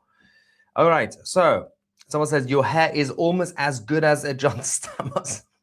I'm always better and very humble, as you know. ما که می‌جنگیم و این خانه سراسر سنگ اسد شاه ما آهنگ است. It's going to be difficult for me to translate this. It's proper Persian. While we're fighting, somebody makes it to English. It would be easier for me. Sorry, guys. While we're fighting, the whole place is our battlefield, the homeland. Saying something about the king. He's saying that this whole something like that. This whole house is a battlefield. That's what Sangara. Sorry? So the Persian was a poetry saying that all of our home is now a battlefield. That's what it meant. But that's what the poetry meant. Oh my gosh. I need to improve my reading. Praying for the Iranian people. Are the Mujahideen a threat when the regime falls, or any similarly terrible groups? So I'm guessing you are from the United States. Thank you for your super chat, by the way. So for those who are in the UK, the best way I'll describe the Mujahideen, who are a Marxist Islamic group, if you're in Britain, I would describe them as the Liberal Democrats, the small party of wishy-washy vegans with 5 members, right? That's the equivalent. In the United States, what's smaller than the Green Party? Something smaller than the Green Party. Right now, the voter base for Tim Walz. Nobody cares about the Mujahideen. They are not a threat. There is like 13 members. They're a bunch of communist Islamic weirdos. Everybody hates them, apart from Rudy Giuliani. They have a lot of money, though. They have a lot of money. They pay him. That's why. Well, love and support from Arizona. So I just want to point out, you're absolutely right. They have a lot of money, but Armin, Laura Loomer is on them. Have faith in Laura Loomer. She is amazing. She is fantastic. And like we can get into that, but I'm not worried about the MEK. Listen, the MEK also know. if اگه یه دونه از اون مجاهدین وطن فروش پاشونو تو ایران بذارن، پاشونو تو کشور مقدس ما بذارن، مردم ایران they will make sure که تیکه بزرگشون نوک انگشت کوچیکشون باشه. یعنی اصلا ما نباید نگران باشیم، چون که تیکه بزرگ مجاهدین تو کشور مقدس ما، تو خاک مقدس ما، نوک انگشت کوچیکشونه. همین. Okay. مجاهدین کنن هر چی دلشون بخواد به زبان انگلیسی بگن. So Laura Loomer's on it. You can translate that if you want before I go back to the live stream. So Goldie is saying if any of the MEK members come to Iran, we will shoot them to pieces to the point that their biggest piece of their body is going to be their little finger. No. The tip of the little finger. The tip of, oh my God, the tip of their little finger. نوک انگشت کوچیکشون. Okay. By the way, guys, Goldie is not advocating for violence. No, I'm not. This is a Persian saying. This is a famous Persian saying, right? Or maybe not. Or maybe she is. Okay, maybe she is. No, but you know what? But I mean, given how much hatred the Iran, listen, I'm not advocating for violence. I'm just giving the honest truth of how Iranians would react if the MEK dare to step foot in Iran. That's it. Yeah, it is what it is. Well, I mean, so what we would do, so that's a Persian way of describing it, which is a metaphor for we will put them on trial in a fair. In a court. The MEK would also be involved in the Nuremberg trials, and they would have to face their day in court. Yes, exactly. That's what I mean. Yes, exactly. Javid Shah, thank you so much, guys, from America. It's about time. I've been praying for the Iranians' freedom for years. Thank you so much. Okay, there's more coming now. Stay with us. Just getting this updated in the interim between the referendum and the fall. Will Pahlavi be an absolute monarch, or is there a prime minister figure? Neither, basically. So he will essentially be their caretaker leader, but not really absolute monarch in that sense. It's not the 1600s. So he would just be. Sorry, I didn't want to get into this, but I got a message from my Baba, the elder of Persepolis. And even though I already know this, and Armin, you know this, but I also wanted to just, say, repeat what he said, because this is really important to provide context.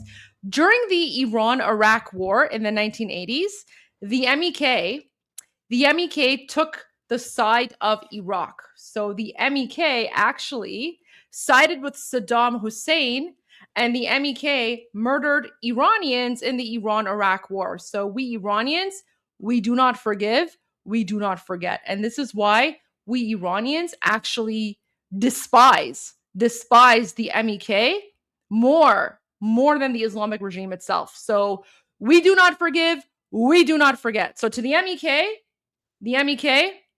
you have no place in occupied Iran. You can repent. Anyone who's part of the MEK, if they want to repent and renounce their sins, and they can face justice in the Nuremberg trials, go right ahead. But other than that, we do not forget the fact that during the Iran-Iraq war, the MEK, which is now rebranded into the NCRI, the National Council of Resistance of Iran, they took the side of Saddam Hussein in the Iran-Iraq war. We do not forgive, we do not forget. But we talk about the MEK later. Just to clarify, in the Iran-Iraq war, even though the Islamic Republic was in power, unlike what we were told in school, the Iranian people went to battle not to protect the Islamic Republic. Most Iranian people went into battle against Saddam to protect the borders of Iran. So even though the Islamic Republic was in power, that was not the reason. This is why the Islamic Republic was forced to use nationalistic element, because Khomeini's plan was to completely get rid of nationalism and only focus on Islam. But then they realized that the Iranian people could only mobilize Iranian people to go to war with Saddam if they bring nationalism back. And that was the time that they were forced to give into some nationalist narratives, because Islam was not going to work. 100%. And actually, guys, if you don't know this, a little piece of history. During the Iran-Iraq war, the current Crown Prince of Iran in exile, Reza Pahlavi, he actually sent a letter and he communicated with the Islamic regime. And he said, listen, I know you guys hate me. I know you guys want to murder me. But given that I am a trained fighter pilot, I am ready and willing to come to Iran and serve my country as a fighter pilot to protect the territorial integrity of Iran against Saddam Hussein, even though he knew that he was risking his life by doing that. Of course, the Islamic Republic refused. You know what? And you know what? Thank Ahura Mazda that they refused, because we know that if he had gone back, the Islamic Republic would have, God forbid, assassinated him. But this is how much the territorial integrity of Iran is important to us Iranians. The current Crown Prince of Iran, His Royal Highness Reza Pahlavi in exile, he even offered to go back to Iran to serve his country because our territorial integrity is so important to us. And that's why the MEK are even more hated than the Islamic regime, because the MEK sold out to Saddam Hussein, and the MEK murdered Iranians. So remember that.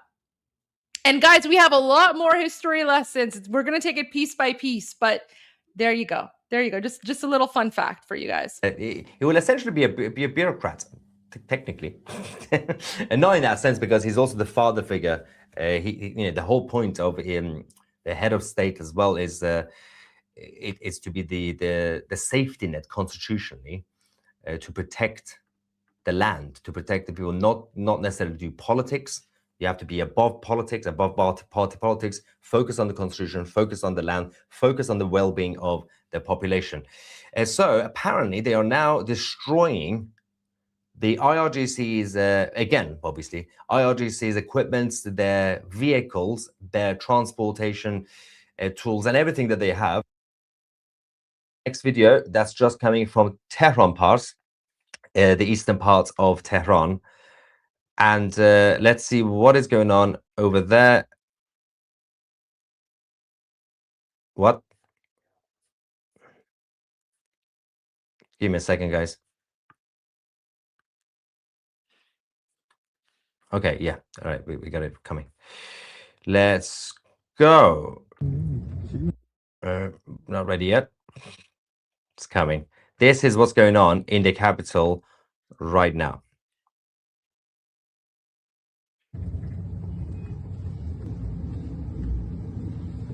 Wow. It's crazy stuff. That's the latest video that's just come out. And it carries on. Okay, so where were we?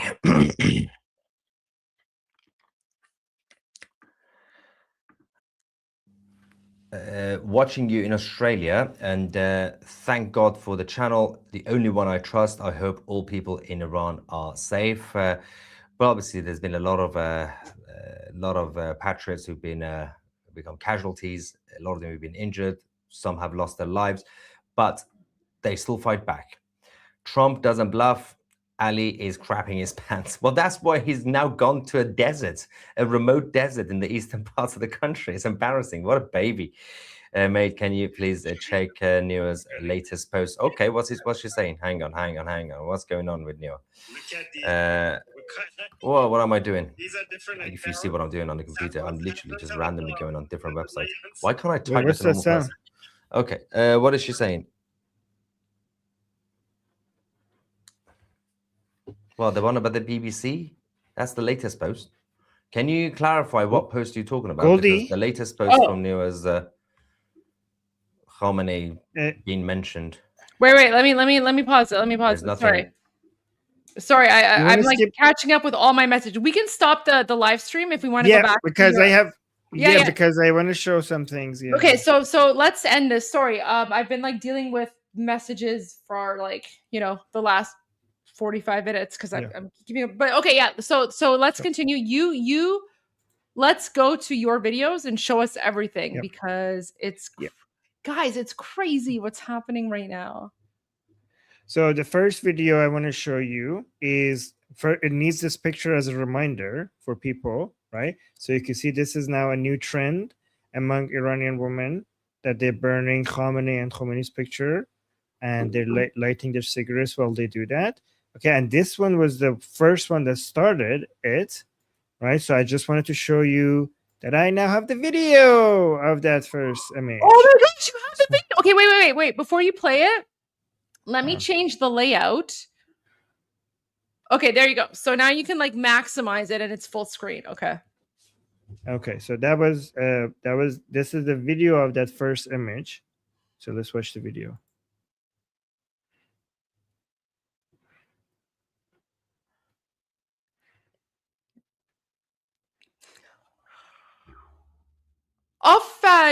آفرین درود بر شما عزیزم.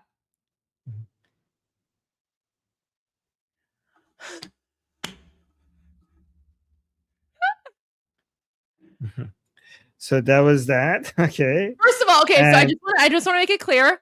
I don't condone smoking. Do not smoke. Smoking is bad for your health. Smoking causes cancer. So smoking bad. Smoking bad. But smoking bad. she's listen, Iranian people are expressing themselves. Iranian people are resisting against the terrorist Islamic Republic. And this is true resistance, right? Because resistance is not like those Palestinian jihadi savages that go and like rape women and murder, innocent men and women and murder dogs. And then, they like kidnap babies and strangle them to death. That's not resistance. That's jihad. That's 7th century Islamic savagery, right? That's terrorism. Iranians are resisting. So even though I don't condone smoking, I'll take it because this is peaceful resistance. Iranians are showing the world who and what they don't want. They're also showing the world who and what they want. So I'll take it. Even though I don't condone smoking. The second thing I found is, do you know who Raifipur is? No. Okay, so Raifipur is one of the most famous regime propagandists in Iran. And I love showing this to you right now because I've been making shows against him on my Persian channel for 5 freaking years. Some of my Persian famous videos are me responding to his crazy propaganda. One of my better videos were the ones that I was reviewing his video when he was showing how Kung Fu Panda is Zionist, has Zionist symbolism in it. Are you kidding it demonstrates me? No, yeah. He actually had a show analyzing Kung Fu Panda. And anyways, so he's very famous among Iranians. And I used to make shows reviewing his analysis. All right, but this is what I want to show, right? Am I about to see like one of the wait, let me change the screen. Wait, let me just change the view here. Are you about to show me like one of the most ridiculous things I've ever seen? Like what's going on right now? No, so what I'm going to show you is that Ali Akbar Raifipur has the lion and sun flag in his profile, and he hasn't changed it. Yeah, he hasn't yet changed it. This is so if Iranians who know Ali Akbar Raifipur, this is a big deal. Look, guys. Yeah. Armin, you must be loving this because Armin, you have been like, especially on your like Iranian like Persian channel live stream, you have been going after these people in Persian for a very, very long time. So this is vindication for you. How do you feel right now? How do you feel? Well, it's hard to explain because these people used to laugh at at us for even thinking that it's possible for Pahlavi to return in Iran. Like they were making shows about like how delusional people like us are.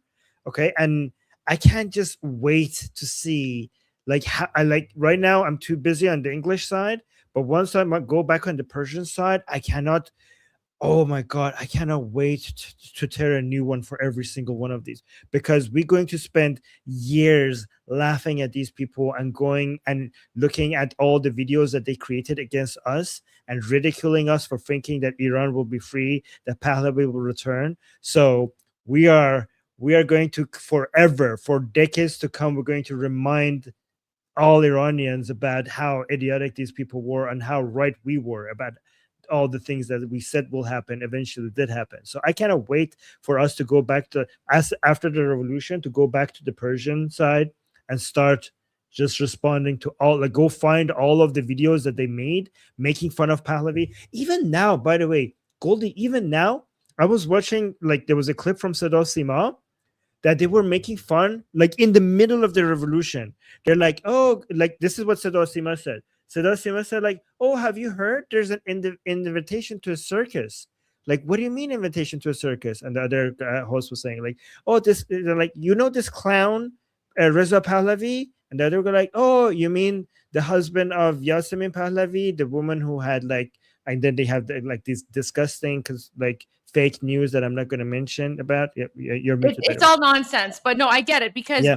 they spread lies and propaganda about people all the time, and they thought that by spreading lies and propaganda they would delegitimize. But you know what? This is amazing. Like this is karma. This is karma. This guy will be in jail.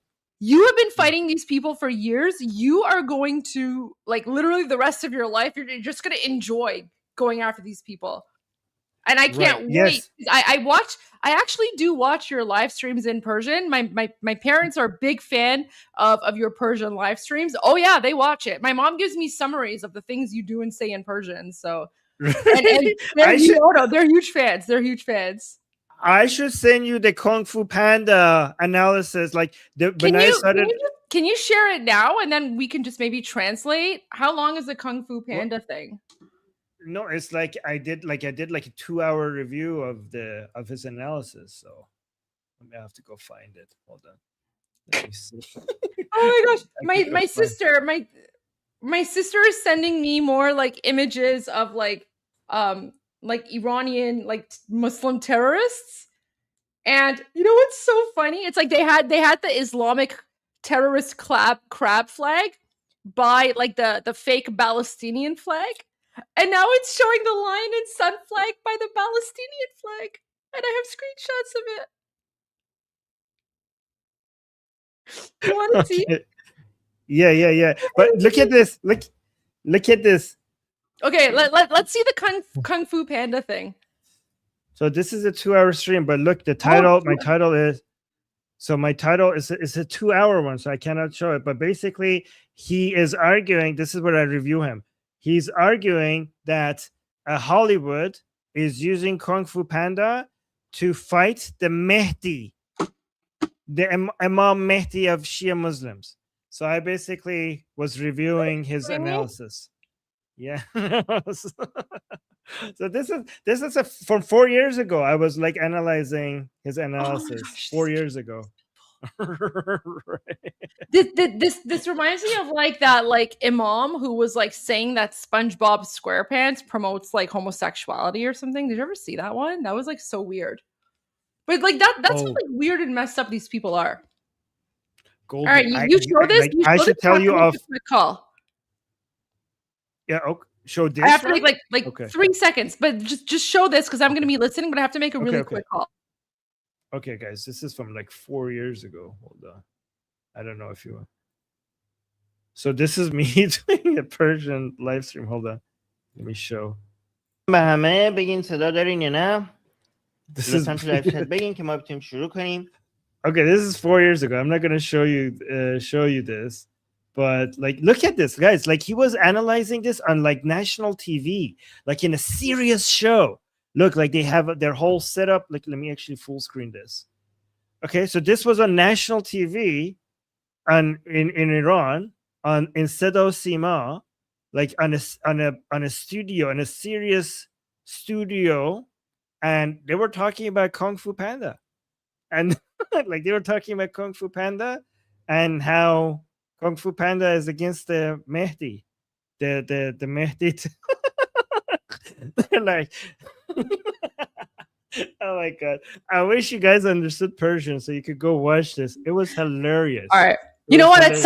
At some point, you're gonna have to translate all of this. Like you have to use AI to translate it all into. Oh my gosh! Look at you! You're wearing a tank top. Look at you! Yeah. Oh, that's baby Armin. That's baby Armin.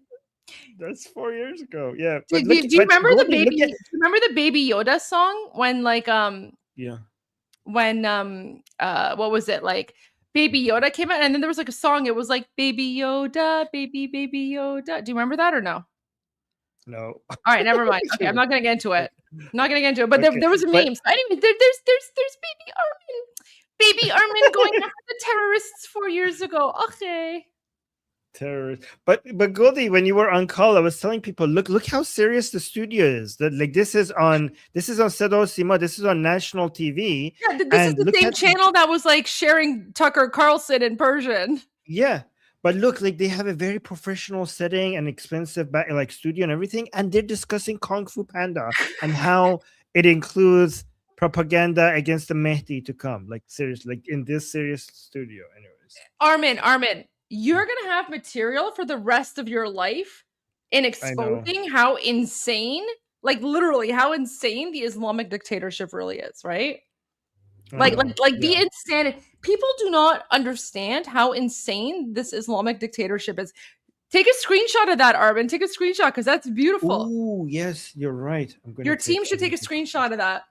And then you can send it to him and be like, ha ha ha. Yes. Well, it's recorded now. All right. So, by the way, I wanted to show you some other things. Hold on. I think it's important for people to see this. Give me a second. Oh, yep. Hold on. Have you showed the one yet with the mosque burning? There's always been some level of... Let me show that first then. Should I send it to you? Because I posted it. No, I already have it. Okay, guys, look at this. They're burning a mosque. Wait. In Tehran. Let me make the screen big. This one deserves a large screen. This one deserves full screen. There we go. Okay. Full screen. Okay. Look how glorious this is. Beautiful. So.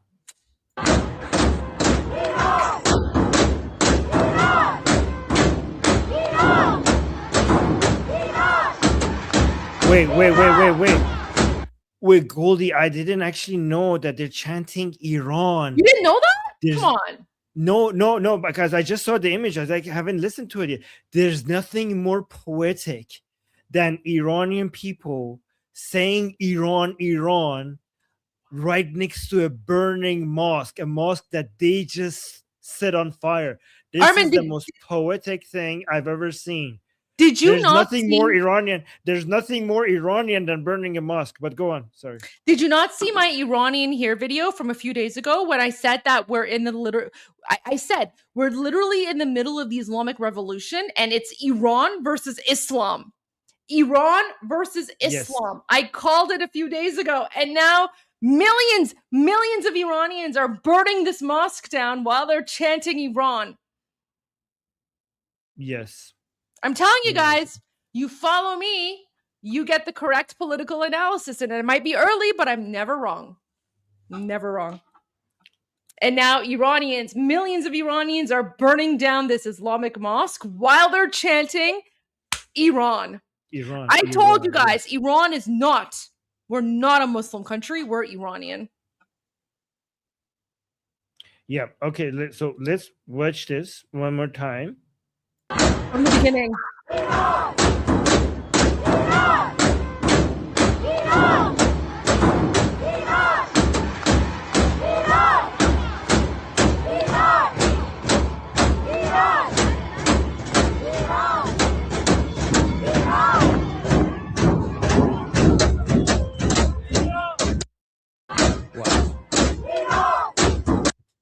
That is crazy.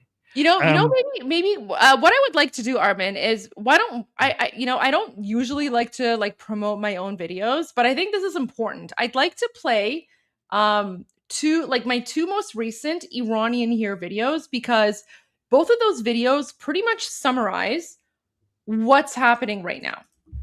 And I don't like watching myself, but I think these two videos, right? Both of them perfectly summarize what's happening. So with your permission, I've uploaded the videos to my shorts. So I'm gonna play both of them. Okay, so let me just share my screen here. Wait, how do I do this? Wait, where is that? Okay. I just want to share both of my videos. But guys, when I'm sharing my videos, I'm going to turn off my camera, because it's weird to watch my pre-recorded videos while I'm on camera. It just weirds me out. So, here we go. Why? Because it's weird. I don't know. It's like watching myself. It's like Goldieception. I don't know. Why would I watch myself? Okay, fine. Why wouldn't you? I don't know.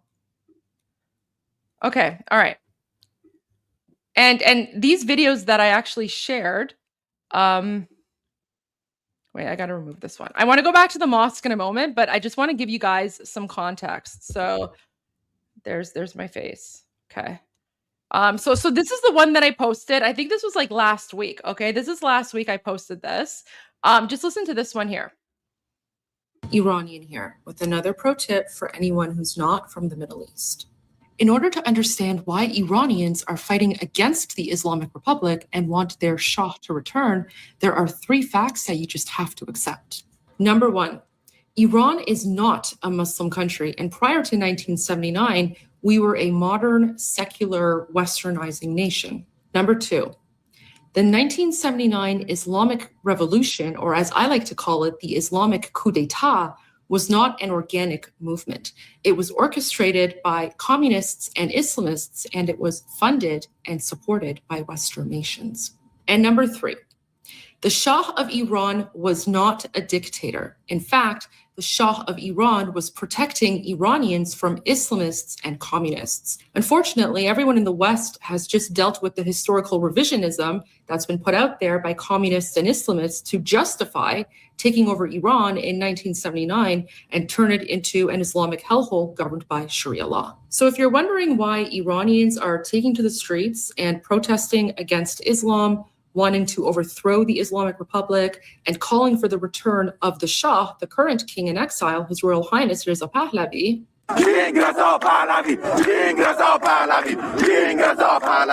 That's because everything you think you know about Iran and everything the Western media, communists, leftists, and Islamists have told you about Iran is a lie.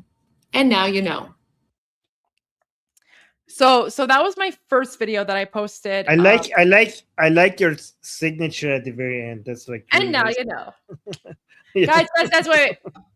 And now you know. There you go. Okay, so here's the one that I posted more recently, Armin. This is the one where I spoke about Iran versus Islam, and this goes back to the burning of the mosque, right? I called this a few days ago. Iranian here with another pro tip for anyone who's not from the Middle East. This is it.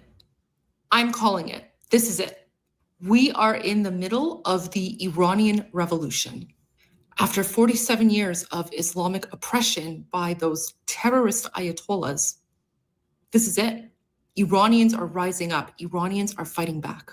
It's full-on civil war in occupied Iran right now. This is the moment that we Iranians have been preparing for the last 47 years since the Islamic Republic occupied our country back in 1979.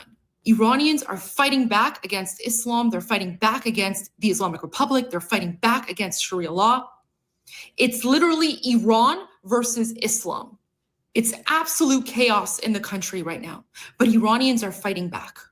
We are literally witnessing history in the making. What's happening right now in occupied Iran, I'm telling you, this is going to be bigger than the fall of the Berlin Wall. The fight's not over yet. We're literally in the final battle right now. This is the final push.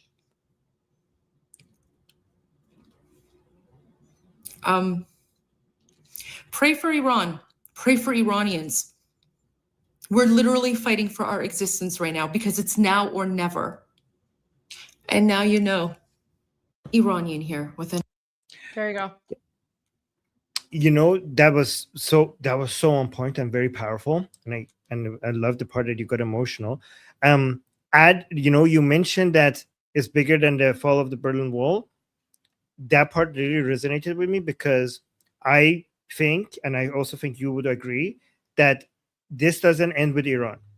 When Iran becomes just like the Islamic Revolution in 1979 started Islamization of the entire region, Iran becoming a secular democracy is going to spread secularism in the entire region.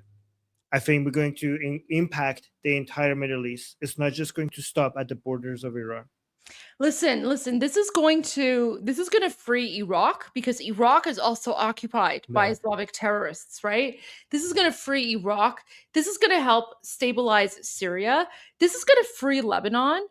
This is also going to Afghanistan, Yemen. This is also actually going to be a big help to not Pakistan. They're too.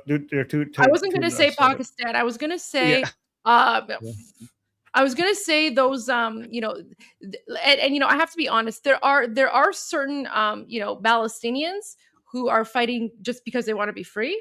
So this is also gonna, you know, this is gonna give the people of Gaza an opportunity to, you know, stop being influenced by Islamic terrorists, and it's gonna give, you know, it's gonna give the Palestinians an opportunity to maybe like de-radicalize themselves. So, although at this point, honestly, I don't have a lot of faith in the Palestinians because, you know, they are who they are.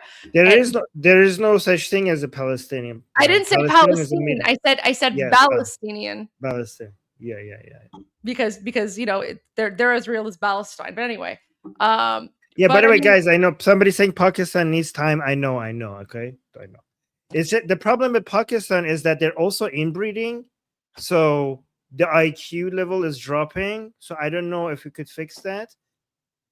No, this is not. By the way, I'm not. This is not an insult. This is actual fact. No, Pakistan is big. Armin, we're gonna have to build. I know there's already like a desert that's like separating us from Pakistan, but we're gonna have to build like a really big wall. You know the wall that Egypt has between like Egypt and Gaza. You know that like 7-layer border wall. That's the kind of wall that we need to build between Iran and Pakistan. I'm just saying. Yeah. And actually, you know, this is actually very important because the main threat to our border integrity is on our eastern borders, okay, not our western borders. Yeah. And the Islamic Republic has spent all their resources to spend on military that has been designed to use our western borders to attack Israel, and they have ignored our eastern borders where the main threat to our border integrity is. So when the Islamic Republic is trying to threaten us, like, oh, if you topple me, the border integrity would be challenged. You're like, no, I'm trying not to swear. No, you swear word here. Yeah, no swearing. When you are in power, it's then that our eastern borders are not being challenged because you're ignoring our eastern borders and you're trying to destroy Israel instead. So our border integrity is being challenged when you are in power, not by toppling you. I have another video because I think somebody is not being highlighted enough during these times. And we keep talking about Prince Reza Pahlavi, but there is another Pahlavi that we need to pay attention to. People are telling me to check my DMs. Guys, which DMs on which social media? Because I never check my DMs, so I have no idea like which DM you're talking about. Goldie. Like focus. Like let me. I'm going to repeat this. Okay. There's another Pahlavi that we're not paying attention to that I want because there's so many people watching. I think this is a good opportunity for people to remember that we don't just have Prince Reza Pahlavi. We have another Pahlavi. I'm talking about Noor Pahlavi, which is going to be our queen one day. Our future queen. You know what? She is literally going to be like the Queen Victoria. You know how Queen Victoria flourished England with like art and culture and peace and everything? She's going to be like Queen Victoria, but like 1,000 times better. 1,000 times better. All right. So let me. Okay, yeah. Go to her. Yes. There's always been some level of risk growing up in the family that I've grown up in, and because of the work that my father does, his life has always been in danger. He's the number one person that they would love to. Wait, so for context, for people who don't know who this is Noor Pahlavi. This is Prince Reza Pahlavi's daughter. Okay, so she is the crown princess. She is the heir to the throne. So guys, after like I don't know how many thousands of years, Iran will finally have. She's literally going to be the second official empress of Iran because we did have one queen of Persia like 2,000 years ago. I forget who it was, but we did have one. So she's going to be the second queen of Iran, and we're so excited. We love her. So she's and by the way, her name, line. her name Noor, it means light. So she's like we call her the light of Iran. Yeah, and also this gives new meaning to when Farah Pahlavi, her grandmother, said Noor bar tariki piruz. It also refers to her, which means when light overcomes darkness. Her name is Noor. Her name is light. Okay, so guys, she is next in line to become after Prince Reza Pahlavi. She is going to be the next monarch after her father, Prince Reza Pahlavi, the ruler of Iran. So the ruler of Iran. Yes. So guys, imagine going after the Islamic Republic with the mullahs ruling over Iran. We go to a country where a woman is the head of the country. And Armin, there's no other country in the Middle East where, like, aside from Israel, where like a woman has been a monarch or the head of state. Well, head of state, yes. Well, I think in Israel she was the head of state, but we have a head of state and a head of the country. So Reis Keshvar, Reis Dolat. So right, the but I'm monarch saying like Golda Meir, for yes. example. Golda Meir was like head of, like yes. she basically, she was the head of state, but she would be right. the head of as a monarch, he would be the head of the country, not the head right. of state. Right? Yes. So let's actually watch this video. So that's pretty cool. There's always been some level of risk growing up in the family that I've grown up in, and because of the work that my father does, just his life has always been in danger. He's, I think, the number one person that they would love to eliminate. And we've had, like, growing up, there were a lot of FBI situations that came in at different times because security threats would raise. In terms of the threats online, nothing that I face comes even close to what the people in Iran are facing every day. And seeing if they can, go out there and face batons and bullets every day, I think that, what I do is hardly comparable. Hamas and these terrorists of what they're doing now, they don't try to cover it up. It's they let you know. They want everyone to know what they're doing, yet there are still deniers. So if I am able to use my platform at all to share the truth, I have to do it. And I will always continue to do that and use my platform. I did a dance video in Israel with Iranian women for the Women Life Freedom Movement. This person, I know who she is. We care about our princess. So social media is important and powerful. And how do you envision the future of Iran? I hope. Yeah, I mean, I kind of wish. Can you pause it for a moment? I just kind of wish the interview had been with our princess alone. Like, I don't know why the other person was there. Yeah, who are these other people? I don't know, but hopefully in the future it could just be, like our crown princess.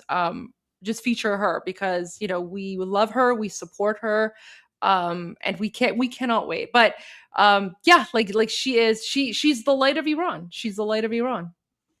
Yeah.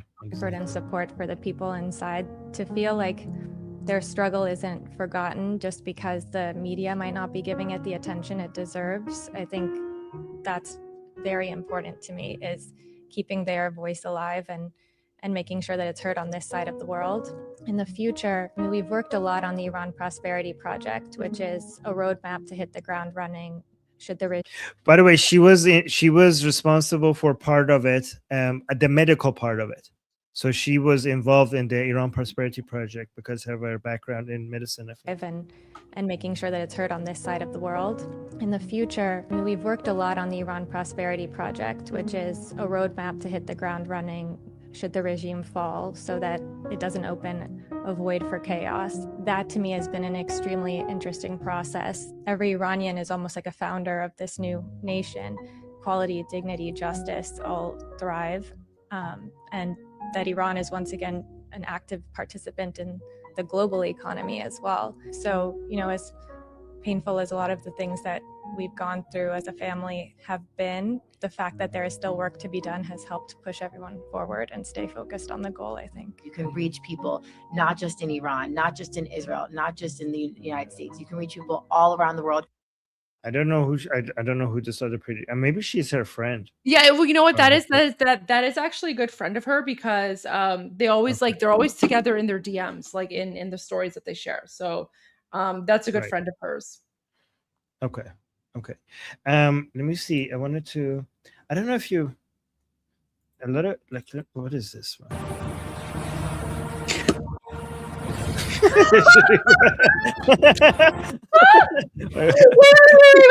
Wait. Let me sorry. Okay. You have to warn me. Okay, Armin, you can't throw something like that at me. Okay, sorry.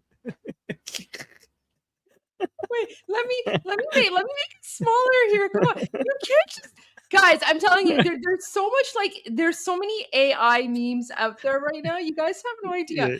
Armin, give me some warning at least so I don't start laughing like a maniac. I was not expecting that one. Okay. Let's see again. Ready? Okay.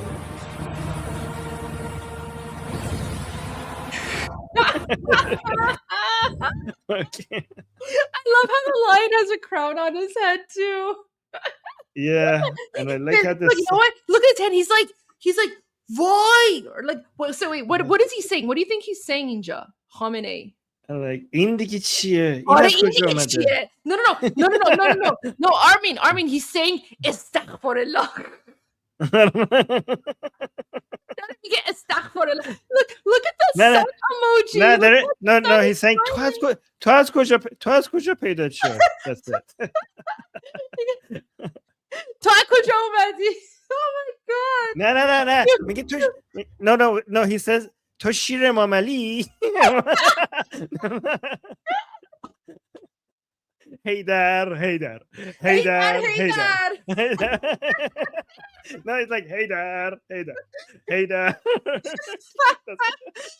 داره هیدر میکنه and then the line if you want is like مادر تو هیدر میکنه. Okay. Oh my god! Look, I love the sun emoji on like the sun is like it kind of, you know what, it kind of looks like a kid's, like, you know, a kid's TV show or something. Where do you find these things, Armin? I don't know. People just send them to me. Okay, hold on. Can you send this one to me? This is amazing. Yeah, hold on.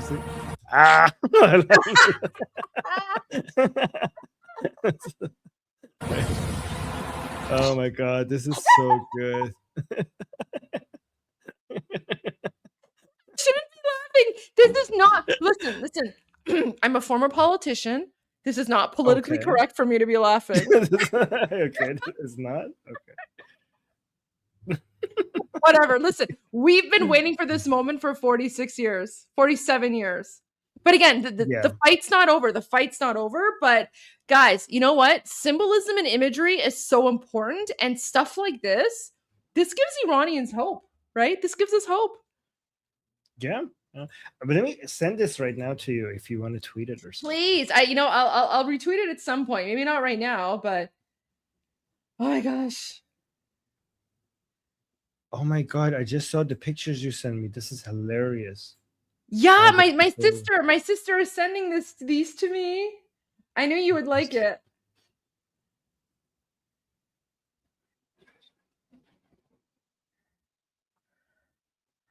Oh, okay.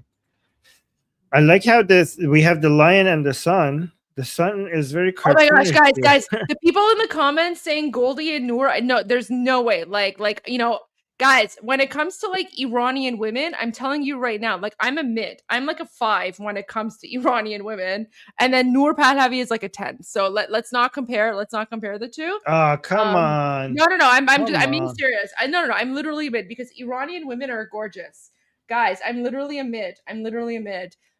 But sure. Noor Pahlavi, like our princess, she looks like a fairy tale princess. Like she's a fairy tale princess. Oh, someone's saying, will new refreshed Iran change the country? No, absolutely not. Because guys, Iran is the name of the country before Islam was invented. So our name. Wait, Goldie, wait a second. You really think you're a 5? In Iranian terms. In Iranian terms, yeah. No, you're not. Oh, thank you. You're sweet. You're sweet. Okay. No, I'm not. People. Okay. No. You're sweet. You're really. No, you're come kind. on, guys. People. No, I'm not being kind. I'm. Okay. If you really think that, then you are completely to Bach نیستی. Okay. Delusional. That's fine. Okay. But yeah, never mind. Okay. All right. Let's go to. But I want to say, wait, what was I going to say? Oh my gosh, I was looking for something and I forgot what I was looking for. Oh my gosh, Armin. So the نه اینو نمیخوام. اینو بردار. این خانومه رو نمیخوام. نشونش نده. The image of the mosque burning, that's going viral. Yeah, I saw that. So huge account. So there's like an account called Clown World. That account has like 3.1 million followers. Listen, Armin, these images of like the Iranian national revolution, they're going viral. Yeah. Viral. Making history. Amongst Iran, amongst like American accounts, right? You know what? Do you know Lisa Daftari?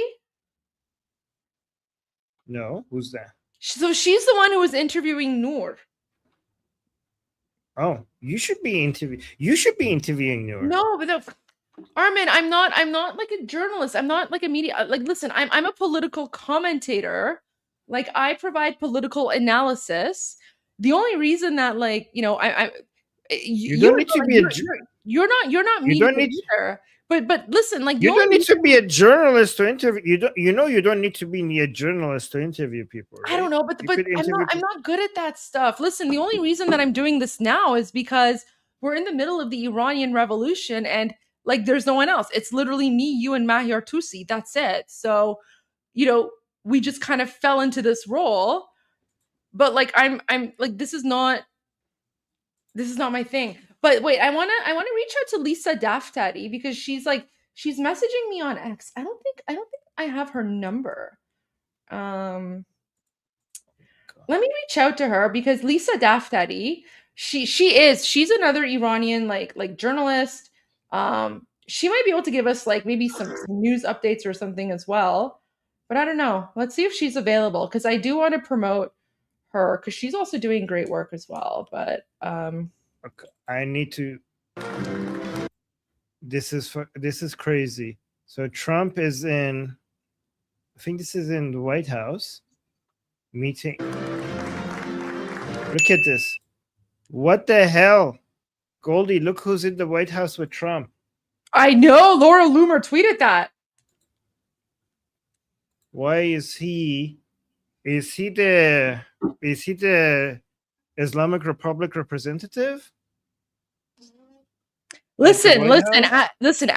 So after we exposed Tucker Carlson yesterday, the only reason this is going viral is because of our video from yesterday. So now everyone is on Tucker Carlson, and people are like, "Wait, why the heck is Tucker Carlson there? What's going on?" So we exposed him, and now all the other Americans are on the case. So Armin, you and I, we've done our job. But yeah, Tucker Carlson is there. He's like the most anti-American person there. Like, he's as anti-American as the Islamic Republic officials. So he would, I think he's there as in his capacity as a representative of the Islamic Republic. I think so. Actually, there's something. You know what? Maybe he's there to like I don't know, like provide Persian translation or something. Yeah. Yeah, actually, Babylon B had a good point. Had a good joke about this here. Oh yeah? Yeah. Tucker Carlson dumbfounded why Iranians protesting most amazing government on the planet. Okay. You know what? I love the Babylon Bee. They're always on point. I love the Babylon Bee. Always on point. Yeah. Fantastic. Yeah. By the way, I just had a show. Wait, let me see if I can find it. With who? Here. With Seth Dillon, CEO of Babylon Bee. I love him. I follow him. What do you mean? Can you contact him? See if he wants to come on our live stream right now. I want to know what he thinks about what's going on. Look, this is me and Seth Dillon. I love him. I literally follow him. Look at this. Yeah. I follow him.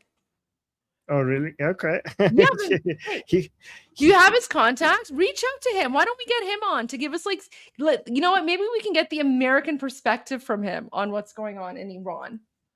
Okay, I could do that. Thank you. I mean, you don't have to, but please, that's what I need. No, of course. Okay. Because so while Armin's reaching out, one of the most amazing things about the Iranian national revolution is the unity between Iranians and Americans, right? And I just want to give a shout out. I just want to give a shout out to all of the Americans in the live stream. All the Americans who are following us on our various platforms. Like my biggest audience is Americans, and you guys have been supporting us from day one. And I just want to say, God bless America. Love you all. Love you all. And it's just so amazing. It's just so amazing that Americans understand the difference between Iran and Islam, right? And because we were allies prior to 1979, and I cannot wait until Iran is free. And guys, all I'm telling you is, whenever the American embassy reopens, you guys better invite me. So I don't know who the new American ambassador to Iran will be, but please make sure that I get an invite, because I want to be there for the party. I want to be there for the party at the US embassy. Okay? Just saying, putting it out there right now. So, oh, you're upset that the flag of Ontario is kind of in the okay. All right, you listen. Here, I'll move this over there. Is that better? But then that's covering up my flag of Canada. So I don't know, guys. First world problems, right?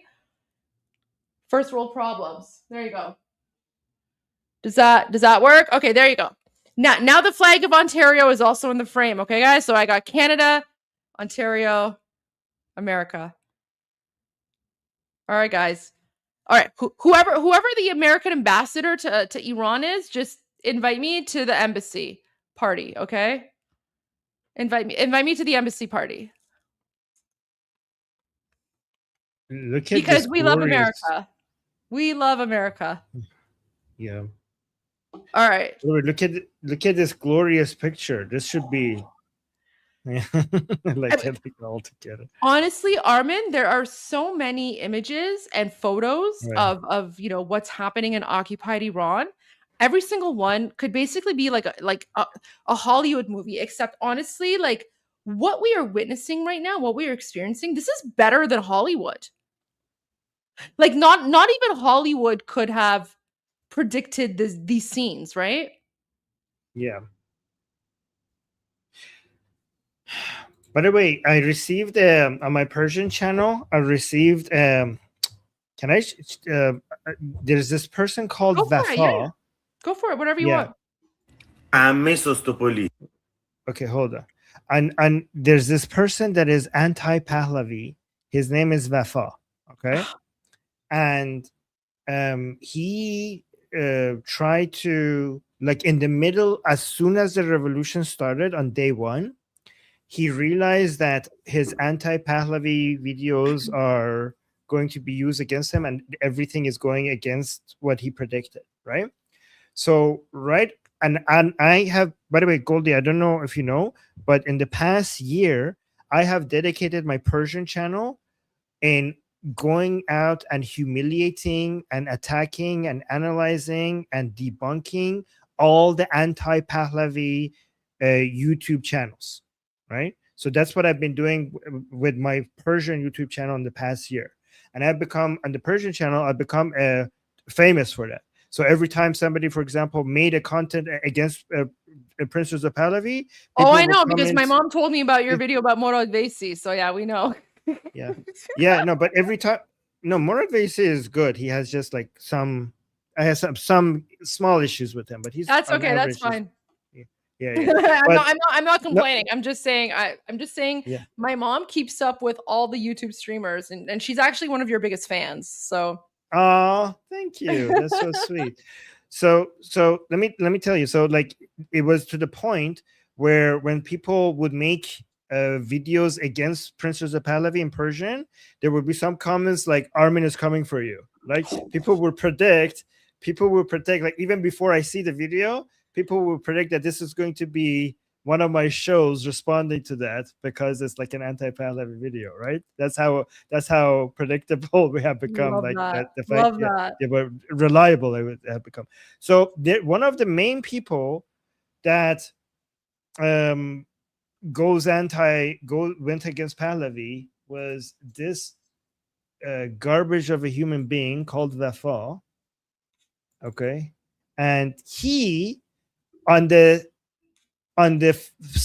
first or the second day of the revolution was trying to went and give my Persian channel strikes on 2 videos for copyright strike because I was, even though it's fair use, but I was reviewing his videos.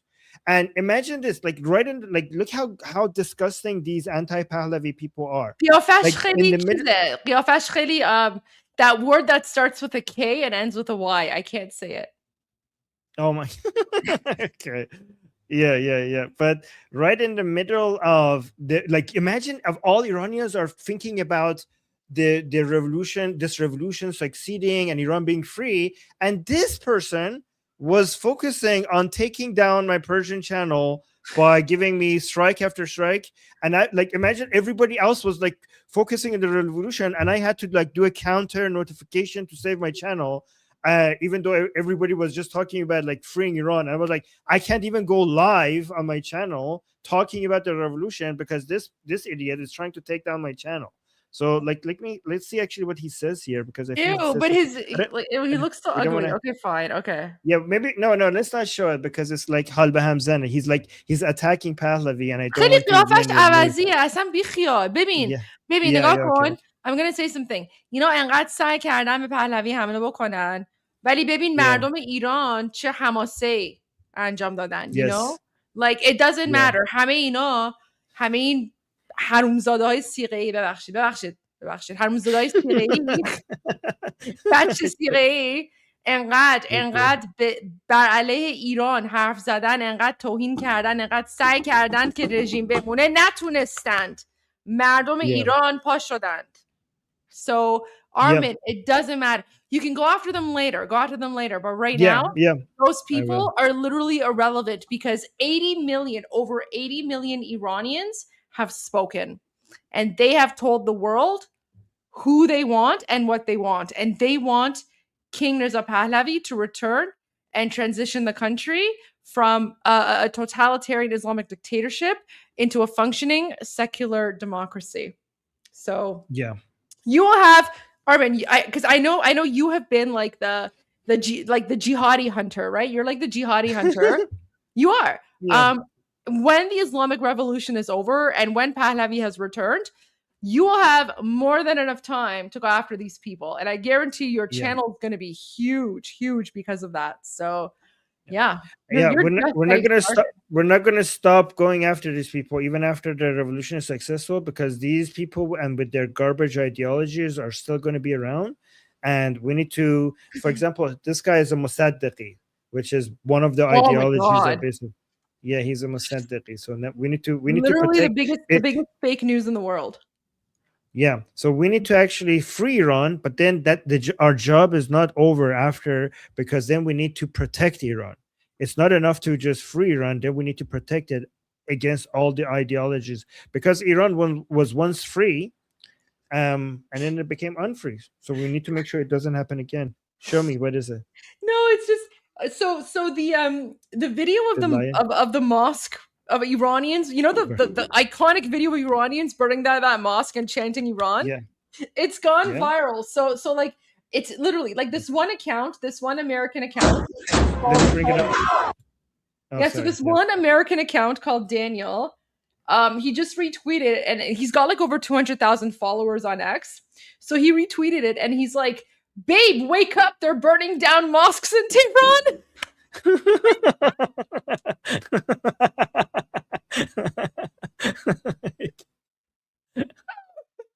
This one.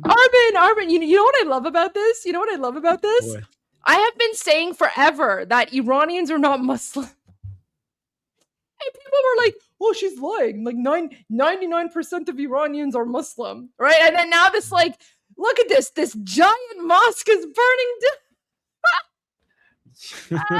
Well, people are chanting Iran. To everyone watching, I told you so. Guys, I might be early, but I'm never wrong when it comes to Iran, the Middle East, and geopolitics. So Guys, enjoy this because so far, apparently, Armin, 25 mosques confirmed have been burned down. At least 25. At least Amazing. 25 across the country. That's only the ones that are confirmed, but this is iconic. Armin, honestly, there are so many images and videos of the Iranian national revolution that are iconic. Like, I don't even know which one. Because you see one and you're like, okay, this is it. Like, this is the image. And then you see another one, you're like, okay, no, that's the image. And then you see this video of this giant mosque it's literally on fire. The whole thing is on fire. And hundreds of thousands of Iranians are surrounding it. And they're cheering the burning of this mosque and they're yelling Iran. Yep. And the best thing to chant, exactly, that's the best thing. I can't think of a better thing to chant than Iran when a mosque is burning down. So actually, let's listen to it. Yeah.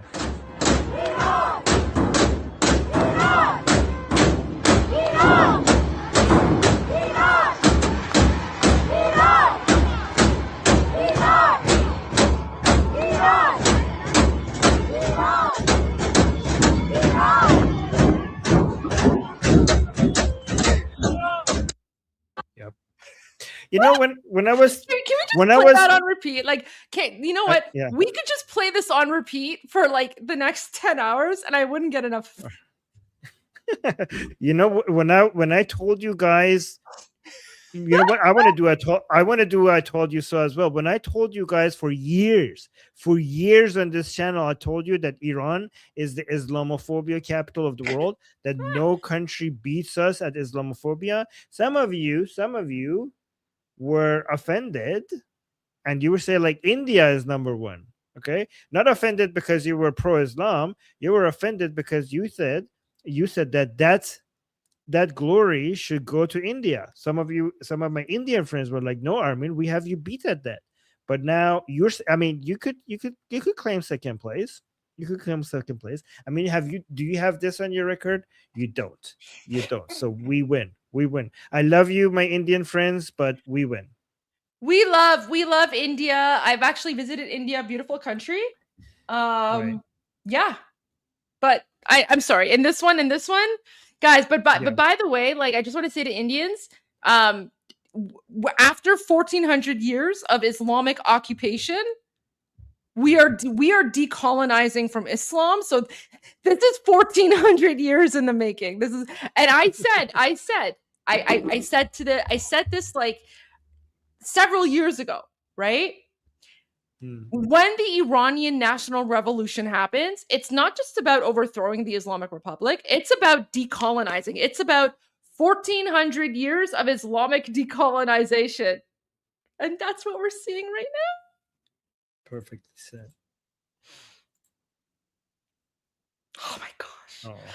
But Armin, like, دیگه همینه دیگه. من هیچ وقت تو اصلا ببین sorry. Whenever I even like thought about like what the Iranian national revolution would look like, I never if someone had told me 2 weeks ago, that in 2 weeks Iranians are going to be burning down a giant mosque while hundreds of thousands of them are cheering it on and yelling Iran, I would have laughed. I would have been like, no, that's in your That's a good point. Like, would you did, like, if someone said to you, hey, Armin, in 2 weeks from now, you're going to see a video of a giant mosque burning down and hundreds of thousands of Iranians are cheering and chanting Iran. I would say, what a beautiful dream. What a beautiful, beautiful dream. That's what I would say. Like, yeah. Oh, yeah. I love this. Oh, someone in the comments said, if Iran can do it, so can you. Well, I mean, to be fair, we do have the excuse of these mosques being centers for besiege operations. Like you need to have a good excuse. You can't just go randomly just burn down mosques. We Iranians found a really good excuse. So so we have every right to burn down the mosques in occupied Iran, because the government owned mosques are basically terrorist hubs, and these mosques are strongholds of the Basij, right? So the Basij are the Islamic regime, like all those horrific videos we've shown you of the Islamic regime anti-riot police, and all those massacres of Iranian people. These mosques are their strongholds. So we Iranians in occupied Iran have every single right to burn these mosques down, because these mosques are literally the strongholds of these terrorists, and these mosques hold weapons, they hold supplies, they hold money, they hold funding, right? So we know which mosques in our country are actually used for terrorism. So that's what I'm saying. So we're cheering on these mosques in our own country. In your countries, you guys are gonna have to figure out which ones are legit and which ones are terrorist. That's all I'm gonna say. But you know what, guys? That's a you problem. That's a you problem to figure out which mosques in your countries are legit or not. But we Iranians in our own country, we know which ones are legit. And this one right here, this is one of the biggest ones. And it's being burned to the ground. Oh, okay. What do you think we should do with the Khomeini's burial ground? What do you think we should do with that? So okay, so my thoughts on that is, first of all, I think we should just burn it to the ground, and then here's the thing, burn it to the ground, and then we need to send his bones to Palestine, because he loves Palestine and the Palestinian terrorists so much. Just send his bones to Palestine, because I don't want his bones desecrating our sacred soil of Iran. And then what I would personally like to see replaced is, I would like to see a giant memorial, like a giant museum, where we basically honor every single Iranian who has been murdered by the Islamic Republic. That's kind of like a Holocaust memorial, but for Iranians. The problem is that it's too glorious. We need to we can't burn it to the ground. We need to turn it into a casino. We need to turn it into a casino, because they spend so much money, and look at it. It's too glorious. I think we need to turn it into something. Useful. It would make a good casino. Yeah, look at it. Or you know what we could do, Armin? Maybe we could just give it to President Trump, and he can turn that into the Trump Tower. Could you imagine if we turned Khomeini's mausoleum? The bottom part could be Trump Casino, and then the top part would be Trump Tower. Yeah. Look. Yeah. I mean, we could make our own casinos. But okay, but sure. Come on. Fine. But I mean, we have to give some credit to President Trump. Come on. Sure, fine. And you know what? And I think, and Armin, I think that would be a fantastic FU to the Islamic Republic, right? If we took Khomeini's grave, because the Islamic Republic came on their anti-imperialist, anti-American ideology, right? So wouldn't it be perfect poetic justice to give Khomeini's grave to President Trump, poetic justice, and then he could turn it into Trump Casino and Trump Tower. I think that's the perfect thing. I don't know about you, but that's my suggestion. Okay, sure. My suggestion. So look, this is his burial ground, and Khomeini's body is right there in the middle. You see? Well, his body still has to go to Palestine, right? Send his body. Let me tell you what my plan is, right? Okay, so you put some blackjack over here. You put some poker tables over there. You put some strippers dancing over here. PG-13, Armin. Strippers are PG-13. No, hey. Family friendly PG-13. Listen, there's no casinos. Listen, I've been to several casinos, and there haven't been strippers. Okay, you haven't been to good ones. Okay, and here's the thing: in the middle, this one in the middle over there, okay, that where Khomeini's body is, that's where the toilets, the public toilet, that toilet's going to be. So this middle part, there will be the toilet. So because look, it's a good idea because it's accessible from everywhere. Right? So I think we shouldn't remove his body. I think we should keep his body there, and then you make that middle part to the public toilet, like so people could pee on his body, right? But yeah, it's too nice. We can't get rid of this. Okay, but you know what? But then every time like someone goes to the casino, they could be like Ridam to Khomeini, right? Yeah, exactly. See, that's a great opportunity. So you could. Okay. By the way, you said the dirty word. What happened? No, I didn't. I don't know what you're talking about. Plausible deniability. I have no idea. I have no idea what you're talking about. Hey, Bubba. You can't Goldie's Bubba. It wasn't me today. Okay. Like, look, listen. It's been like 48 hours. I'm allowed like one word in 48 hours. One word every 48 hours. So that was my word. Oh, so does that apply to me as well? Yeah, but you've already had like you've had like what 10 words in the last 48 hours? So not a single. I didn't use a single dirty word today. Okay, one. You're allowed one in Persian. That's it. Okay, fine. Only because in honor of Iranians going out and being amazing. Okay. So there you go. You get one word in Persian. Wait. Choose your word wisely. No pressure. There's only 30,000 people watching. Then I'm going to use it. Then I'm going to use it to uncensor the chant that the Iranian people were the video that we had. Go for it.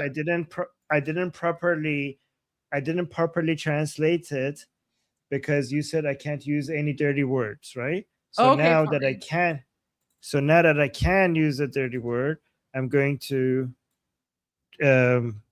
give the chant. This is guys from hours ago, and Goldie was telling me. So here, this is the chant people are doing in the streets of Tehran.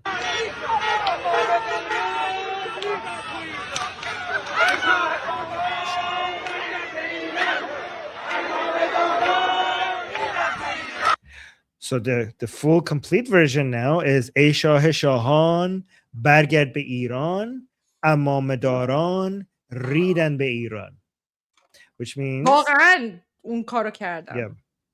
yes, which means O King of Kings, return to Iran. The people with the turbans have shit on Iran. So yeah. Because that was a good use. That was a good use of swear word. So that we say the chant completely. Mm-hmm. Yeah. And I mean, it's true. It's true. Sorry, I have food in my mouth. It's true because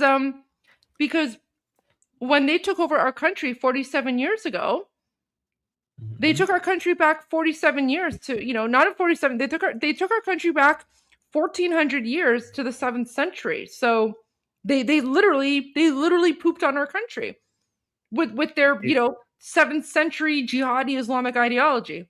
And you know what's really amazing? This young girl, she's Gen Z. She's never lived in a free Iran, and look at what she's doing right now.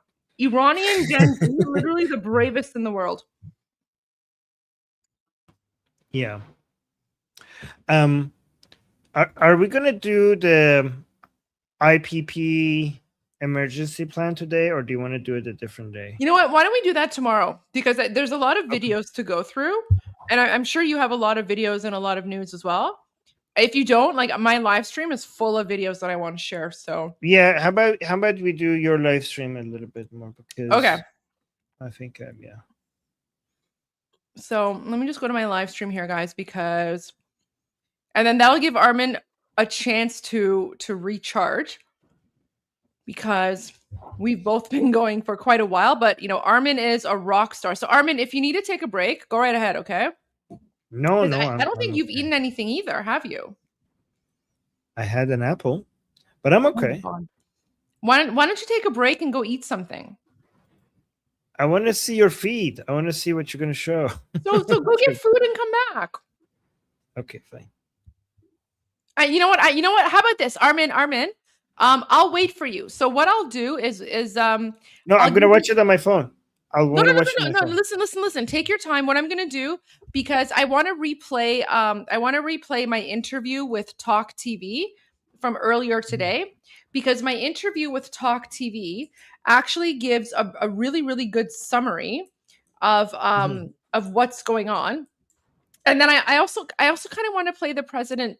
I want to play the President Trump song because I really like the President Trump song. Is that okay?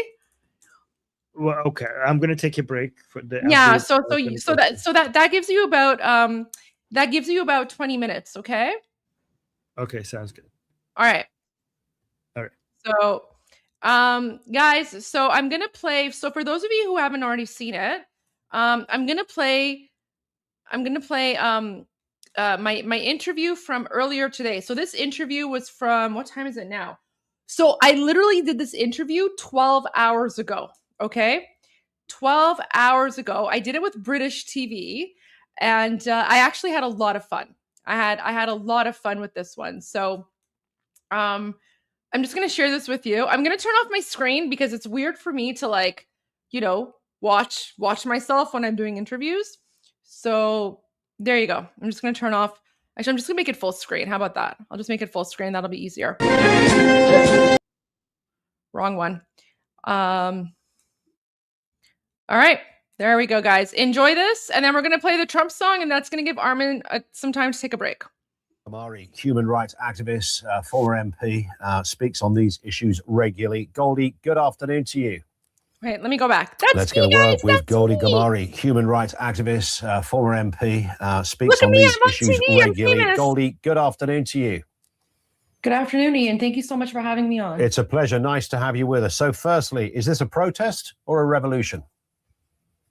It's 100% a revolution, Ian. People are out in the streets. They're saying down with the dictator, down with the Islamic Republic. People are done with the Sharia law that has oppressed them for the last 47 years.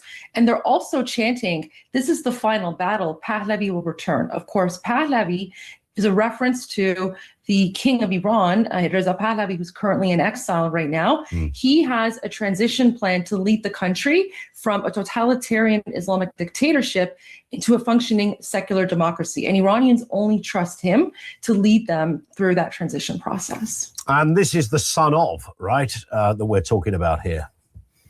Yes, absolutely. He is the son of the former Shah of Iran. Yeah. Is this likely to happen? Because as far as I can see, and do correct me if I'm wrong, the issues are multiple. There is, as you rightly say, the Islamist dictatorship, as it were, that has thread its way through everybody's life and made it hell for so many people.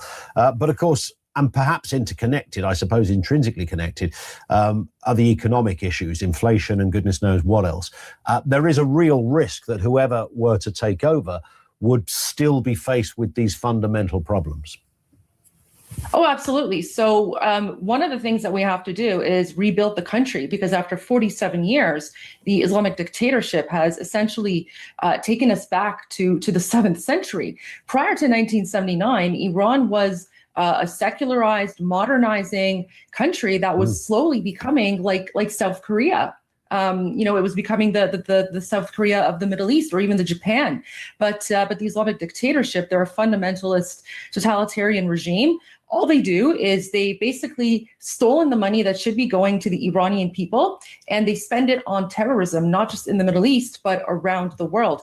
And Iranians are currently in poverty right now. And so the issue, you're right, it's not just the economy, it's human rights violations, it's lack of water, it's lack of clean air, it's environmental issues. And of course, the biggest one is the fact that Iranians are being murdered at the hands of the Islamic Republic for the last 47 years, just because they want to live in a free, secular, and democratic society, just like everyone else. Yeah, indeed. And of course, when it comes to terrorism, as you know better than I, Goldie, all roads lead back to Iran, right? And whether you're talking about Hezbollah, whether you're talking about Hamas, any of these areas, even domestic attacks that might take place either in Canada or the UK, wherever, there is always a line that leads back to the greatest sponsor of terrorism on planet Earth, which is Iran. Absolutely. It's well, I mean, I like to refer to it as the Islamic Republic because Iran is currently occupied by the Islamic Republic. And prior to 1979, Iran was actually a big ally of the West. Iran was an ally of the United States. It was an ally in Israel. It was an ally of the UK. It was only when the Islamic dictatorship occupied our country in 1979 that they began their jihad, not just against Iranians, but against the entire world. We're now seeing what started out as, I mean, the protests were already significant. They were around various places of the country, of course. And we talked about this at the beginning of the week. But when, you know, once this gets big and Tehran becomes the kind of epicenter of those protests, that's when I guess the real problems begin, or the real revolution begins. We are already in the midst of the revolution. What we are seeing right now, Ian, I have never seen anything like this since the Islamic Republic occupied Iran back in 1979. We are seeing millions of Iranians coming out across over 120 cities and towns, literally every major city right now. Iranians are going out, but we're also seeing an incredibly brutal crackdown by the Islamic Republic. One of the things they do, Ian, is not only do they shut down the internet to prevent communication, but they shut down the internet. They put the country in a blackout so that they can slaughter Iranians behind the scenes. And right now we're starting to get some horrific videos and images coming out.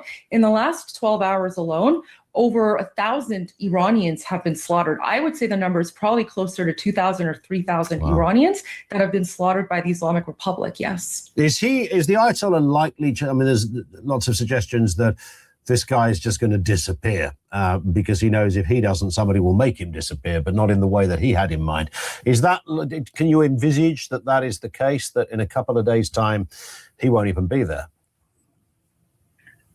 I have no idea, but I hope that he remains alive so that he can face justice. Because one of the things that His Royal Highness, the Crown Prince of Iran, Reza Pahlavi, has said is that once Iran is free, he wants to establish a Nuremberg style of trials so that every single one of these Islamic terrorists can face their day in court. And Iranian people deserve justice. And what do you make of Donald Trump's, I suppose you could call it an intervention? He gave that that interview on Fox last night. You would have been across this already. We just played a little clip, essentially suggesting, you know, he's ready to step in if things go bad. Well, you know, no successful revolution has ever happened without some sort of outside assistance. Even the 1979 Islamic coup d'etat did not happen without the support of Jimmy Carter and the Democrats. So seeing President Trump right now take the side of the Iranian people against the Islamic Republic, this is very similar to President Ronald Reagan and his statements about East Germany, which led to the fall of the Berlin Wall. So I can tell you right now that Iranians in occupied Iran, they are so grateful to President Trump. And President Trump right now is more popular in Iran than I would say he is in the United States. And all I can say is President Trump has promised that he would act if the Islamic Republic continues slaughtering Iranians. Given the horrific massacre that we've seen last night, Iranians right now, they're all asking President Trump to please act, because if he doesn't, the slaughter is going to continue. Iranians are unarmed. The Islamic Republic is fully armed. And they've actually brought in their outside proxy forces. They brought in Hezbollah, Hamas, other Palestinian terrorist groups. They brought in Hashd Shabi from Iraq, various other countries. These proxy militia forces are the ones right now who are brutally massacring freedom-loving Iranians. And the Ayatollah described them as a bunch of vandals trying to please Donald Trump. Your response to that? It's shameful. I mean, the Ayatollah, he is the enemy of Iran. Him and the entire Islamic Republic, they are the enemy of Iran. And he's always tried to murder Iranians. And all I can say is that if your power comes from keeping people oppressed and murdering people who speak out, then you're not a legitimate leader. And in my eyes, and in the eyes of 80 million Iranians, the Islamic Republic is not a legitimate leadership or government. It's a foreign terrorist occupation. You mentioned Pahlavi, forgive my pronunciation, but the son of the late... That was perfect. Was that all right? That wasn't bad, was it? Yeah, Pahlavi, that was great. I'm almost fluent. The son, of course, of the late Shah. Is that likely to be a smooth transition, though? It seems likely to happen, but it isn't going to come without some hurdles. Well, if you mean smooth transition in terms of the Islamic Republic backing down, we're seeing more and more signs of military defections. But of course, there are a lot of foreign Islamic terrorist groups in the country that certainly do need to be neutralized. However, in terms of the support that he has a support of over 90% of Iranians in occupied Iran right now. And one of the chants that they are saying is Reza Pahlavi, in ast shi'ar milli, which means Reza Pahlavi, this is the national slogan.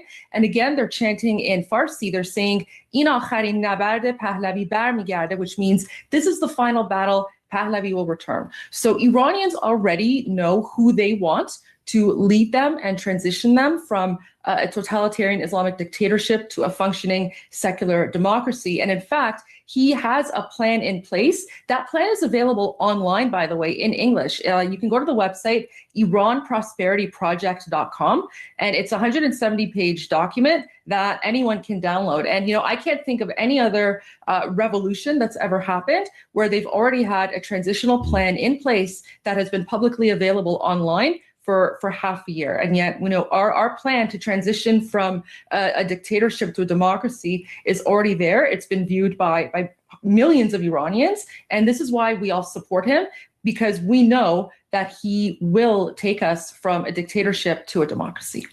And just on that business of a dictatorship, on that issue of a dictatorship, Goldie, just give us some idea of what life has been like for Iranians over the last bunch of years since this horrendous rule has been up and running.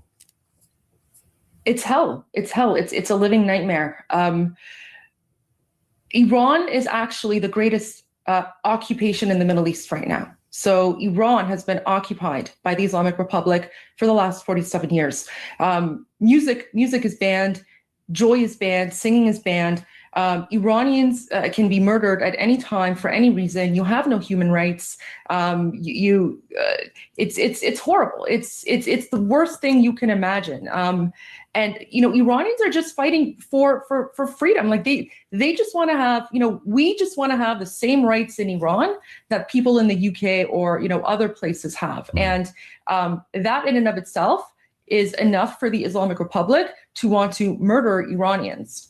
And are those that have been in charge, the Ayatollah and those surrounding him, just a point of interest on that, Goldie, are they genuinely wedded to a theological doctrine of Islamism, or are they just using that as a front for power, whilst probably enjoying the trappings of all manner of ostentatious and opulent ways of life? What is the truth there? I think it's a mix of both. I think some of them do genuinely believe, but I think there are a lot of them who are just using religion as a tool of control. And the reason I say this is because many of them and many of their children actually live lavish lives in Western countries, whether it's in the United States or the UK or Canada or elsewhere. So these people are basically using Iran as an ATM. They have stolen hundreds of billions of dollars of Iranian money, and they're using it to fund their lavish lifestyles in the West. These people are criminals. They're Islamic terrorists, and they're just the most evil, vile people you can ever think of. It's the Islamic Republic. These processes have been going on for about 13 days, I think end of 28th of December or something, I think they began. Yeah. What is it's hard to put a timeline on this, Goldie, but what is your own instinct as to when a new power can be up and running and taking Iran in the right direction? When do you imagine Pahlavi would be in charge again? I mean, if it was up to me, I would say right now. But again, we are in the final push. No one can predict what's going to happen. But what I do know is that we are now receiving news of mass slaughter across the country by the Islamic Republic. However, we're also starting to see some videos trickling in of Iranians who right now are starting to go back out into the streets because His Royal Highness King Reza Pahlavi has asked Iranians to go out and demonstrate again tonight en masse at 8 p.m.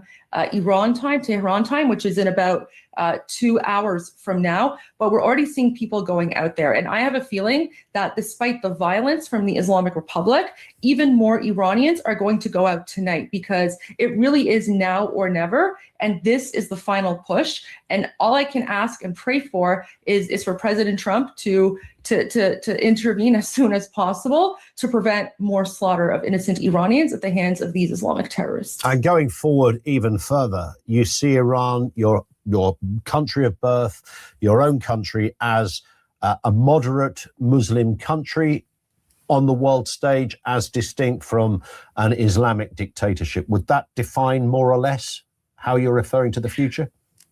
No, Iran is not a Muslim country. Less than 20% of Iranians actually identify as Muslim. Interesting. We're actually a very religiously diverse country. The vast majority of Iranians, I would say, are agnostic or atheist. The two fastest growing religions in the country right now, the first one is Christianity, and the second one is Zoroastrianism. However, because the country is governed by Sharia law, the crime for apostasy is death. And so many Christian converts, many Zoroastrian converts have to practice in secret and underground. What I can say is that after the fall of the Islamic Republic, Iran will be a secular, non-religious society. So I think it would be inaccurate to describe Iran as moderate Muslim. The proper description would be a modern, secular society. Because one thing that we Iranians right now, we're committed to, we want complete separation of religious and state. And that's what we're fighting for. We're fighting for a secular democracy. Yeah, which frankly, as far as I can see, of all the different methods of running countries around the world, is probably the only most logical and frankly intelligent way forward. What a game changer that would be, not just for Iran, but for that region as well. I mean, the message that would send out globally is absolutely huge.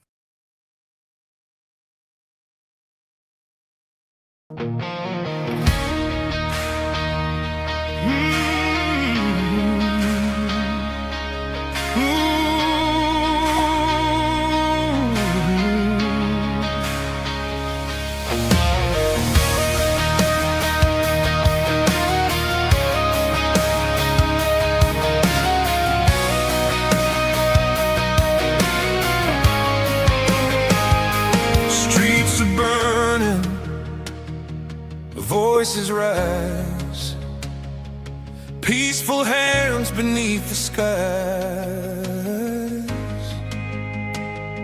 Police in black, they draw the line. Basic GIRGC crossing every sign. They shoot at us, no shame, no fear. 11 souls are gone this year. We march with hope, we stand as one. Oppression ends, the fight's not done. Act, Mr. Trump, a genius, bold and strong. You never surrender, that's where we belong. Act, Mr. Trump, we're calling you tonight. Act, Mr. Trump, be the fire, be the light.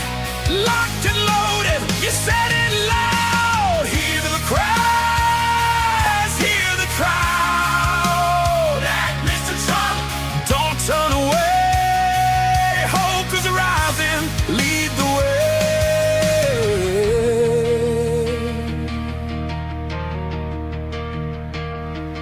We don't ask for war or change, just freedom breaking. They beat us down, they steal our breath. Khamenei regime survives on fear and death. The world is watching, time is now. History waits for your vow. From Tehran streets to every land, we reach for the steady hand. Don't let Democrats rewrite you out. Don't let them say trap or waste chickens out. Act, Mr. Trump, a genius, bold and strong. You never surrender, that's where we belong.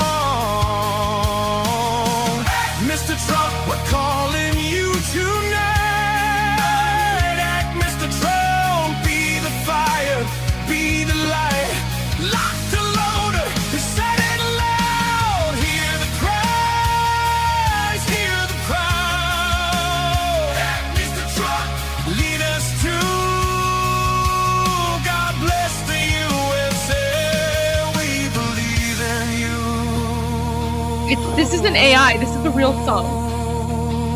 The Crown Prince, hear his name.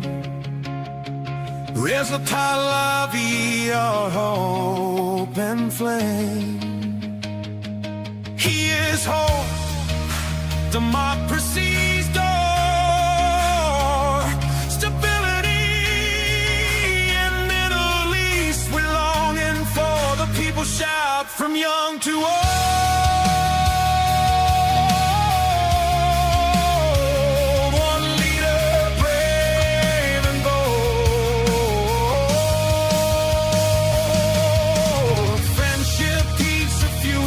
Free, that's the iron we want to see. Breathe life for BB, let him stand. USA's with your hand in hand. Strength decrees and clear and true.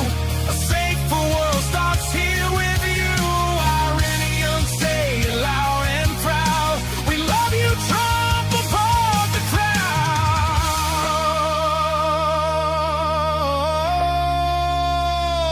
genius mind, a patriot strong, a doer, a fighter, where we belong.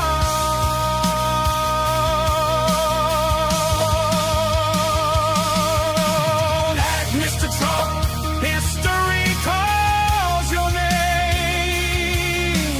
Act, Mr. Trump, light the flame from broken streets to freedom strong. The new dawn comes when red, Mr. Trump. Guys, what did you think of my interview? What did you think of my interview? The one that I did with Talk TV. What did you guys think? Did you like it?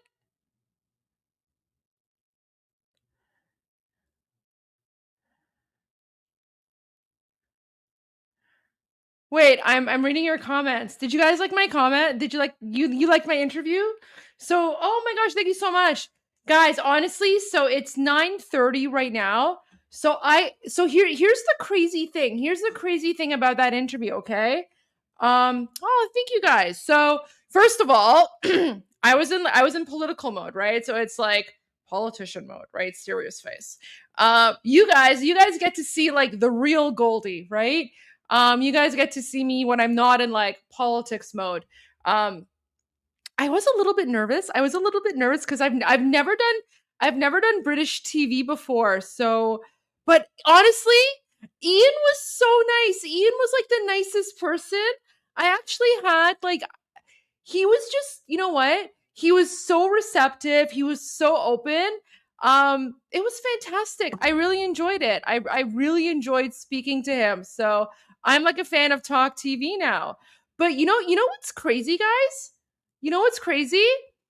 I literally did that interview 12 hours ago. Oh, you know why I came across confidently? Because like when I like put on my political face, you can like, okay, guys, wait, guys, I'm going to go into politics. I'm going to go into politician mode right now. Okay. So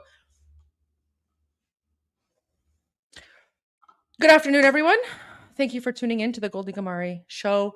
We are back here with the breaking news about occupied Iran and the Iranian national revolution. Breaking: Iranians across the country are now burning mosques. Yes, the country has been confirmed.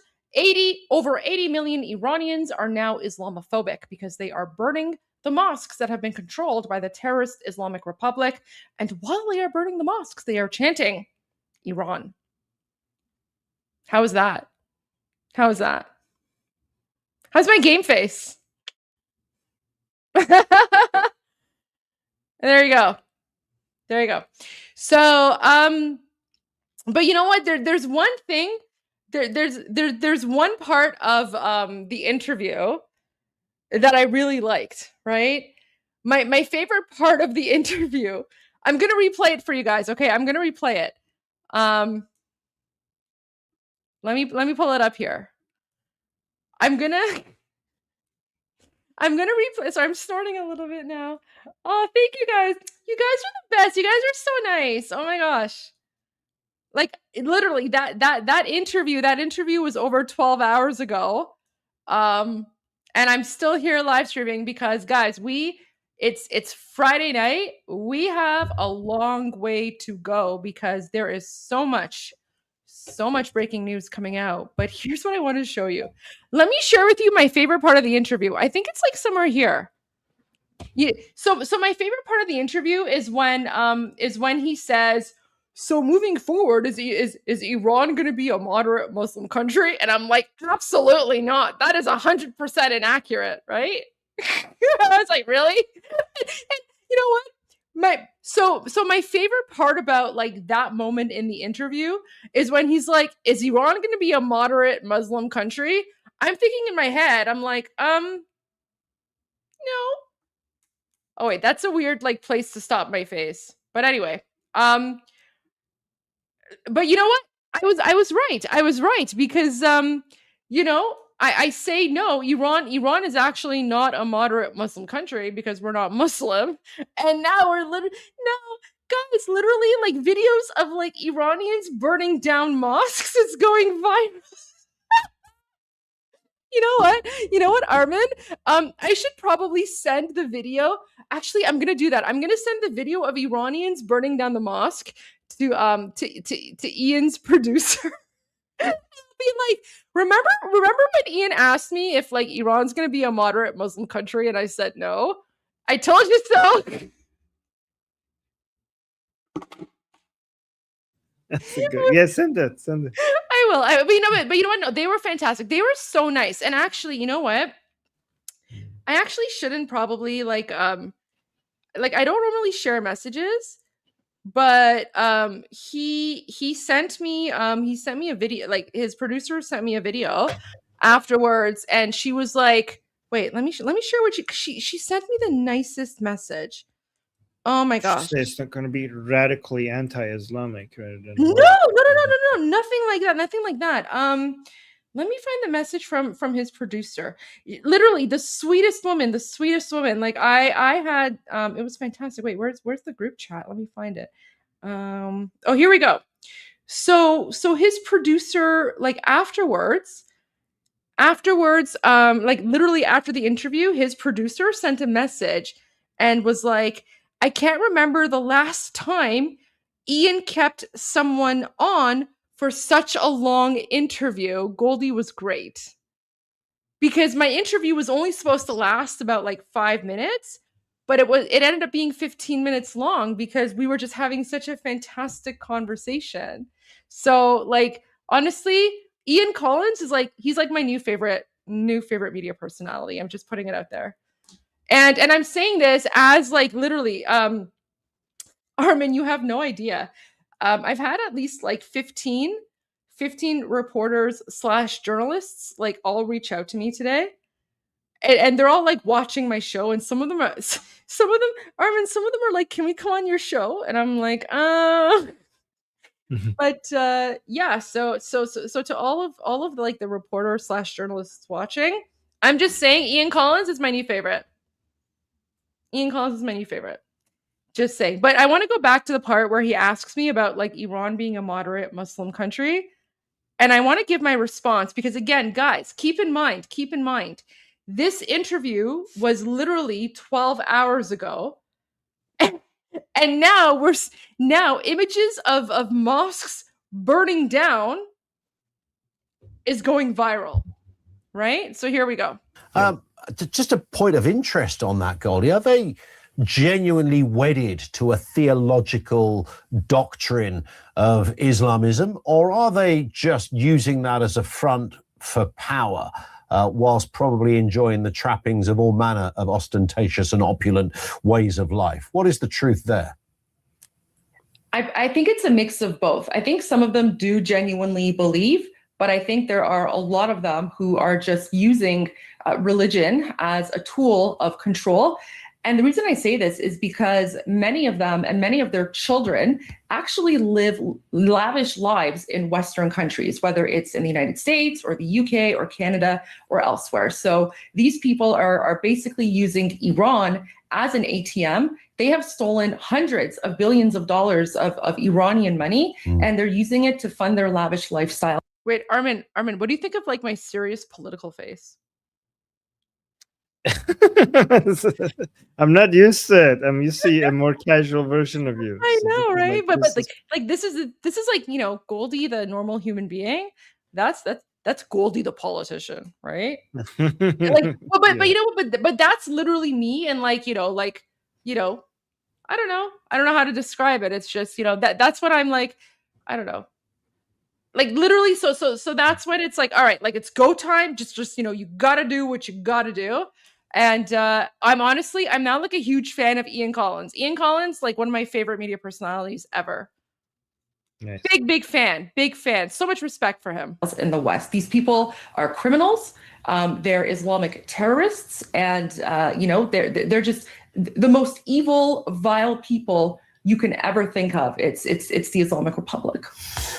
These processes have been going on for about 13 days. I think end of 28th of December or something. I think they began. Yeah. What is it's hard to put a timeline on this, Goldie, but what is your own instinct as to when a new power can be up and running and taking Iran in the right direction? When do you imagine Pahlavi would be in charge again?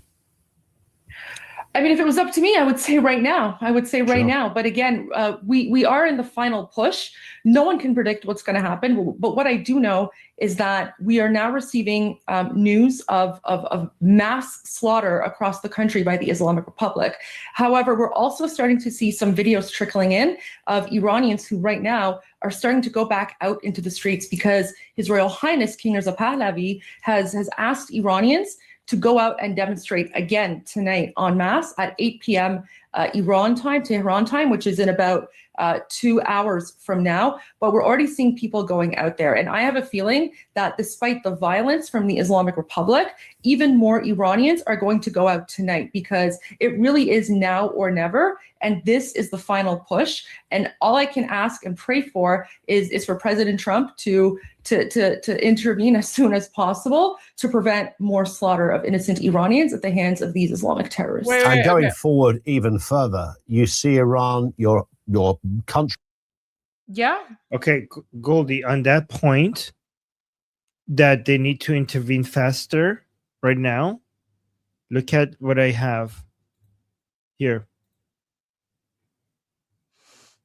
Well, that you know what? That's the video that we showed earlier today, right? With the massacre. Do you want to share that video again?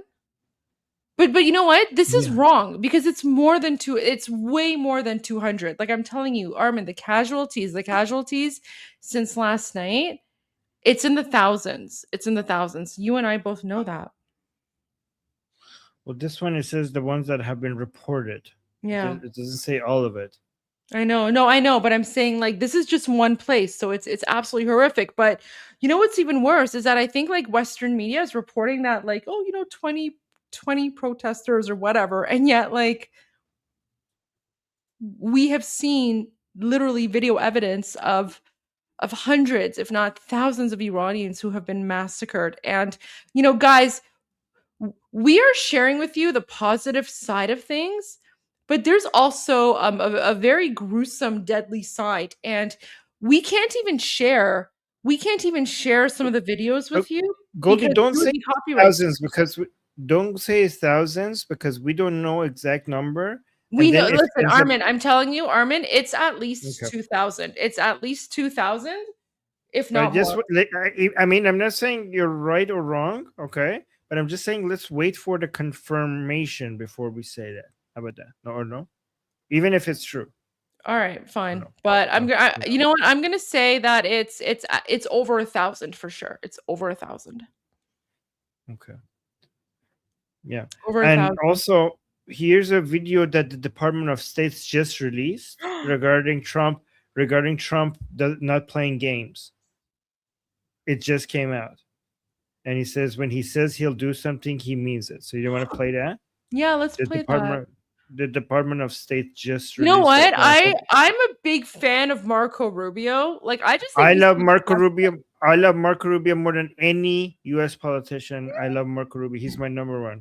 Could you imagine if like we could get Marco Rubio to come join us for a little bit? Wouldn't that be amazing? I mean, I have no contacts with the U.S. administration, but guys, if anyone is watching this live stream, if you have some sort of contact with the U.S. administration or Marco Rubio, please let us know, because we want Marco Rubio to come on our live stream channel and talk to us, because Marco Rubio is like an Iranian hero. Marco Rubio is also on the list of people that I'm going to just unilaterally give an Iranian citizenship. But also Marco Rubio has Marco Rubio to come here knowledge.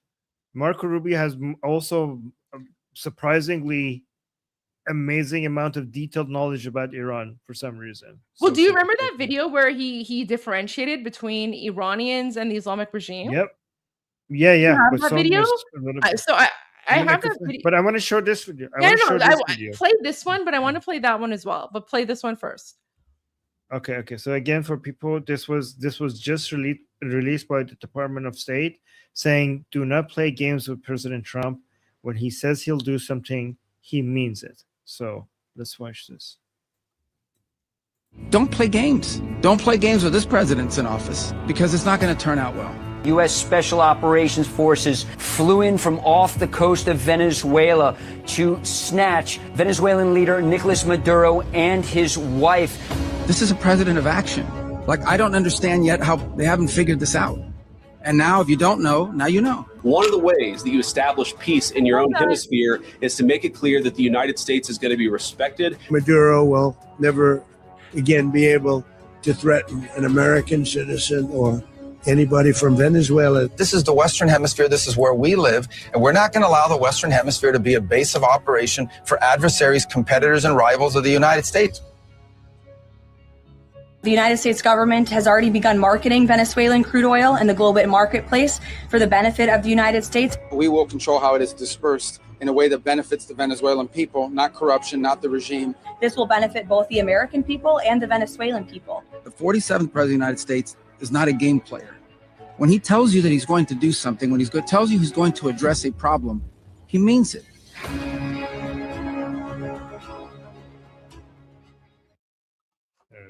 Can I say something about Marco Rubio? So Marco Rubio, his parents are from Cuba. Okay. Right. So Armin, I'm telling you right now, Marco Rubio is on a mission to liberate Cuba. Yes. Yeah. No, this has been known. This has been known about him. So he's like us. Okay, because he's one of us. He's one of us. Yeah, he's one of us because we want to liberate our country, and he, as a American Cuban, he also wants to liberate his country. So this is why he gets the Iranian people, because he's also and I want to share the video where he speaks about Iranian people, but I also want to make this very clear. So Marco Rubio, in his official capacity as an American politician, he is America first. Okay, so he's 100% America first. The reason that as an American politician, he wants to liberate Cuba is because he understands that a free, democratic, non-communist Cuba is good for the United States, right? It decreases a threat to the United States. He understands that. Very similar to how when I was a Canadian politician, I was advocating for a free Iran, because I understand that a free Iran is good for Canada. I understand that a free Iran means less of a threat to Canadian society. So Marco Rubio gets that. So we just have to be very clear, right? Because, you do have like these politicians like, Ilhan Omar, right? She's Somalia first, and Ilhan Omar has used her, authority, whatever, as an American politician. She's basically defrauded Americans of like what, $8 billion, $9 billion, I don't know. So like, you know, you have to make a distinction between someone like Marco Rubio, who is an American patriot, versus Ilhan Omar, who to me is like, you know, like an infiltrator. She's like an infiltrator. She's Somalia first, right? Marco Rubio will free Cuba, but he will do that in his capacity as America first, because he understands that freeing Cuba is good for the American people, good for American society. Also, Cuba is like a hub of terrorism as well. So yeah, I just wanted to point that out. So there's a difference between you know, what Marco Rubio is doing, or like what I was doing as a politician, versus like Ilhan Omar, right? I just want to point it out. But do you have the video of Marco Rubio speaking about Iranians versus the like Islamic regime? Marco Rubio. There's another video of him that I mean, know. I have it on my Instagram account. So let me share my Instagram account. There's another video I like. There's another video I like about him that is about Hamas. Have you seen that one? Oh, I love that one. Okay, play that one, and then I'll play my Marco Rubio video.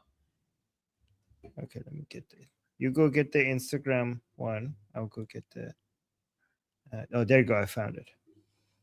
This is the most epic takedown of a pro-Palestinian activist. And by the way, these are also pro-Islamic regime, right? Code Pink supports the Ayatollah. Right. So look at this, guys. Guys, watch and learn. This is how you deal with the pro-Palestine crowd. Senator Rubio, will you call for ceasefire? No, I will not. Gaza? On the contrary. Rubio, are you filming it? Wait, I want you guys to get this. I want them to destroy every element of Hamas they can get their hands on. These people are vicious animals who did horrifying crimes. And I hope you guys post that. And what about the civilians that are being killed every day? Hamas should stop hiding behind civilians, putting civilians in the way. Hamas knew that this was going to lead to this. So Hamas has stopped building their military installations underneath hospitals. So you don't care that 15,000 have died? You don't care about the babies that are being killed every day? Horrifying. I think it's terrible, and I think Hamas is 100% to blame. That's what I think. Make sure you post that, please. Make sure you post that, please. That was fantastic. That was 10 out of 10. So Armin, do you want to know the difference between American politics and Canadian politics? Go ahead. No, I pretty much said the same thing as Marco Rubio when I was a politician in Canada, and I was accused of Islamophobia. Well, yeah, I mean, it's good to be Islamophobic. I mean, but that's not the point. What I'm saying is that I pretty much said the same thing that Marco Rubio said when I was an elected official in Canada. And that was one of the reasons that I was accused of Islamophobia and I was kicked out of my party, right? So...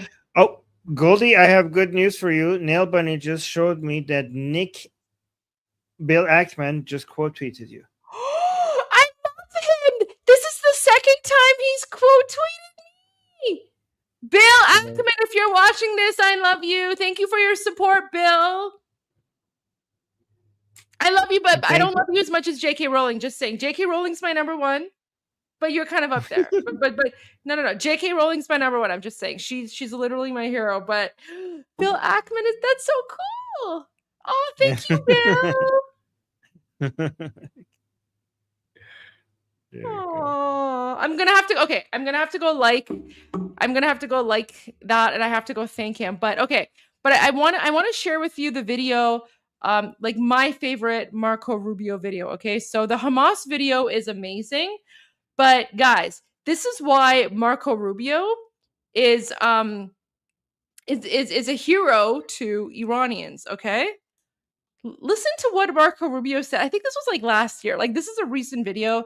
It's like maybe a year ago or less than a year ago. Here you go, guys.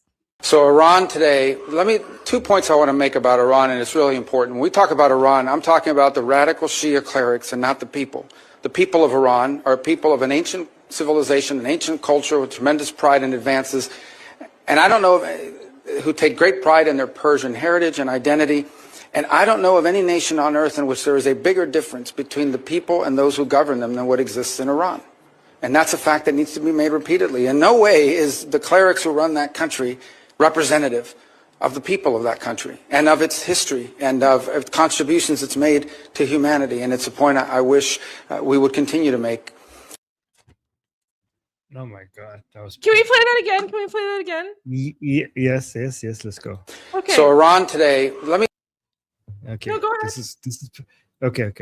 So Iran today, 2 points I want to make about Iran, and it's really important. When we talk about Iran, I'm talking about the radical Shia clerics and not the people. The people of Iran are people of an ancient civilization, an ancient culture with tremendous pride and advances. And I don't know who take great pride in their Persian heritage and identity. And I don't know of any nation on earth in which there is a bigger difference between the people and those who govern them than what exists in Iran. And that's a fact that needs to be made repeatedly. In no way is the clerics who run that country representative of the people of that country and of its history and of contributions it's made to humanity. And it's a point I wish we would continue to make. Nobody in America as a politician speaks like this about Iranians with this level of understanding and detail than Marco Rubio. But he gets it because he's from Cuba. He gets it. Yeah. He understands the difference between the people and the dictatorship that's oppressing them, right? So he gets it. That's why Marco Rubio is getting an honorary Iranian citizenship from me. Just oh my gosh, guys, I'm like running on like 2 hours of sleep right now, but we have a long night ahead of us. You should get some sleep so that we could continue this tomorrow again. I can't. You know what? It's 10 p.m. Friday. We're gonna so there's a few things. Armin. So if we go back to His Royal Highness's message from a few days ago, do you remember what he said? He said that, I'm going to tell you now, go out in the streets on Thursday and Friday. And then he said, based on your response, I will come out with my next order. Yeah. So now we've seen the response.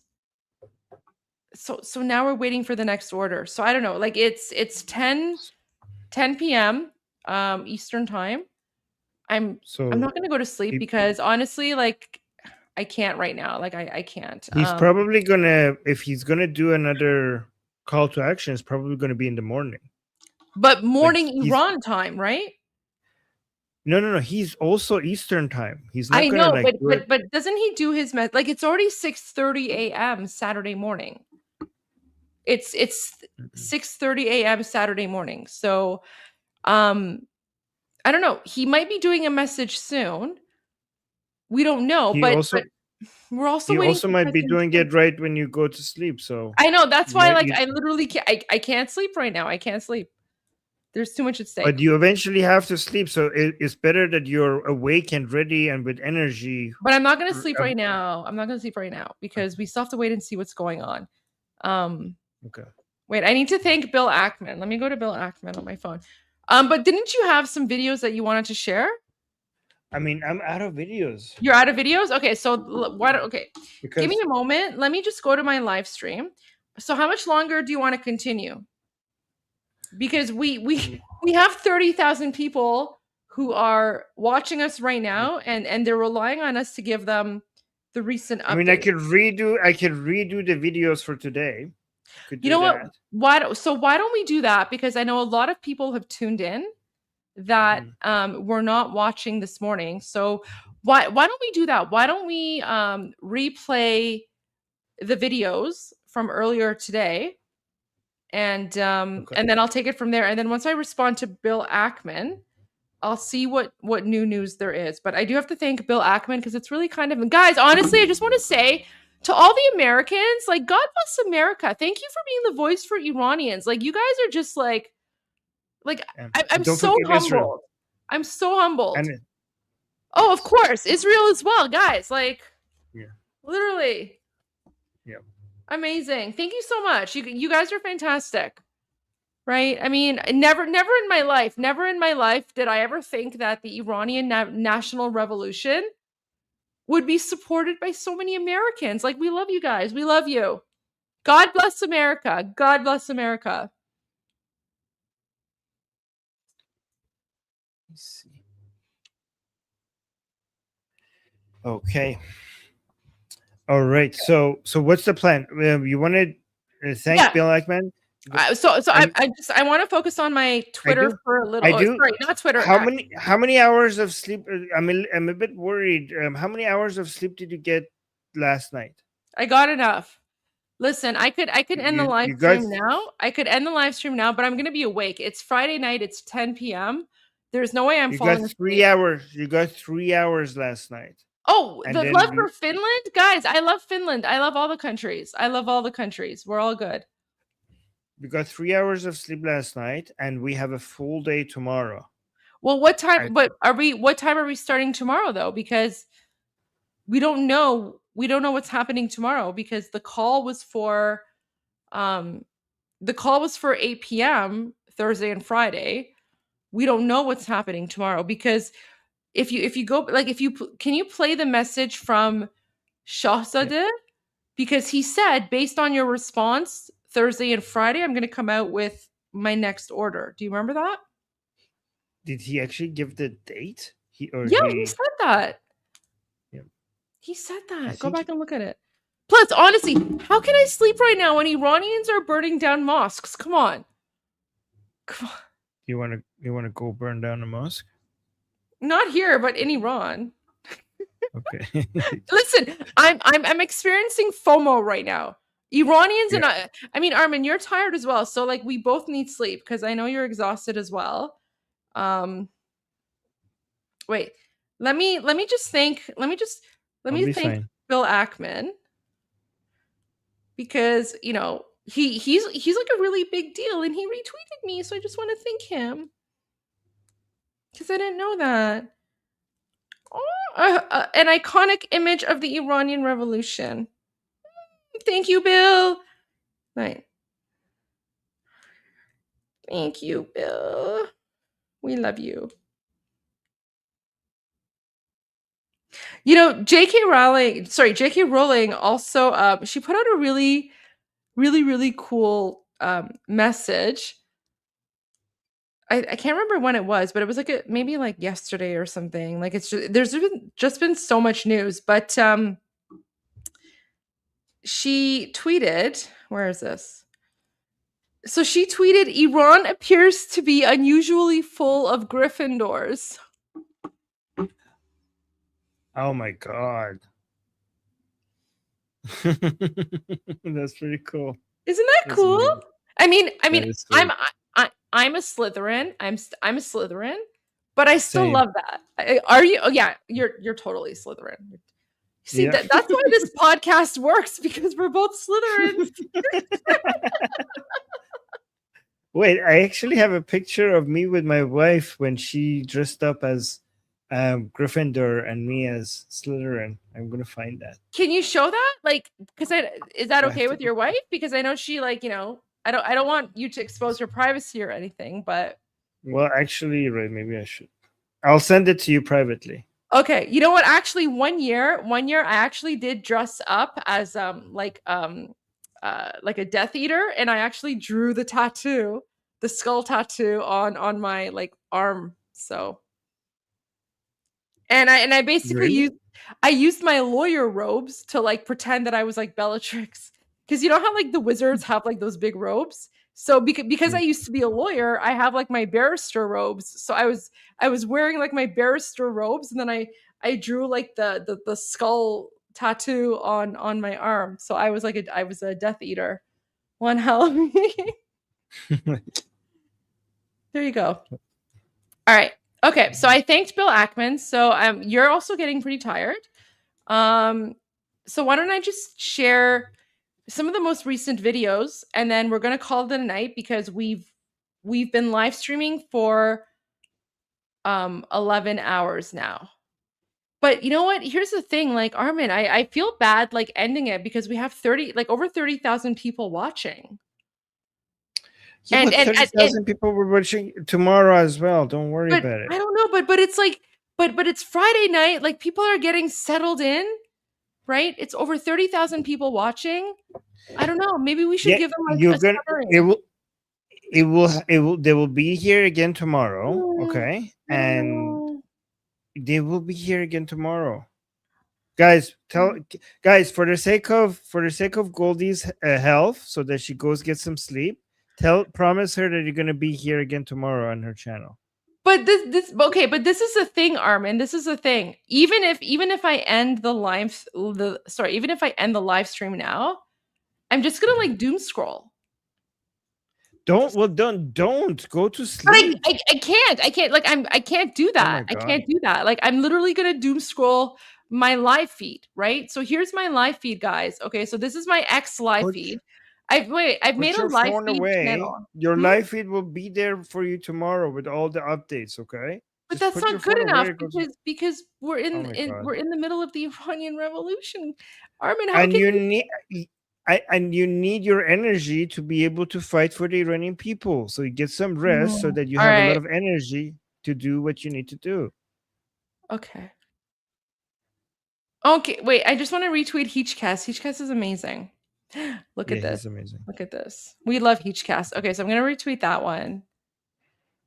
Well, I mean, sure. Okay, whatever. Yeah, somebody was saying good. Somebody in your chat was saying good soldiers rest so that where was that? Somebody said something pretty powerful. What did they say? Somebody was saying good soldiers go to get their rest they need so that they could fight another day or something like that. But it went past.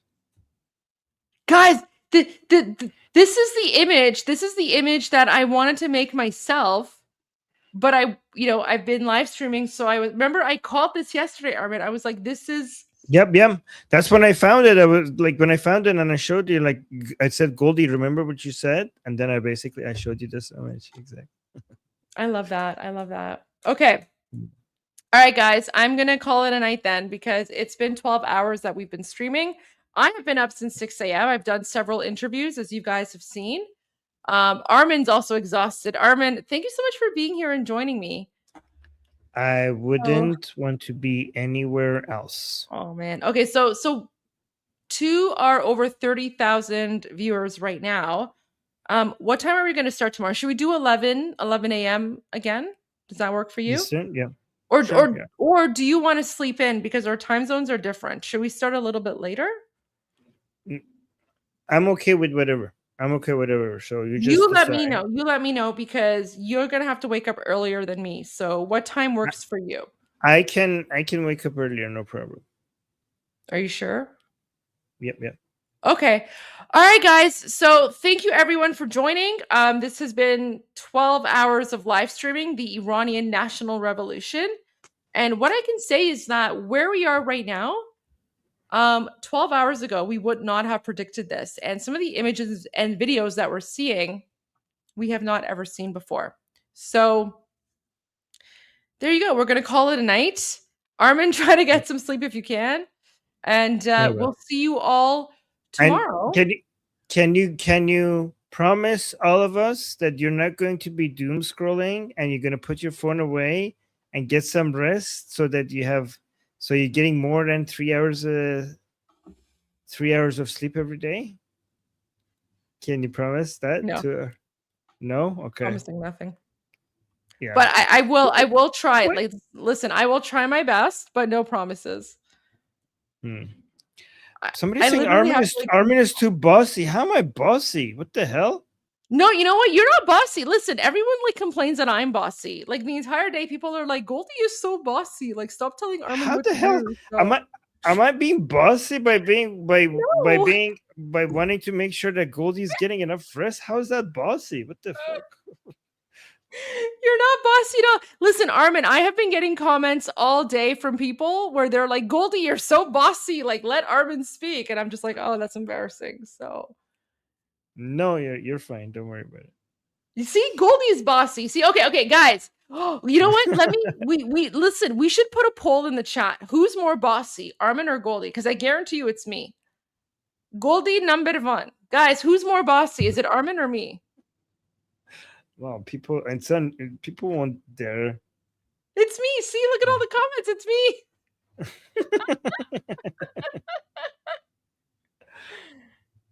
Who's saying Armin?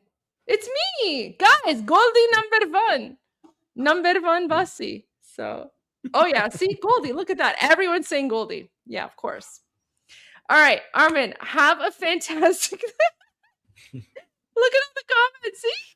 I told you it's me. I know, guys. I know I'm the bossy one. It just comes with politics, okay? It just comes with being a politician, you know. It is what it is. So I apologize. So, guys, thank you everyone for joining us today. It's been a very interesting day, a lot of ups, a lot of downs, but I'm feeling very hopeful. Armin, how about you? Yep, I think, and I've never been this hopeful. I always try to be somewhat skeptical, just so that we don't get disappointed. But I'm having a hard time being skeptical this time. I always want to protect myself so that I'm not disappointed, but this time it's really hard. This time it seems like this might be it. This could be it. They're burning down that mosque. Can you play that video of the mosque again? Yep. And we'll end with that, guys. This is it. Like, you can't go back from this. How do Iranians go back from this, Armin? How do they go back? We can't. Nope. This is it.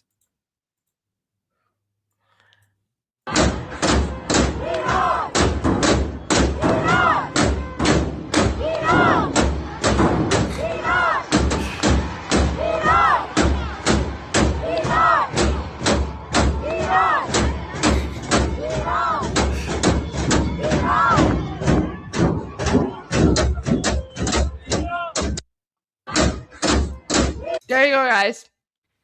Have a good night.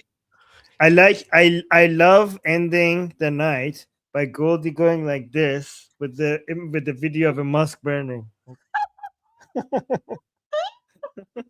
This is the perfect way to end the night. There's so many memes right now about Iranians burning mosques. I'm literally going to spend all night on X finding all the memes from, like, you know, non-Iranians who are like, Iranians are burning mosques. Anyways, good night, everyone. See you tomorrow, Right. 11 a.m. Eastern. I'm Israel Chai, Javid Shah. Javid Shah.